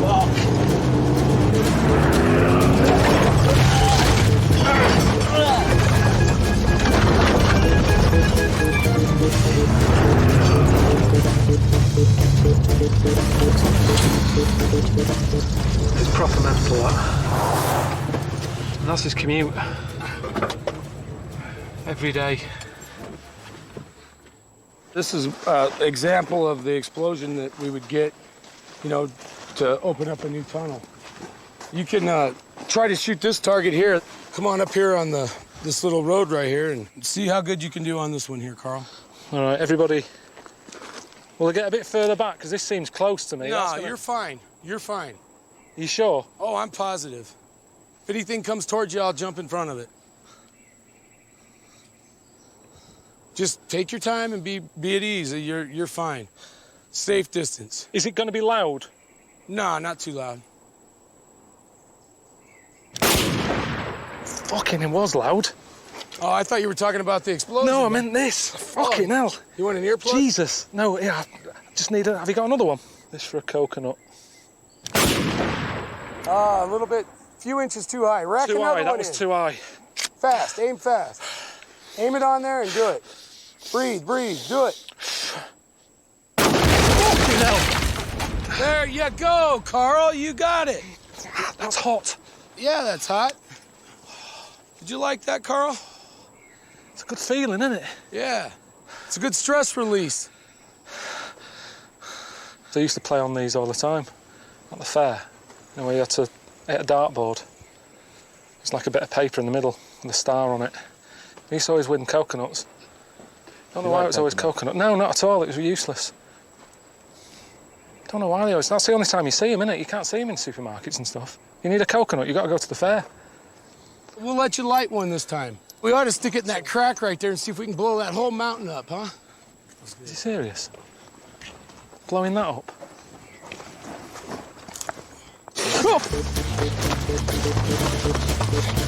Carl? Get behind me. How long do you reckon? Oh, any second now. Say 10 seconds. Count down, Carl. 10, 9, 8. You only got to what? To 8, huh? Did you feel the compression through the air? Sucks your ears. Yeah, kind of relaxing though, isn't it, to do that? Not really. No? No. Is that your idea of fun round here? It used to be, but I got blown up a while back. Seriously? Yeah, seriously. I like the way you tell me that now. Yeah. Go on back there, Carl. That way we can find some good pieces of ore. I don't... Is it worth going further down? Well, you don't know till you get there. Never wanted to work down a pit. You just don't want to scream or yell. Just keep watching for snakes. What about spiders? Oh, there's spiders anywhere. I can't be doing Like cave spiders. How big are they? What's that there? There's a bat. You stupid bastard! Don't do that! What'd you call me? Kind of felt safe with him. It's like, even if it did all cave in, I reckon he'd be able to get me out. It was like having Desperate Dan with me. One hand right here. Yeah. One hand right here. Yeah. Kind of tilt it down. You want to shake it like this. Went looking for gold. Didn't find any. Now you take it. So it's not looking good for Suzanne's present. That's what I was relying on, really. I'm after something bigger, though. I want yeah. Something like that. Yeah, me too. I like Joe, though. He had his vest on, ready for action. 3 guns, a rifle. We're only having a barbecue. What was your other, rest of your trip like? Went to a cuddle party. Couple parties, huh? Cuddle. A cuddle party? What the hell's that? Meet up in a tent with a load of strangers and have a hug. That's a new one on me. I hope they were women. They're both.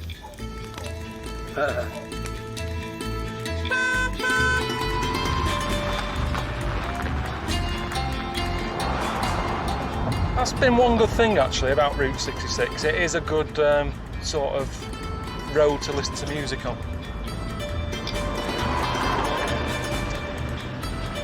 They're all a bit depressing, the songs I like, but good stories. Pinball Wizard.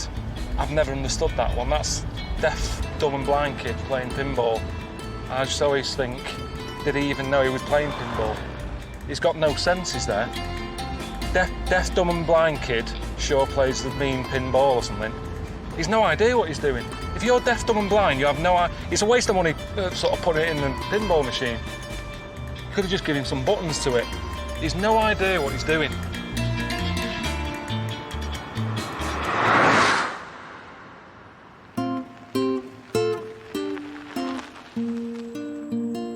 Walk for miles. Tree to have a piss at. It's not for me, that, is it? That isn't the next thing Ricky and Steve have got me. That's what I wanted. That's what I had in my head. All right, Roy. You can stop moaning about the little car I got you now. So I've got you something bigger. All right? Always trying to please. If you're happy, I'm happy. All right? See you later. You Ronnie? All right, Ronnie. This fucking thing. It's embarrassing. Happens every time. Neat Ronnie. Do we get to park a tire on this thing? Hard-looking bloke. On this? Yeah. You know, he had tattoos on his legs. For me, that's when you know someone's hard. Not the Ponzi ones either, not like Latin and all that, or, you know, that sort of Robbie Williams style thing. Just like this? Is that the only way in? Only way in. Doesn't use aftershave, smells of like WD-40. Fucking hell!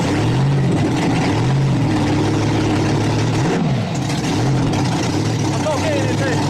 I'm not getting in this. Fucking hell. You want to go try this now? No, forget it. No? No. You don't want you don't want to go for a ride? No, not without a proper seat, Jamie. Jamie, there isn't even a proper seat. I can't get in this. Ronnie! Can you hear me, Ronnie? Ronnie! Ronnie! Ronnie! Ronnie! Stop! Ronnie! Ronnie! Fine! Stop! Stop! Stop! Ronnie! Right, that's fine. Want to try it again? No, you're all right, Ronnie.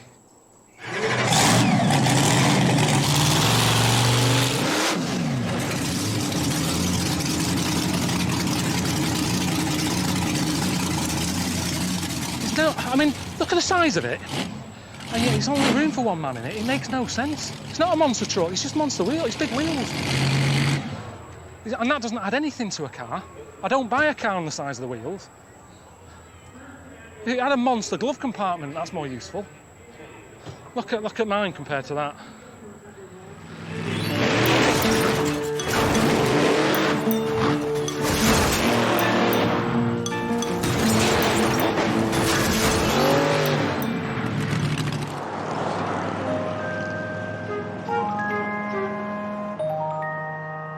I thought Route 66 was meant to be about freedom, but it isn't, because it's really restricting. It's one road. And I don't think I like that in life. I think that's why I'm not a big fan of sat-navs. Getting lost, that's a good thing in life, I think, because that's how you find new things. When Columbus was in his boat, I wonder if he was trying to find America, or if he just got in the boat and went, I'm going out for a Sunday, sail, and he bumped into it and went, bloody hell, look at this I've found. I think my problem with Route 66 is it's already laid out, and I'm just on it. It's not my journey, is it?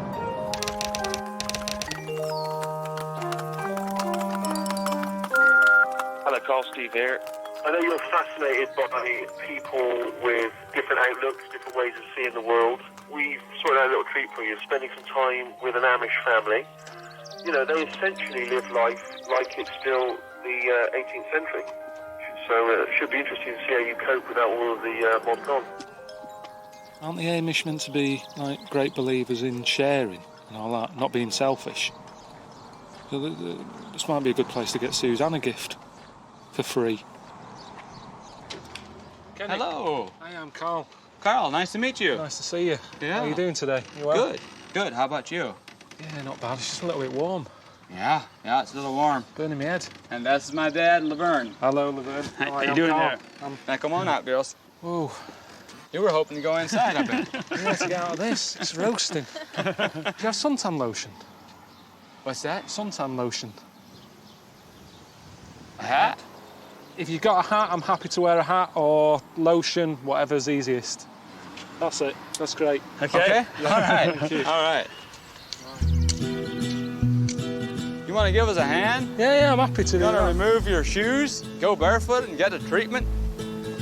Go barefoot. Oh, I don't grow anything at home. And you get all your produce from someone else. Yeah. Yeah. Get it delivered. Yeah.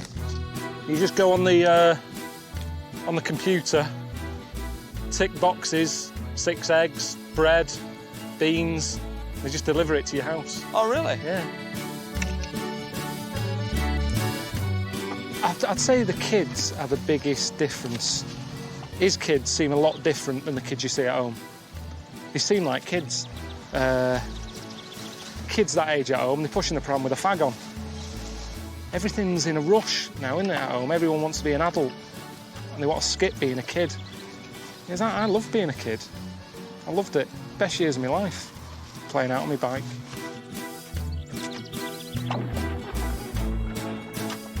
What about relaxing?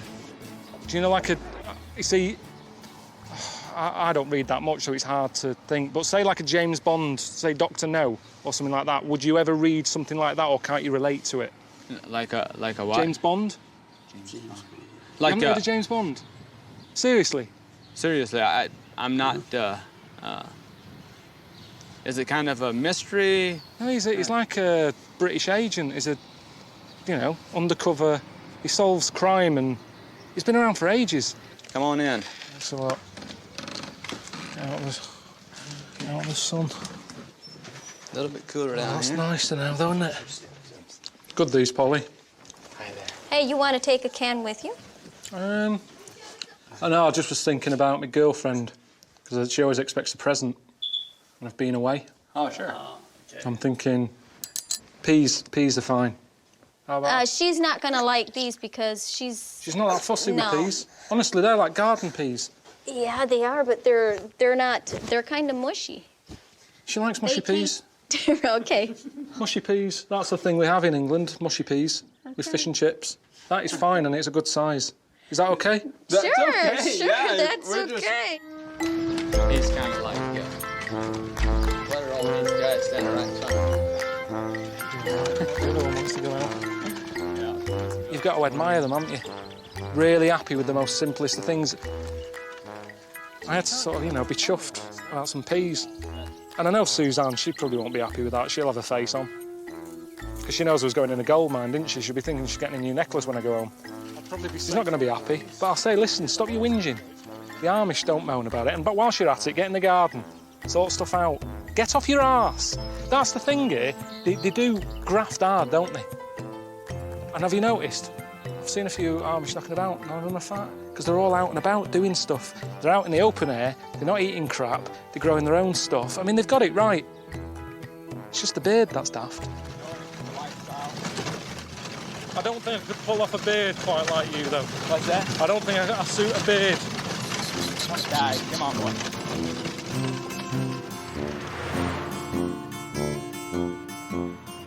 I think moaning's good for you. Makes you feel alive, a good moan, a good rant. So that's why I couldn't live in America. Because everyone thinks you should be happy. It's all about living the dream.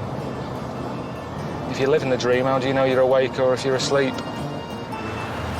It's exactly the same. That's what I quite like. I quite like having bad dreams. You wake up and you go, oh, thank God for that. If your dreams are better than your life, what is the point? Your dreams should never be better than your real life.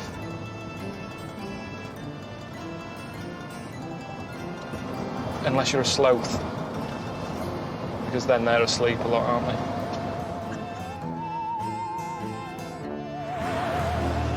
Got a text from Steve. He says, we understand you are getting a little bit bored of driving, so we have arranged a flight for you to see the end of Route 66 from above.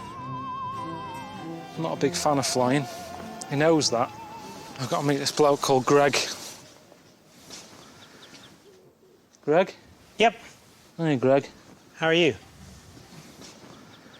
Like I'm about to do something I'm not looking forward to. You want to go flying? You see, I've never been in a plane that's open. That's open? Yeah, I sort of have that fear of wind hitting against me, not being able to breathe. You're not going to get to ride in the seat that much. You're going to ride up on top of the wing. That'd be your best view.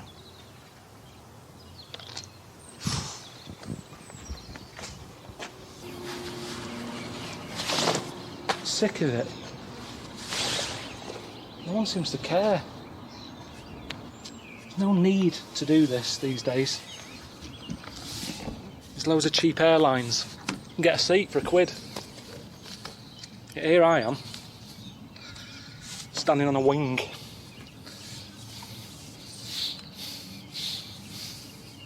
You've got to grab hold of these. Remember, I'm going to be high up. You've got to grab hold of these, pull yourself up, put your foot there. Well, hang on. So put your foot there. Look how tight it is here. You can't put your foot on that. You can't put your foot on that. It's like playing Twister. There's all these sharp things I keep catching myself on. These nuts and bolts.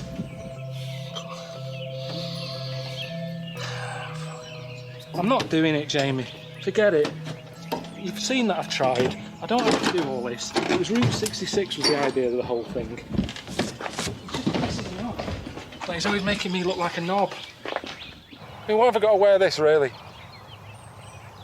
Spider-Man at a funeral. I'm not doing it. What do you mean? I told you at the beginning. I said, it's Route 66. We had a chat. You talked about bungee jumping and all that other daft stuff. I said, I don't want to do any of that. I look like a right fucking knobhead, and there's an old... It's not even a new plane, Ricky. It's a really old one. We sat in your office. What's your worry? What's your worry? Is it safety? Yeah. Honestly, it's an old... But Carl, this would look great. This would be a great ending to the show when you're on there on a wing. Oh, just whizzing along. But this is... Do it. No, because this is my bucket list. You'll be a hero. No. You will love this. No. I thought you'd chicken out. So It's not chickening out. I've got something else. You are? You are? No, it's not. It's not chickening out. So, I've got something else arranged for you. So, okay. Well, do that instead then, mate. All right, then where is it? What? It's no scarier than dancing with glee. Trust me. But it does involve getting on stage again. And remember, okay, you've got to do one or the other. If you don't join in and get on stage, you've got to do the wing walk.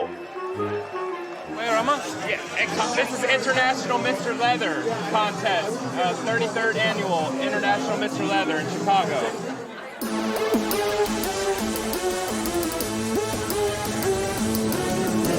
Forget it. I'm not getting on stage wearing that.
Climbing Mount Everest, people dream of doing that. Not doing that. What about climbing Mount Fuji in Japan? If it's made for tourists, I'm guessing it's not that. It wasn't made. No, it wasn't but I mean, made. a lot of people. It's like Kilimanjaro. Right. A lot of people used to say that's big and what have you, but now everyone does it. As long as it's not like that. Mm. I nearly died once on a hill like that because I started running, going downwards. I couldn't stop. I kept chucking myself on my arse and I kept bouncing back up. It's not funny. I nearly went into chips, like through a bottom of a slate wall. Into chips? Yeah, like smashing through a slate wall. It would have just cut me up into like, you know, that sort of chip shape. What do you mean? Why would you have been made into chips? Because there was no cement in it. It's just like a man-made slate. We were up there. Oh, I was getting slate with my dad. Right. So you were thieving? No, it's natural. Right. You can't nick off nature, can you? So you were running down a hill with slate in your pockets and in your No, just in your hand. Right. I had hold of it like that, going down the hill, started to pick up a bit of speed. Yeah. And before you know it, my dad's going like, don't drop it. I'm going, no. And the weight of Your it... dad said, don't drop it. Yeah, I'd rather you were made into chips than to drop any of this precious natural slate. Yeah. And my dad's mate, Sid, had to jump and sort of grab me around the legs. Cut all my face and everything. That's amazing. Yeah. This is going to be a doddle to you. Yeah.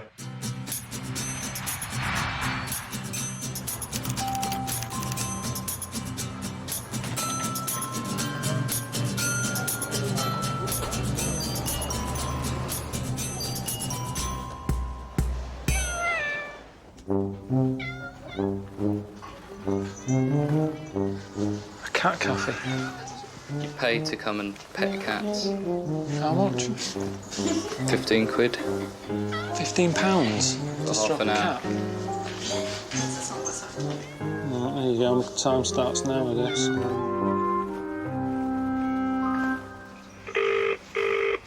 Alright, boy. What are you up to? Just in a little cafe. Some cats. The cats? Yeah, it's a cat cafe. If you want a coffee and a cat, you come in. Alright. That's nice. Not really. 15 quid it is. For half an hour. Yeah, They're not but even friendly. Good for you, isn't it? Stroke a cat, it brings down your blood pressure. It's good for anxiety. You're always sort of stressed and moping around. That just chills you out. No, but this isn't helping. They're not even being friendly. They're not coming near me. Your cat's friendlier, and you know how much that cat does me head in. I'd love to see your cat in here, you know. It would get battered the way you spoil it. Honestly, it'd be like a posh kid going to a rough school. You're whinging because you don't do any exercise, so that brings you down and that makes you ill. So, I've arranged some exercise for you. It'll make you feel good, okay? It's, Sumo. You're in the home of sumo wrestling, so I think you should do it. But I've done wrestling. I mean, there's nothing greater and more honourable than being a champion sumo wrestler. These guys are huge. They're like superstars over there. It's just all about the nappy thing, isn't it, with Ricky? Making me look a knob. You can't look good in a nappy. A baby doesn't look good in a nappy. It's not a good look. And it's not even a skill that I want to learn, really, sumo. What training do they have to do? It's just pure... It's just eating, isn't it? That's the workout. It's just something for fat people to do, which is good, because fat people haven't got many sports, you know. I suppose it gets them off their arse. I just don't want to be under it.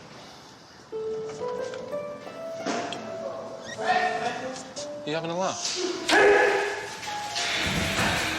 Have you seen the size of it?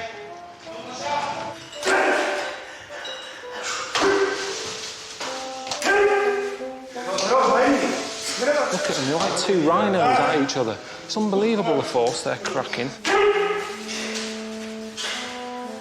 Just that, is it? That's what you have to do. You have to push them out of the ring. Are there any of them that you think you could fight? Yeah, him over there with the blue shirt and glasses on. Can we at least get out of the nappy thing? Can we at least just say we don't need to do that? Because it's more about the pushing and the shoving and the fight than the fashion. What do you want to wear, Carl? Just need underpants. But they're not wearing their pants, are they? No, probably because they can't get any to fit them. Carl. Carl, yeah. Hey, Carl. How are you? Mouse. Say again? Mouse tray? The nappy. Try. Let's go. Just wear these. Hurry up.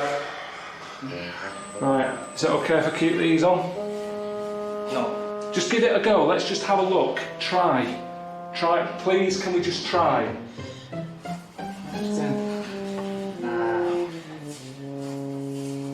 Go on. No. It's fine, it is.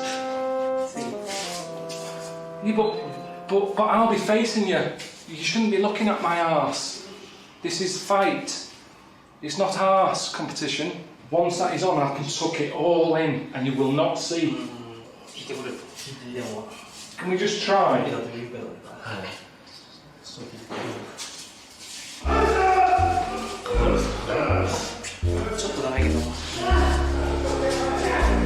It's nipping, it's definitely nipping.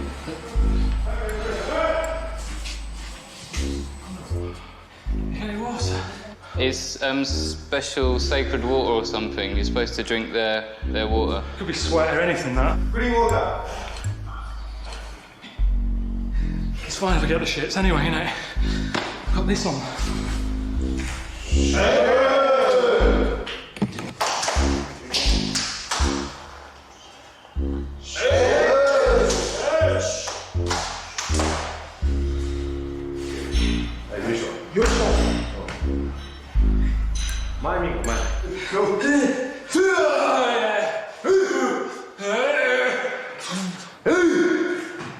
Go on. Yeah, innit? I'm gonna catch you.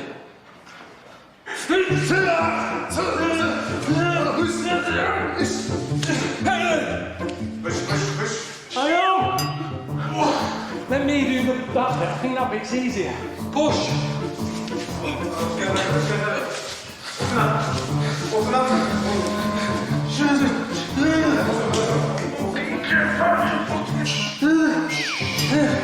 Push it!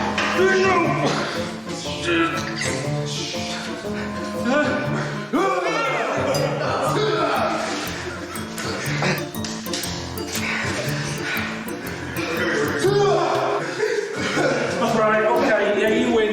You win. All right then. Okay, now. What's he doing? Yeah.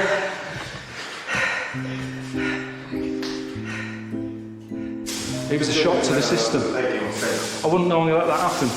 If someone that size had a go at me, I would run. And that's what I've been given by nature. Faster legs. I've got to catch him out. I've got speed on my side. He had me like and carried me around like a handbag. He grabbed the back of me. His finger went up there. I'm sure he was checking for my prostate. No! Ricky's always saying I should have that done at my age. He's left a fucking ring up there. How was it? Honestly, I got absolutely battered. Thrown all over the place. Do you know that sort of classic nature thing of a killer whale throwing a seal through the air? Yeah. It was like that. If it stick a nappy on that seal, that is what you've got. Great! That's perfect! Got sweat in my eyes. Wasn't mine. That's a first. I was hoping that one, you'd sort of be engulfed by about a ton of flesh and not be able to breathe. Yeah, right? you got that. Also, that he would give you a giant wedgie. That's exactly what happened. Well, basically, you've got your bucket list then. I haven't had mine yet, but you've got your wish. All right.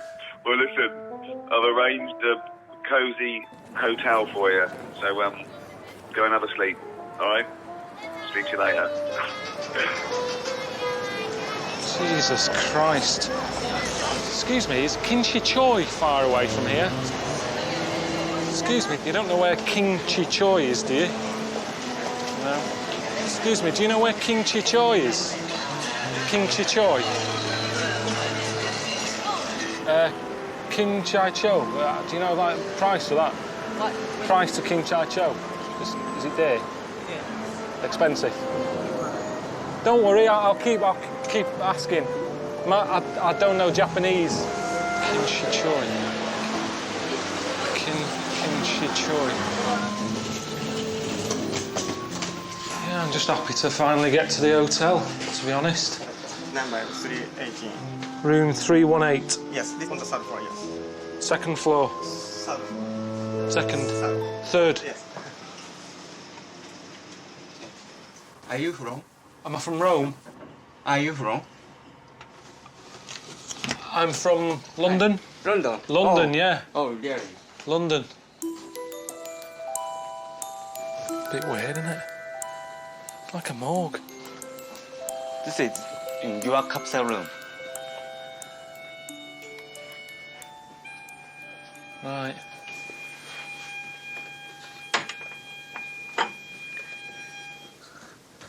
Oh.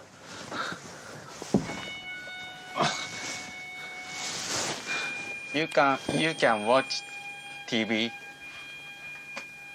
Japanese TV. Yeah, but I can hear noise. Is that someone staying in a cubicle? There's someone playing an instrument. Can you hear that? That noise, I'm very tired, I've had a long day.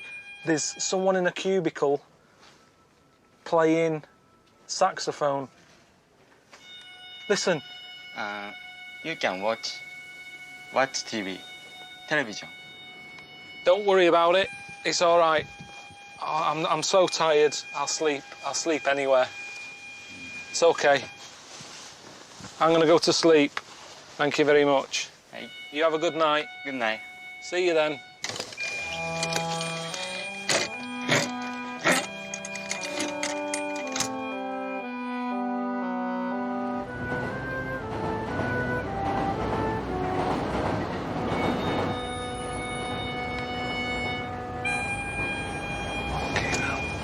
Jesus.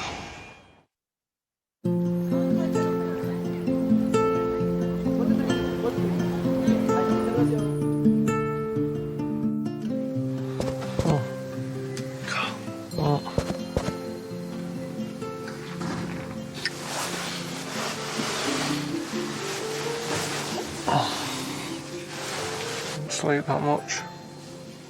Saxophone bloke was at it. Bloke was having crisps down there. Hello, mate. How was the hotel? Yeah, it was like being in a coffin with a cat flap on it. So Yeah? cheers for that. You won't get a sumo wrestler in it.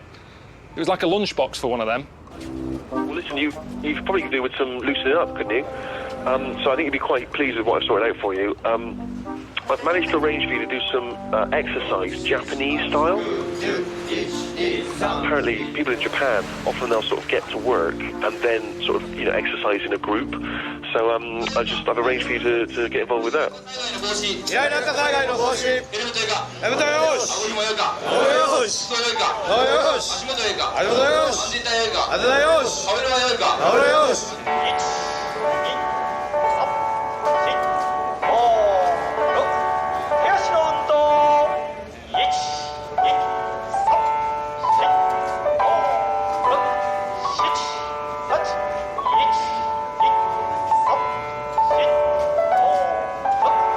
I mean, it's like 2,000 builders here, working on a massive building.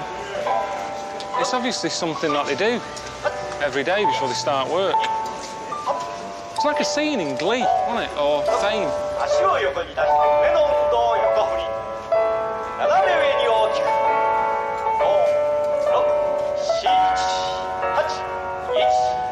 You don't put the two together in a way, all that dancing stuff en masse in this industry.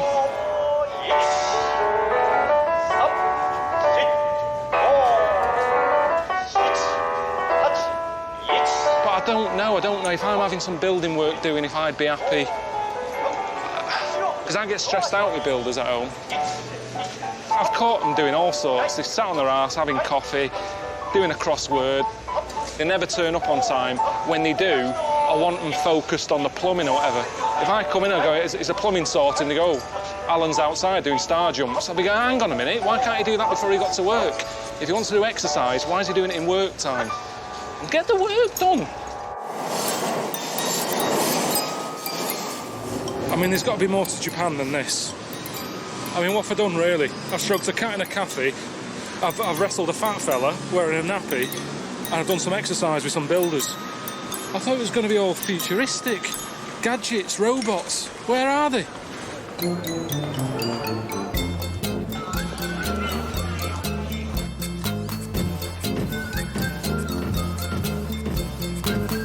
Looks like it shit itself, doesn't it? Maybe it has. I don't know how human it is. Cools you down. That's going to give you a headache, not get rid of one.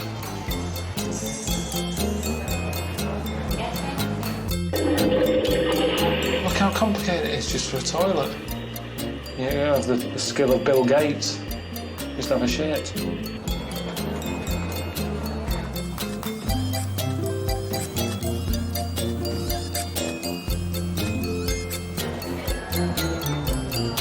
It's a crisp picker-upper.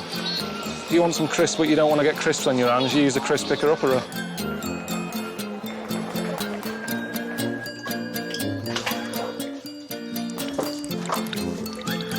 How do you turn it off? Shit.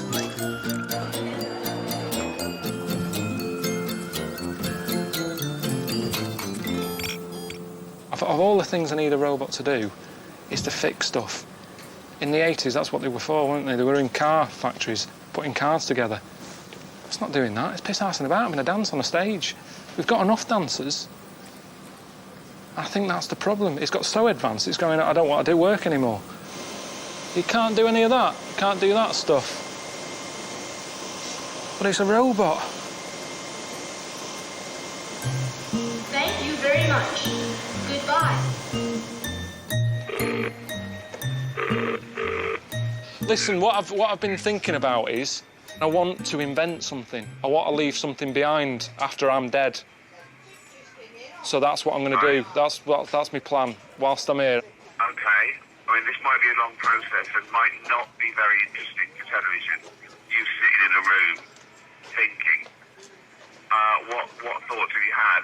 Just something useful. I come up with ideas all the time. I'm always saying to you or Suzanne, listen, here's an idea.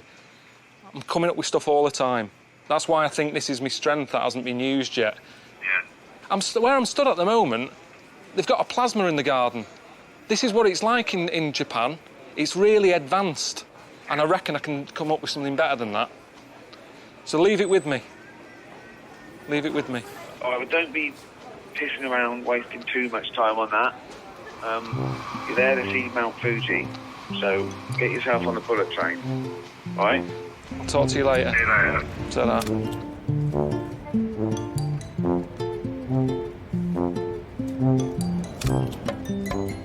I'm not going to come up with anything that's going to change the world, am I? I just want to come up with something that's useful. It's like these. I found these in the shop. Basically mops that you stick on a baby's feet and they mop up. Because let's face it, for the first 3 years of a baby's life, it's all take, and they don't do anything.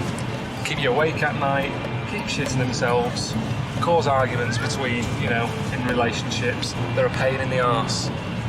But if you can get the baby helping out around the house, it's one less stress, isn't it?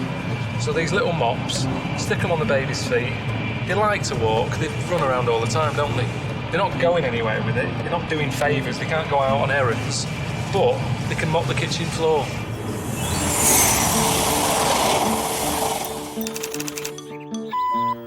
All right, Carl.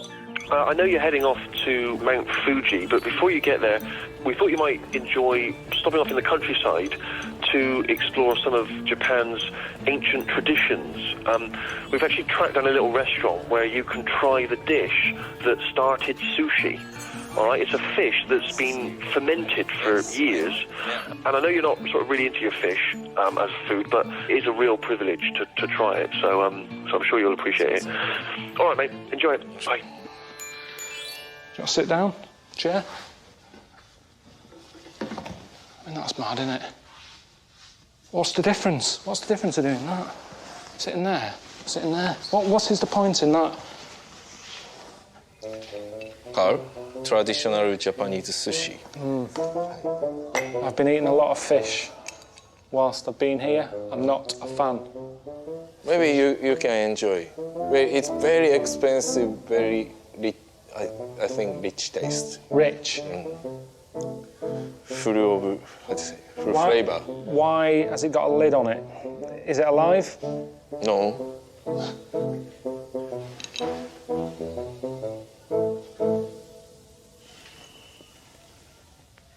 How often do you eat that? Actually, I have eaten once. Once in your life? Yes. Right. Do you like some first?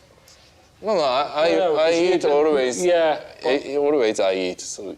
But I've learned in Japan all about etiquette and not to be rude, polite. Yeah. So I would like you. No, honestly, no. Come on, let's play it by the. If we're say in Japan, I say you are a guest in this town. That's right, and I'm welcoming you. I'm a host, so guests should eat first. Right.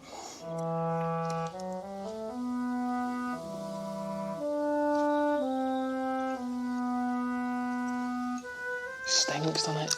No. He does. No. What do you mean? No. He does. No.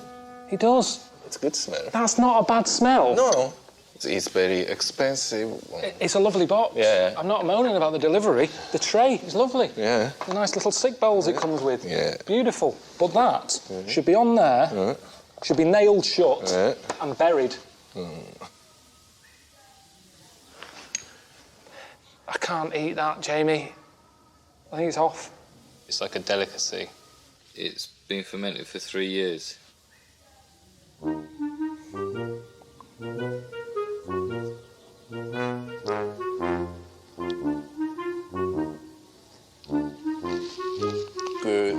Good taste, good flavor.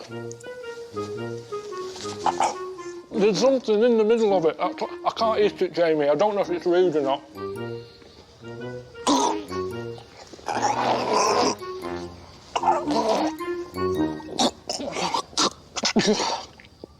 I don't know how they're getting away with it. It's not a meal. It's more like a challenge, that. Me taste buds had just been mugged. That's what had gone on there. Sausage, egg and chips. I'm happy with that. Sausage, beans, potato cake. That's something Suzanne normally knocks up for me when I've been away. Something to welcome me back. If I have fish fingers, battered cod. I've had pollock recently. Is it pollock? Yeah. I've had that because I didn't have any cod in the chippy.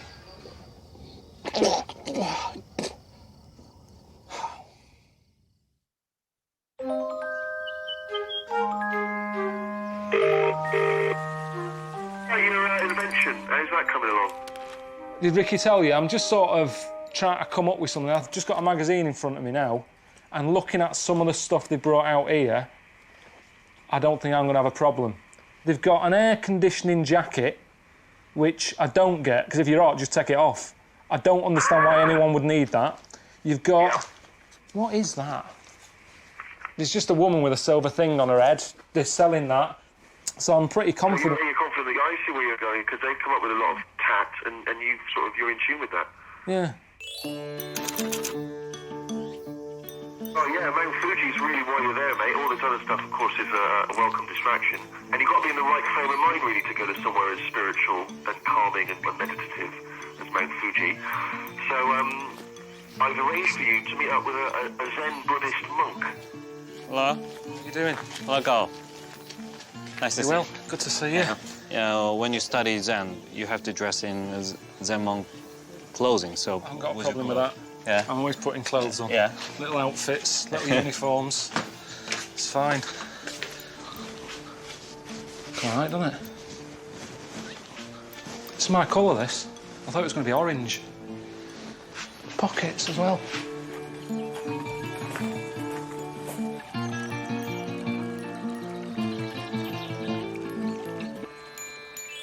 I think Buddhism is for me so far. It's like when you walk into a house, they say you know within 11 seconds. It's the same with Buddhism. You wander in, I went, yeah, I like the layout, it's lovely. Got a lovely garden here. nice outfit, that's all you can go off. So I would like to introduce the way of thinking of Zen Buddhism. So let's start from the mopping. Mopping? Mopping, yeah. Cleaning is the most important training in the temple. I thought we'd be sort of relaxing, meditating. Just turned up, you said, let's get the mopping done. When was this last cleaned? This morning. Well, why are we doing it again?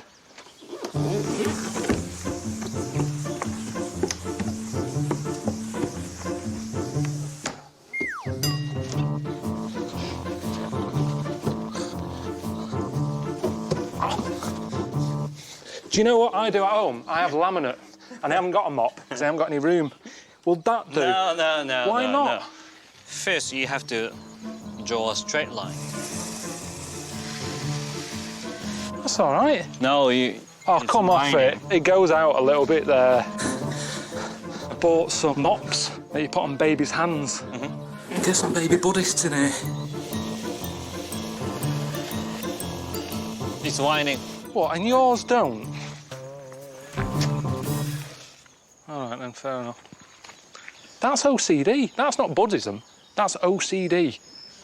It wouldn't surprise me. It's probably... He'll finish his raking and then he'll go in and just separate all his Smarties because he only eats red ones or something. He's got a problem there. Would you be allowed to add fun to this? Fun?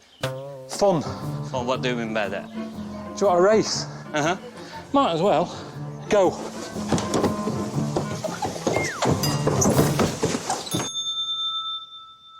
It is very important to practice sitting meditation.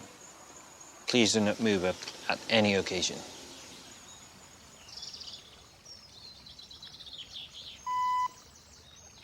All right, your phone's turned off, so I assume you're meditating with your little Buddhist chum.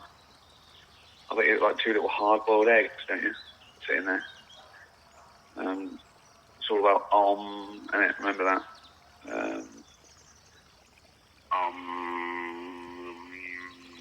Mein Twa, little round-headed buffoon, you little moron, you little round-headed moron, oh, Dilkington is a moron.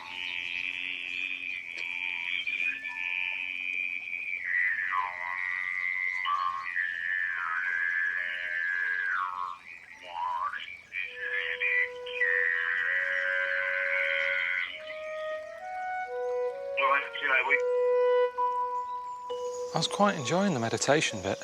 He went and ruined it by whacking me with a stick on my back. Right! Right! So why did he hit you, Carl? Because I think I moved. But I moved because I had a big ant on my foot.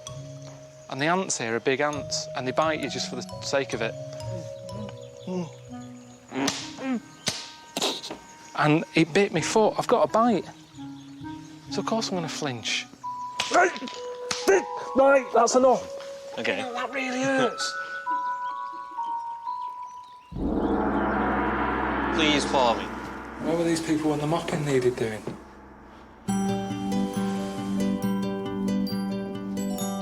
He said, you want a cup of tea? I thought, well, I've got to get to bed early.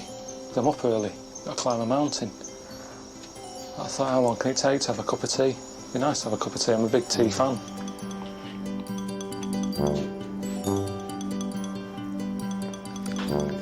It took ages. There's no way they could get a job in a cafe because the queue would be horrendous. So this face is facing to me. This aspect is facing to me. Val? Thanks for letting me have my tea before you.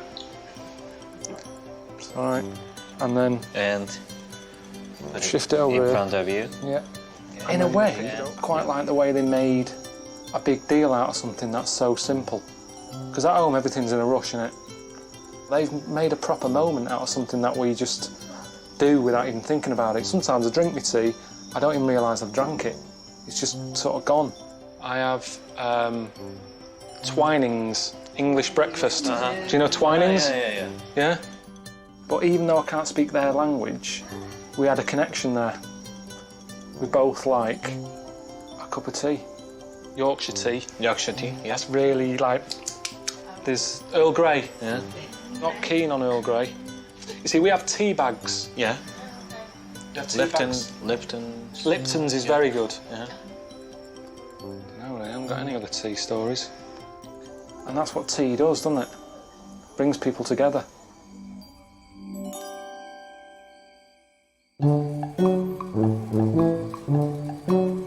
Hello, Carl. Steve here. How's it going, mate? I know you're about to climb Mount Fuji, and I just wanted to give you a sense of just how mammoth an undertaking that is, because, you know, it's over 12,000 feet high, freezing temperatures. There will be a lack of oxygen up there, so I'm very impressed that you're doing it, mate. Just so you get a sense of just how amazing Mount Fuji is, I have arranged front row seats at one of the best views of the mountain. I think you're going to find it really awe-inspiring, mate. I can't even see Mount Fuji. I'm not looking. I've not been looking. I can't, I don't want to look.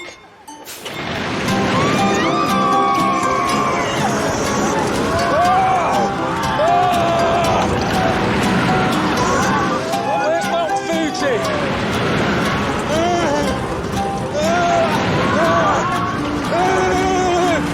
I cannot open my eyes. Is that it? Is that it?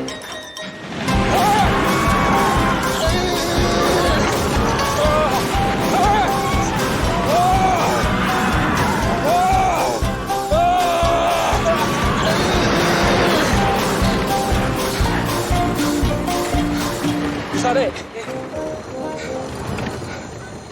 Fucking idiots.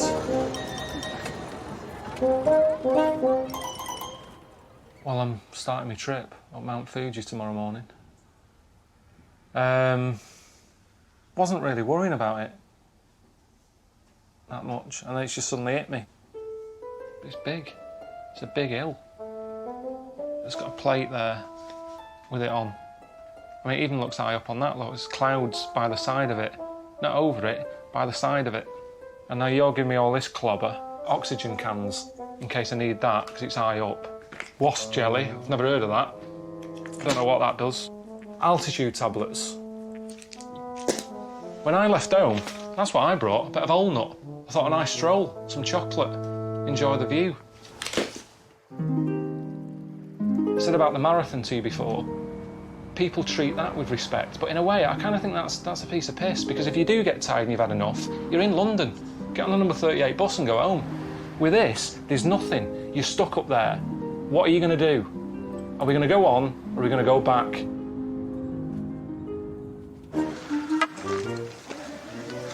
We're at the beginning now. Track's not that bad, is it? Pretty flat. That's my only worry. I think it is good to have two people. Ben Fogle, he did it with his mate, didn't he, that cracknell bloke? Two people, look. We noticed. Two people. It's always best to do stuff in twos. Two Ronnies. Vic and Bob. Ale and Pace. Cannon and Ball.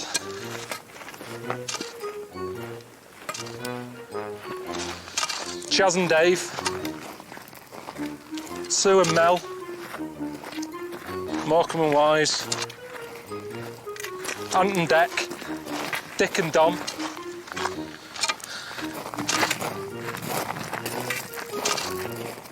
Who was it with Les Dennis?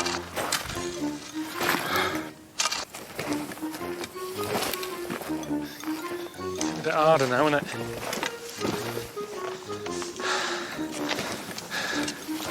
Shit, it's not a hill, is it?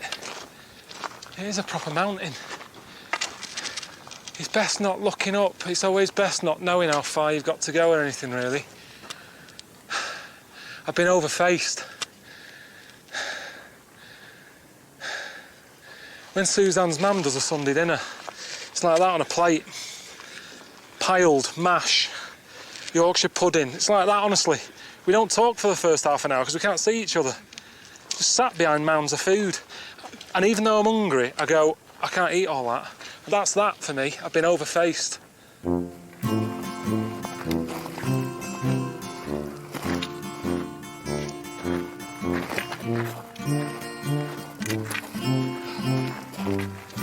Jesus.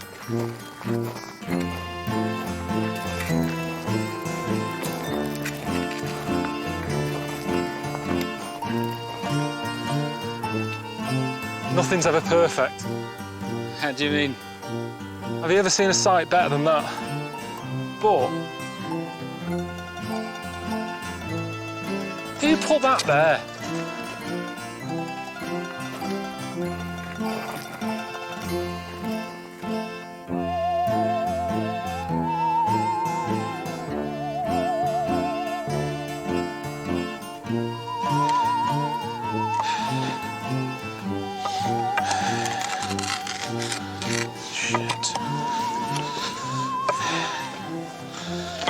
Mental now.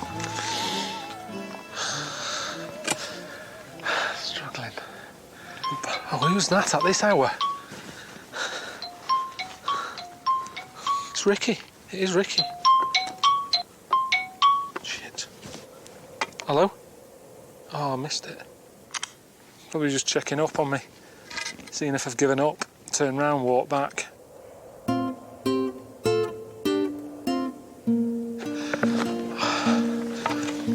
I walk away from a lot of things in life when it does me head in.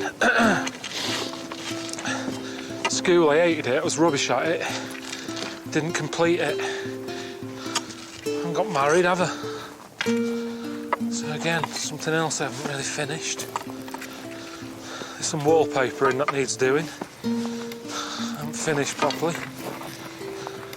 I didn't even get any sort of badges for swimming when I was at school. Unless it's a packet of biscuits, I don't finish it. I think that's been the thing. And that's why I want to do this mountain and get to the top. And that's why I want to do my invention.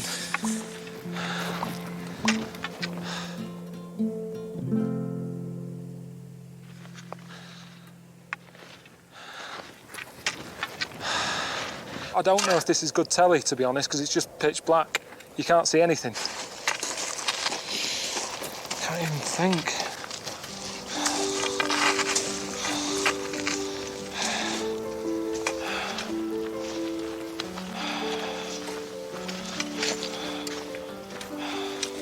That bloke was Les Dennis. It was Dustin G, wasn't it? That's who it was.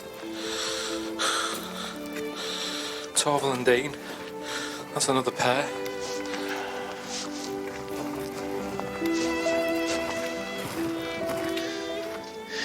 I've done it, haven't I? Completed it. But I feel like shit. Even though that's amazing. I feel like shite. Do you know I wanted to come up with an invention whilst I was there? I came up with one. Do you know the thing you put on your neck when you're on long flights? I've used that. That isn't how the finished thing would look when I make it. But just to give you an idea, I've sewn that in, and whenever you sit down, you've got a cushion. Say like this rock, it's freezing. If I lay back on that with just pants on, get a cold arse. That's how you get hemorrhoids. But with this, just lean back. And as well as no cold, great comfort. And I can enjoy that. It's good, isn't it? Have you got a name for it? Pilco pant. Pilco pants. I mean, I know it's not going to change the world, but neither did the egg cup. Neither did SodaStream.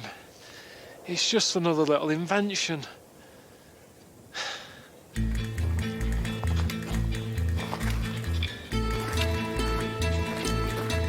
It's all over, isn't it? Japan's done. Series is done. It's been a bit mental, hasn't it? The whole thing. I never wanted to travel. Didn't go abroad till I was 21, 22. And now I've been all over the shop. And I don't know if it's changed me that much, really. I mean, when I go home, I still like a biscuit and a cup of tea. A cup of tea and, you know, dunking a biscuit. I'm well happy. And that's the right way to be, innit? Because you can be into travelling, but the world's only so big, innit? So eventually you're going to run out of places to visit. Whereas biscuits, there's loads of them.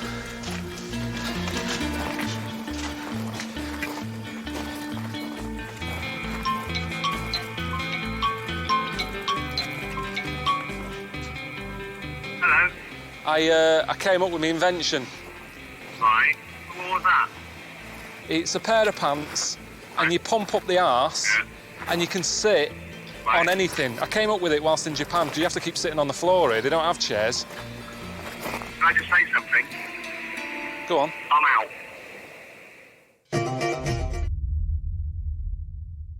Hello, and welcome to episode 8 of An Idiot Abroad 2. I'm Ricky Gervais, with me Stephen Merchant. Hello. And the star of the show, the little round-headed twonk, that is Carl Pilkington. All right. Well, Carl's been around the world again. Thank you for your questions. We're going to get to those. But first, I want to ask, why did you do it again? You swore you'd never do it again. You swore on camera. It's a job, innit? Just got to earn a living. I'm in a programme called Idiot Abroad. Job offers aren't, you know, whizzing in.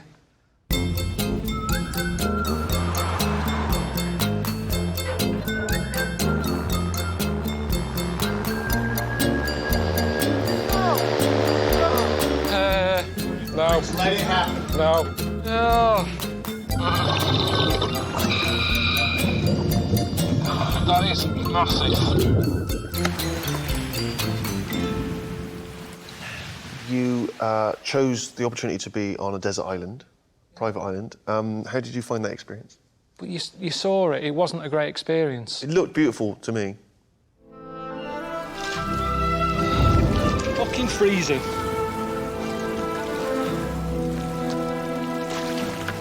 It's just a bad start. It's like moving on a rainy day, this. I thought it was going to be sand. It's all bloody rock. I travelled right across the other side of the world. It's pissing it down. It wasn't what I pictured. That's what I'm saying. When you have a dream, your head puts everything as you'd want it to be. Yeah. I'm not sure Ricky would be happy about this, Carl. I don't give a shit. There's no way he'd be putting up with this. Pop it over your head. Keep warm. To be fair, stuck on a little island, dressed in leaves, with it lashing it down, and you having to build a shelter like a chimp in a tree with gaffer tape wasn't my idea of heaven either, to be honest. No. In my head, I was picturing... A bounty advert. A bounty advert. That's what I was picturing. White sand, blue sea, couple of palm trees. Half a coconut with a bounty. Bounty in it. But the point of that is, on the bounty advert, it's 30 seconds. She's loving that bounty. Bet she was pissed off after she'd eaten it. And that's the reality of it. Yeah. You don't look at the bigger picture, you go, that looks nice, and then you move on.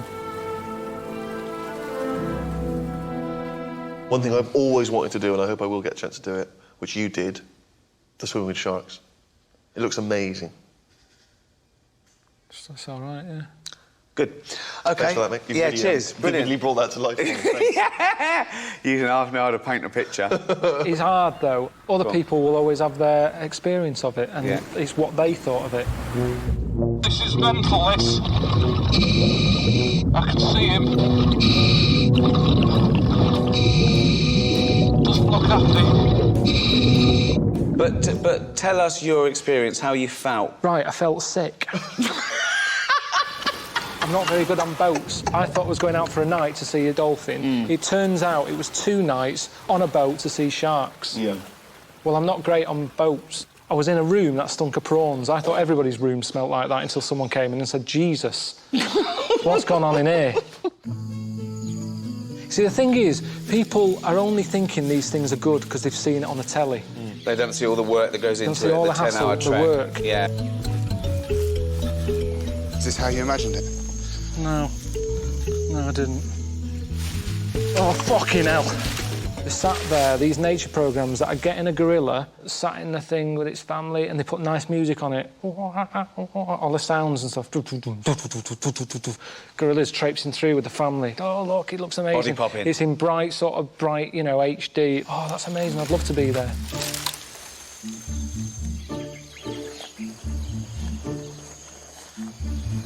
Like E.T.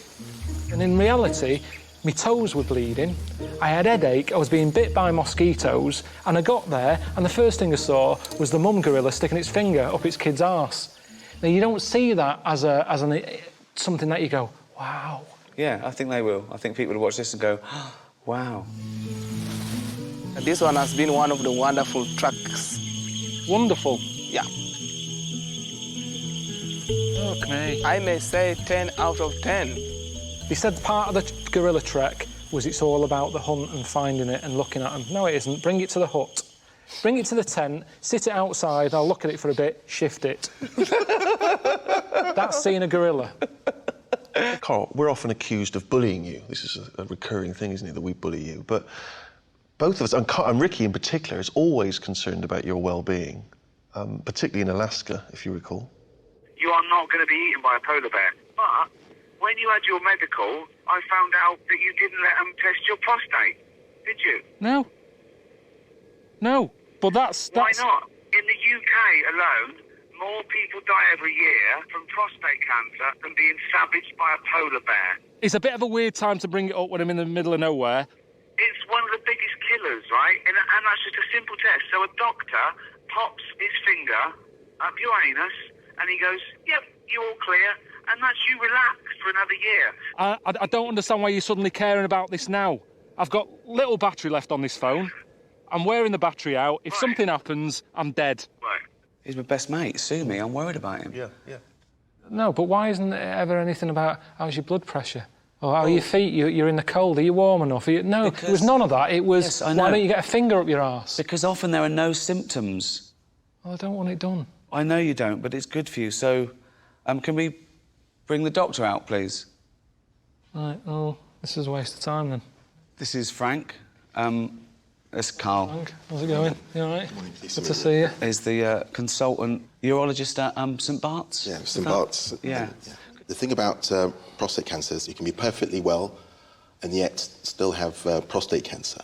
And one of the ways that we can detect if that may be a problem is a rectal examination. The thing with just feeding... I don't want a finger up the arse, though. Wait, you keep going on about this. Right. I've told you time and time again. I mean, I presume there's a lot of ill people knocking around that Frank should be looking at. Instead, he's here debating with you two whether he's going to shove his finger up my arse. How long will it take if you did it now? If you went... No, wait, how long will it...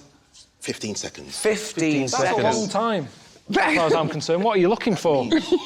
What we're looking for, OK, there's two things we're looking for. One is the size of the prostate gland. Number two, it's the consistency of it. In other words, what it feels like. It's a quick, simple thing to do. Carl, can I tell you what's going to happen? It's going to be about 10 seconds. He's going to say, you're all clear. You're going to say, what was the fuss about? And you know you haven't got prostate cancer. But not today. There's no better time. Maybe it's that you and I and the cameras and that are making it a bit intense. Oh, we've maybe got a private they went privately to another We've got a private room. room. We've got a private room.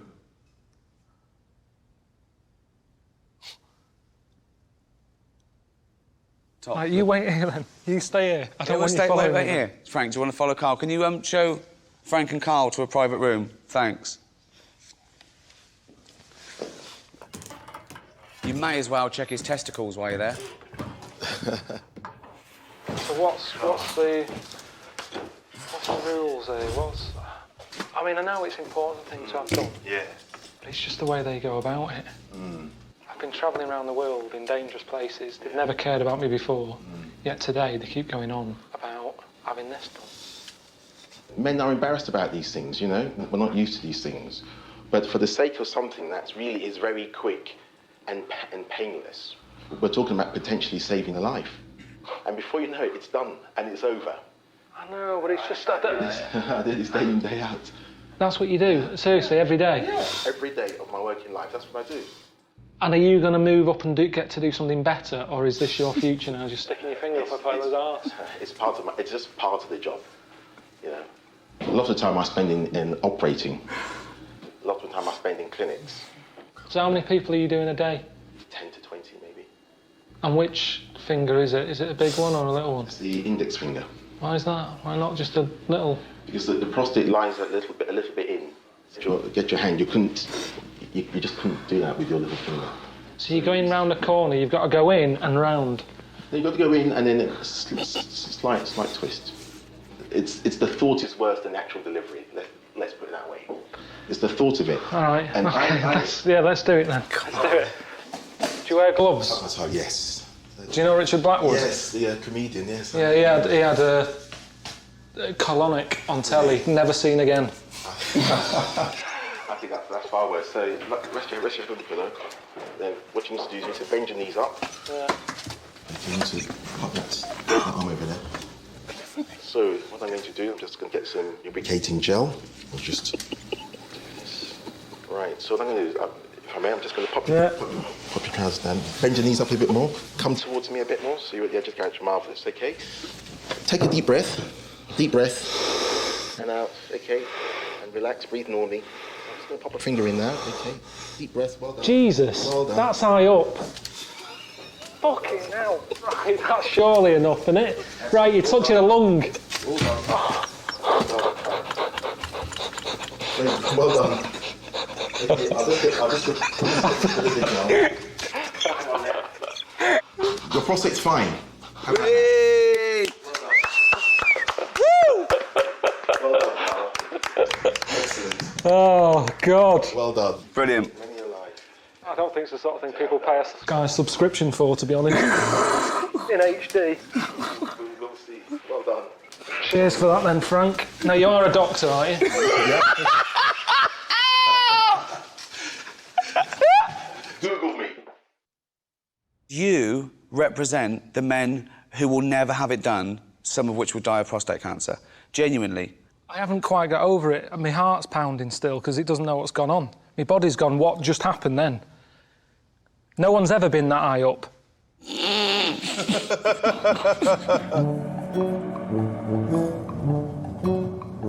So you're a human magnet?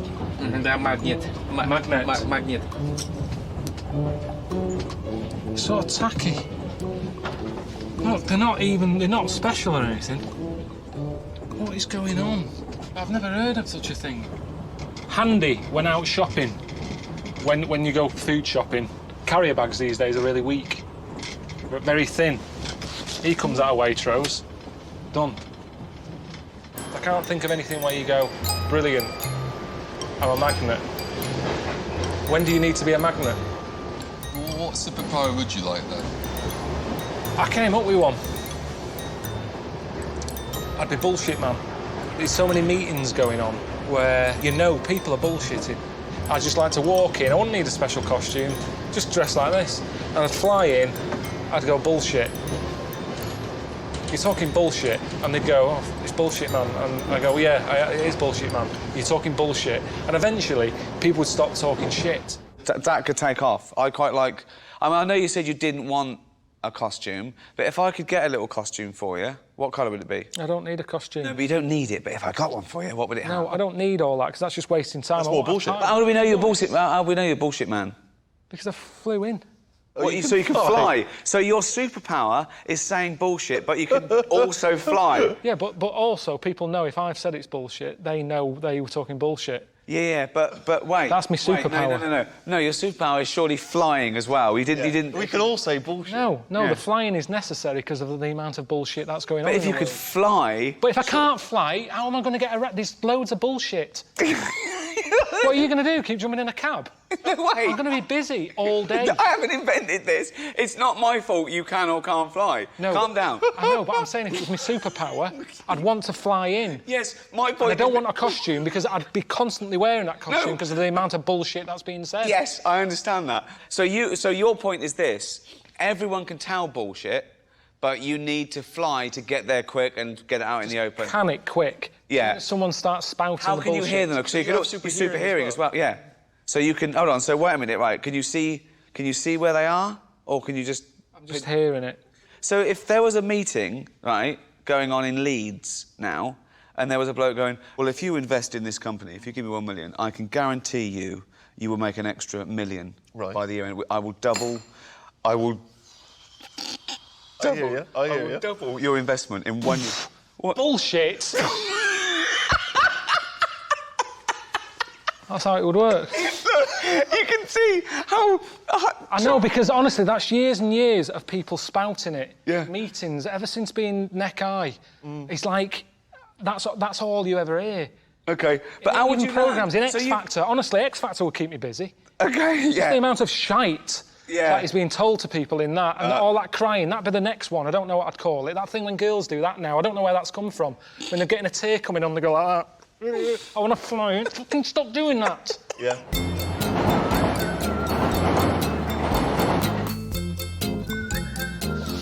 Fucking hell, that does stink. Have a whiff of that. Oh, no, it's not how to say, but smell. It's a good smell. That's rank. No. It is. No. I've found that I've enjoyed food more since I've got back from Japan. Because you appreciate... Just nice food.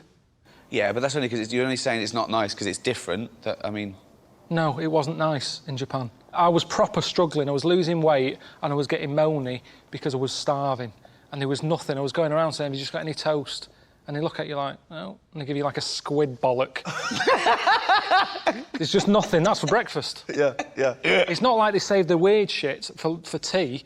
That's breakfast. They start you off with the weird stuff. And the hard stuff. And do you know what? I didn't tell them, the people who were away with me.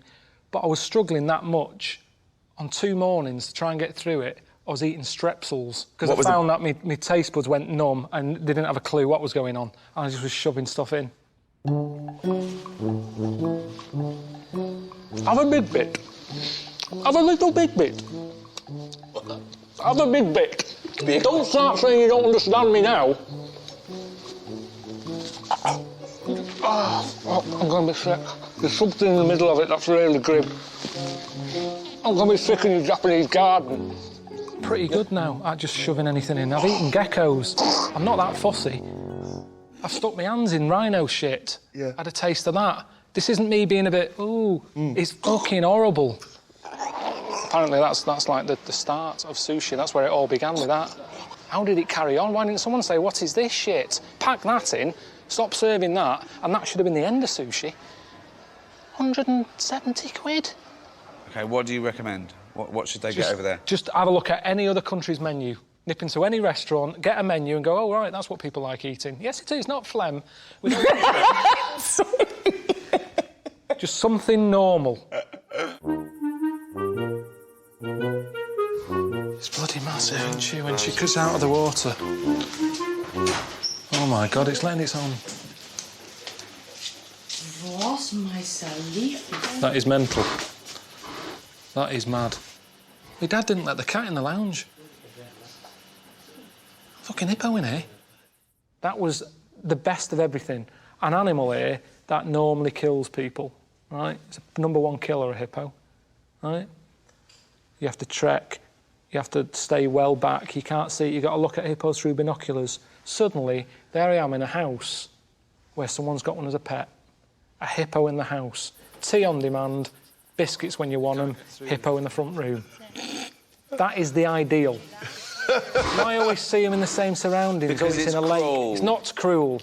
In this case, it can It go would have free. been dead. It would have been dead, it was saved. But could I just say that wild animals should never be kept as pets? You can't suddenly start keeping wild animals in council houses in case you pop round for a biscuit and want to see one. I'm just saying, that for me, I'll never forget it.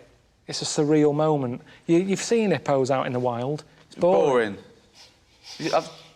I've seen hippos in their natural habitat. Boring. What chair are you sitting in? Where's the carpet? Where's the carpet, you fat git? So you're telling me you'd rather queue up at the zoo to see some animal sat like that on a rock looking fed up than walking into a house, not knowing what's in there, going, oh, what's in here? Wandering in, Oh, that nice plasma you've got. Oh, nice sofa. There's a gorilla in the corner. Honestly, taking an animal like that and seeing it in normal surroundings, it makes it even weirder. It's amazing. I'll never forget it. I'll forget a lot of the other things. But the hippo in the house was a highlight for you? Hippo in the house was brilliant. That and the volcano, they're the highlights of the whole thing. Fucking hell. Why was the volcano so amazing? Just because it's madness, it's dangerous. You stood on the edge of it. It makes you realise that the world is alive. You don't think about that, do you, when you're walking about on concrete? I'd rather have one in my front room, though. I'd go in, I'd go, oh, nice plasma. Yeah, new carpet. Volcano. Let's have some marshmallows. I'm not walking. I've got one here. He's got little ears, long arms, short legs. Is this your speech? Isn't that a tragedy that some of these species could be gone in a few years? The mountain gorilla that you saw, now... Yeah, there's only 700 and odd of them left. So precious. So precious. And yet you didn't really want to trek for it. You'd have rather it came round your house. I wouldn't want them wiped out. We're saying they're the closest thing to human, so what's wrong in having them in your house? That's a very human thing to do. Treat them like a human if they're very close to being human. Come on in. Sit down. All right. Of course I don't agree with them dying. There's people who kill them just for their hands so they can have an ashtray of a gorilla hand. How It doesn't even disgusting work. is that? Well, it doesn't work. That doesn't even work as an ashtray. Right. The ash is going to roll through its fingers. It's a bit chavvy as well as a design. My furniture wouldn't work with that. Nothing to do with is it nasty and all that. It's a horrible thing. You mean if it was a fake one made of... I'm just saying a hand. Forget it's a gorilla. A human hand. If it was a piece of art, a ceramic... It doesn't work. No, it's the cruelty that I find Yes, but disgusting. it doesn't work. Not the design. It's a beautiful design, a but it gorilla doesn't hand, work. when it's attached to its fucking arm. But a hand there, look, it doesn't work properly, does it? Yes, we're not talking about whether it works. We're talking about how vile and disgusting it is. It is, but think about it. If there's anyone out there who is vile and disgusting, it doesn't work. As a thing on a table, if you're putting your fag on it, go like that, the ash rolls through the fingers. No, it's balancing perfectly. It doesn't work. That's the message that should be out there. Don't have a gorilla hand, not because it's cruel and that, which it is, but it doesn't work. Double-pronged message. If its head was there, cut its head off, you can put fruit in it. That works. That's cruel, but I'm just saying it doesn't work. One of my favourite things about this show isn't just getting you to exotic places or out of your comfort zone. It's you interacting with people. Are you okay? Yeah. I love this. Are you gay? No, I've got a girlfriend, 17 years. Fuck boy. Hey? Fuck. Safety's on. That's an AK-47. Yeah, I've heard of them. Crisp, biscuit, fruit, wiggly worm. My favourite bit, I just think, when he was, you know, cooking for the king, and then he got caught up in the moment, like it's suddenly his kitchen, when they go, they want another pudding. Who does? All of them. I've only got one tin of custard. Like, suddenly, oh, but he's the king. Not in my kitchen. I'm Carl Cookie Pilkinson. Pudding, chocolate, sponge, custard. Thank you. Quite warm. God, I'm knackered. No wonder Ramsey's always swearing. Carl? Yeah? I think they want another round of cake. Who does? All of them. I haven't got enough. I bought one box of custard. You took it so seriously. Because what's the point in doing anything if you don't? Good point. I mean, there are some great characters in this. One of my favourites is the Russian taxi driver. I'd love to get him over here and you show him around. No, you wouldn't know. I was stuck in a car with him in busy traffic in Russia. It was a nightmare. Hope you do not value life too much and got good life insurance. The brakes in this car just failed. It's the worst car I ever bought. It's British, and I never thought a car could be made that bad. Right. I think we found the Russian equivalent of Carl. It's because I was stuck in a car with this miserable bastard. But he was saying the same thing. He felt you were a miserable bastard. He didn't like you. Russia, though, is quite... It felt like that. It felt like you're not meant to be happy. Maybe he's your bog-standard Russian. Everything's quite hard. signs, the text on buildings. I've never been a lover of font. I think there's too many fonts. Right. But after being over there, they've got like one, and it's in capitals, it's yelling at you. Even if it's something nice. Kittens for sale. Everything's in sharp. Now, despite the fact you didn't really get on with Russia, the Trans-Siberian Express journey actually threw up some of your favourite things. You ended up at the Dwarf village.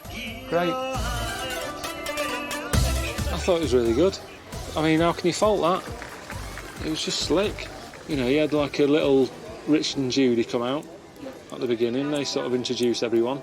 Different singers. It was like our life, but miniature.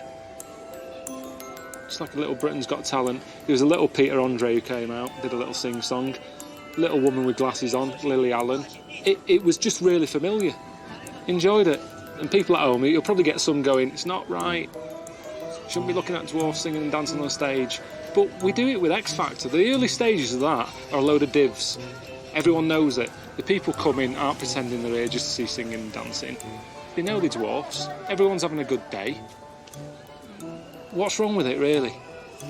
So if I was a dwarf, I'd definitely come here. Wouldn't hang around at home. There's nothing for you at home. You don't get looked after like this. You don't get given little houses and a stage to perform on and all that. I've always thought being small would be all right. Being a dwarf, I'd rather be a dwarf than like Steve, who's almost a giant, because the world's not made for a giant.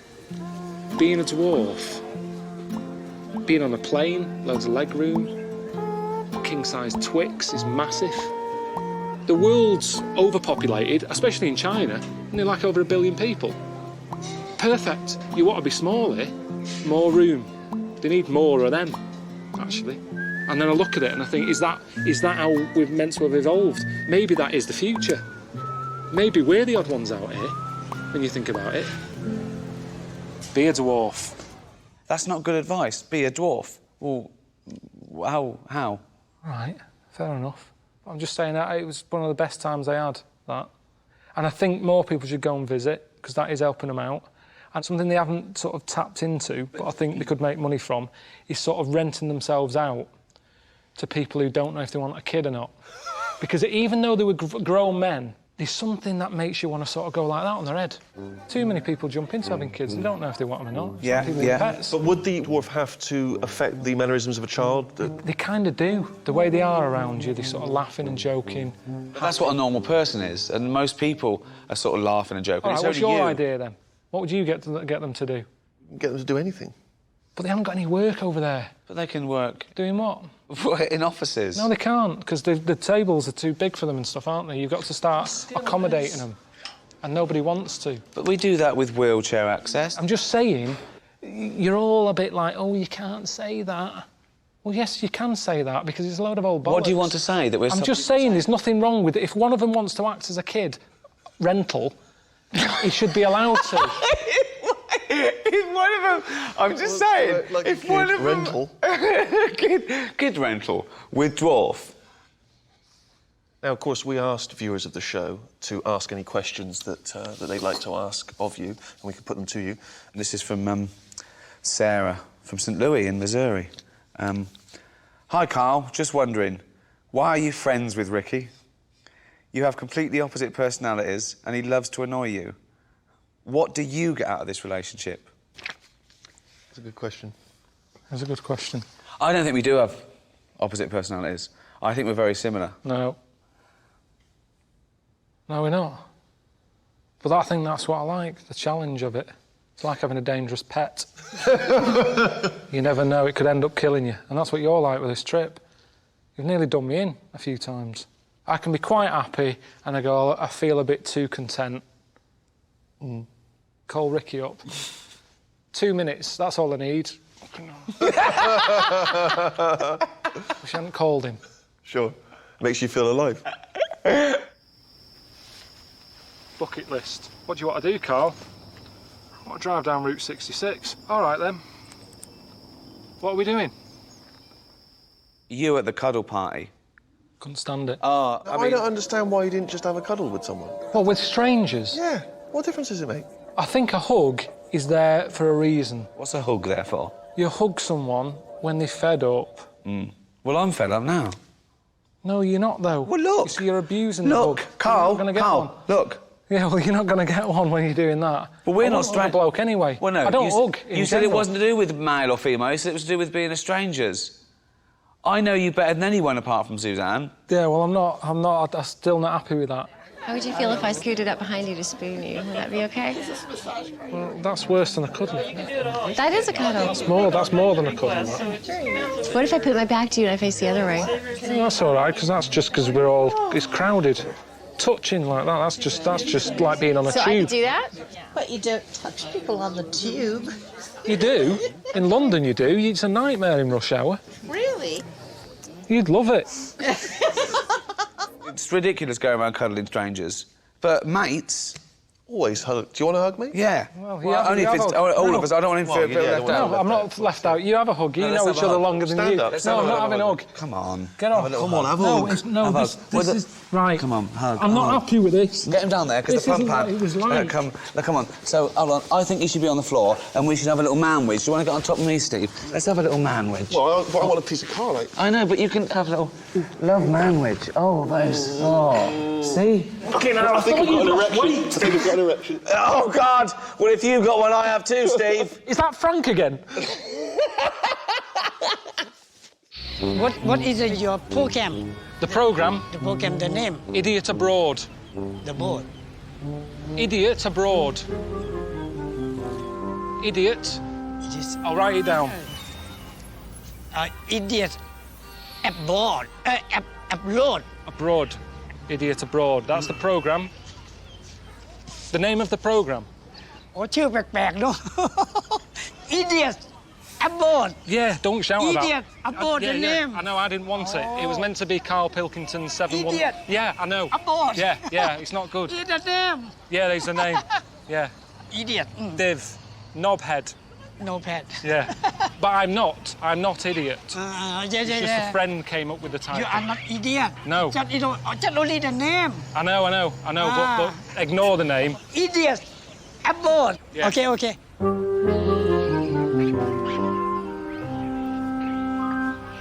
Let me ask you another question from our viewers. Here's one from Gareth Sutcliffe, and he says, Carl, French novelist Marcel Proust once wrote, "The voyage of discovery consists not in seeking new landscapes, but in having new eyes." With that in mind, could you sum up your travel experiences and offer your view of travel in a similarly meaningful quote?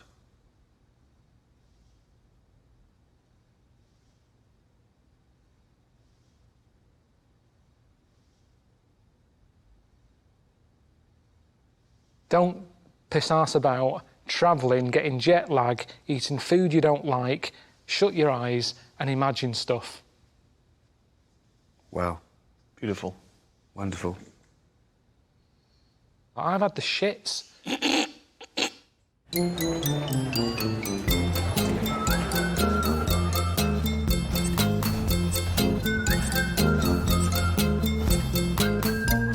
This is good. Cools you down. That's going to give you a headache, not get rid of one. Look how complicated it is just for a toilet. You have the skill of Bill Gates. Just have a shit. You can't do any of that. Can't do that stuff. But it's a robot.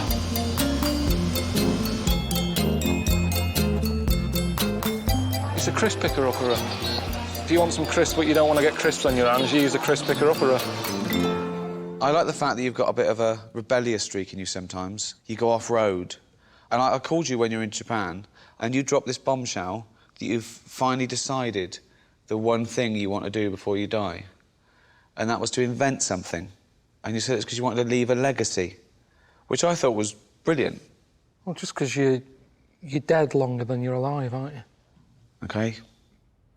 I'm coming up with stuff all the time. That's why I think this is my strength that hasn't been used yet. I can't do this sort of thing, really, this sort of job of being on the telly. Look at Dyson. It's only a vacuum cleaner, yet he's up there with Einstein and everything. He's well rated, just for a vac. And I reckon I can come up with something better than that. It doesn't have to be a cure for cancer. I'm not going to come up with that. All I can do is come up with something that I needed at the time and that I think other people will go, do you know what, that's a bloody good invention. So something that benefits mankind? Yes. OK. He pitched me the idea over the phone, and I said, I'm out. OK, well, pitch it to me now, then. Right. In Japan, they don't have these... You mean they don't have... Chairs. They don't have chairs? Yeah, of course they have chairs. You try finding one. You sit on the floor all the time. When you go in a restaurant, you sit down cross-legged. You get a flat arse and your legs ache. Yep. Right? So you've invented what? It's the Pilko pump pant. I'm sorry, the Pilko pump pant? It's a pair of pants with a cushion built in the arse. The inflatable pant stops your arse from getting wet. For men or women. Do you know the thing you put on your neck when you're on long flights? Yeah. I've used that. That isn't how the finished thing would look when I make it. You know, this is a prototype. Pilko pant. Excellent. I sold some on a shopping channel. You're slagging them off, you're saying I'm out. Watch this. But this is the lovely man I was talking about. It is our lovely Carl to bring you some trousers. All right, how's it going? Hello. Good one, good one. Morning, everyone. Hope you're well. It's the pants we're selling today. Look at that. Not bad, that, is it? You've come on the telly to flog me a pair of pants. We know about pants. We've seen pants before. You haven't, have you? You haven't seen these pants. It's that bit there, that's the seller. That's what we're here for. That's what we're talking about. It's the Pilko pump pant. The way it works is you've got a big zip, a good quality zip. Look at that. Doesn't stick. It's a quality zip. Quality zip. All right? Open it. There it is. There's the cushion. You might have one of these already. Shove it in there. You know you're going to be sat down for a while. You're waiting for that order of the sofa. You're waiting at the bus stop. You haven't got a seat because the queue's big. The buses are delayed. Where you're going to sit. But the beauty is you can sit where you want. Sit on concrete. Sit on the road. Not on the road. That's dangerous. Sit on the pavement. Sit on grass. How good is that? And there's only 15 pairs available. 15 pairs in the whole world. Do you want to be one of the 15? Still 15 left. To have the Pilko pump pant. Look at him. Look at him in them. There you go. It's terrible. Show you how easy it is again. It looks like some sort of medical procedure, doesn't it? That's what people would think if they saw you walking down. They think that you've had your arse removed. Get rid of that. Look at that for a pocket. Look at that. Like I say, we're carrying more and more stuff around with us. Think of carrying stuff in that. Your arse rattling around with stuff, mobile phones, football. Laptops, iPads, all that lot. Fruit. Look at that. Look at the size of that Who's pocket. putting a laptop in their arse? Bread. You nip out to the shop. Milk, loaf, you bread. You don't buy a carrier bag. They're charging you 5 pence a bag at the moment at the supermarket. Yeah. No, I'm not buying a bag. You just turn round at the cash point, stick your milk in there, stick your bread in there, off you go. A big, big pocket. You've got this. Health and safety these days. You've got that in there. You like a walk. Maybe buy some for your young kid. You're walking by the canal. He falls in. Is he a good swimmer?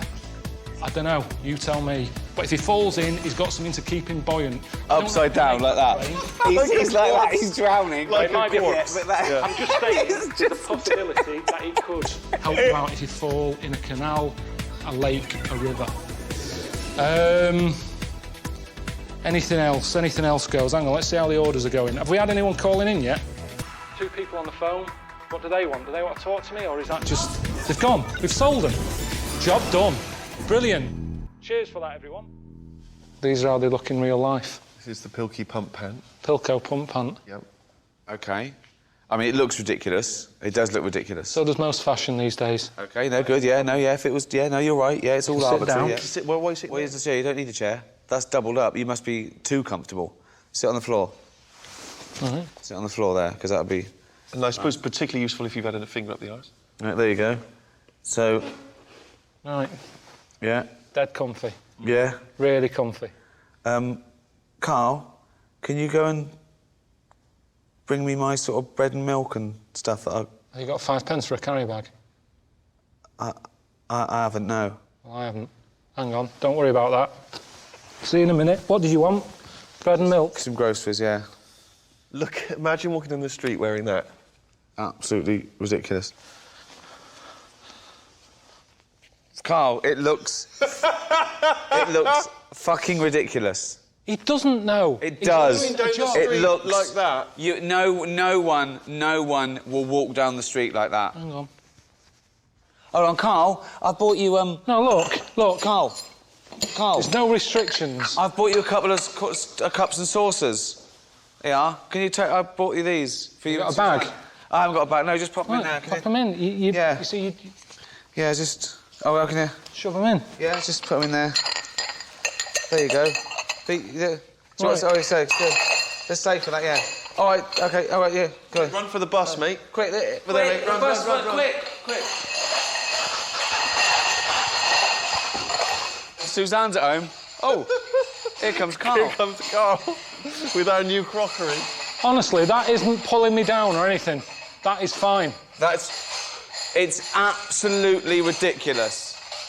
No, well, you'd bubble wrap them normally, wouldn't you? Oh, God! Unbelievable.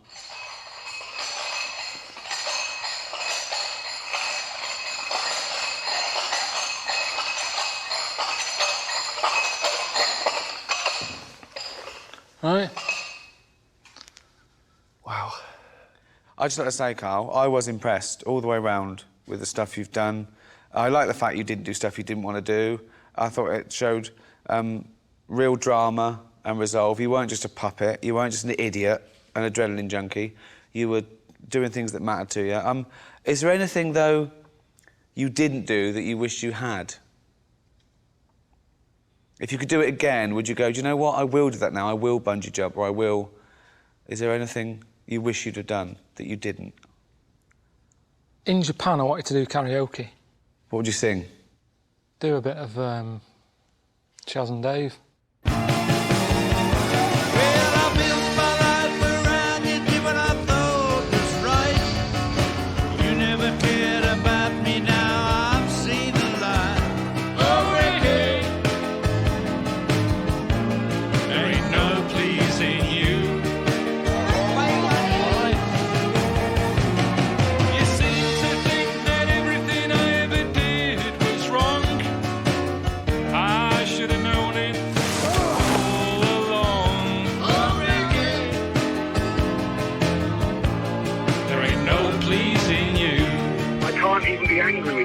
Because you are so useless.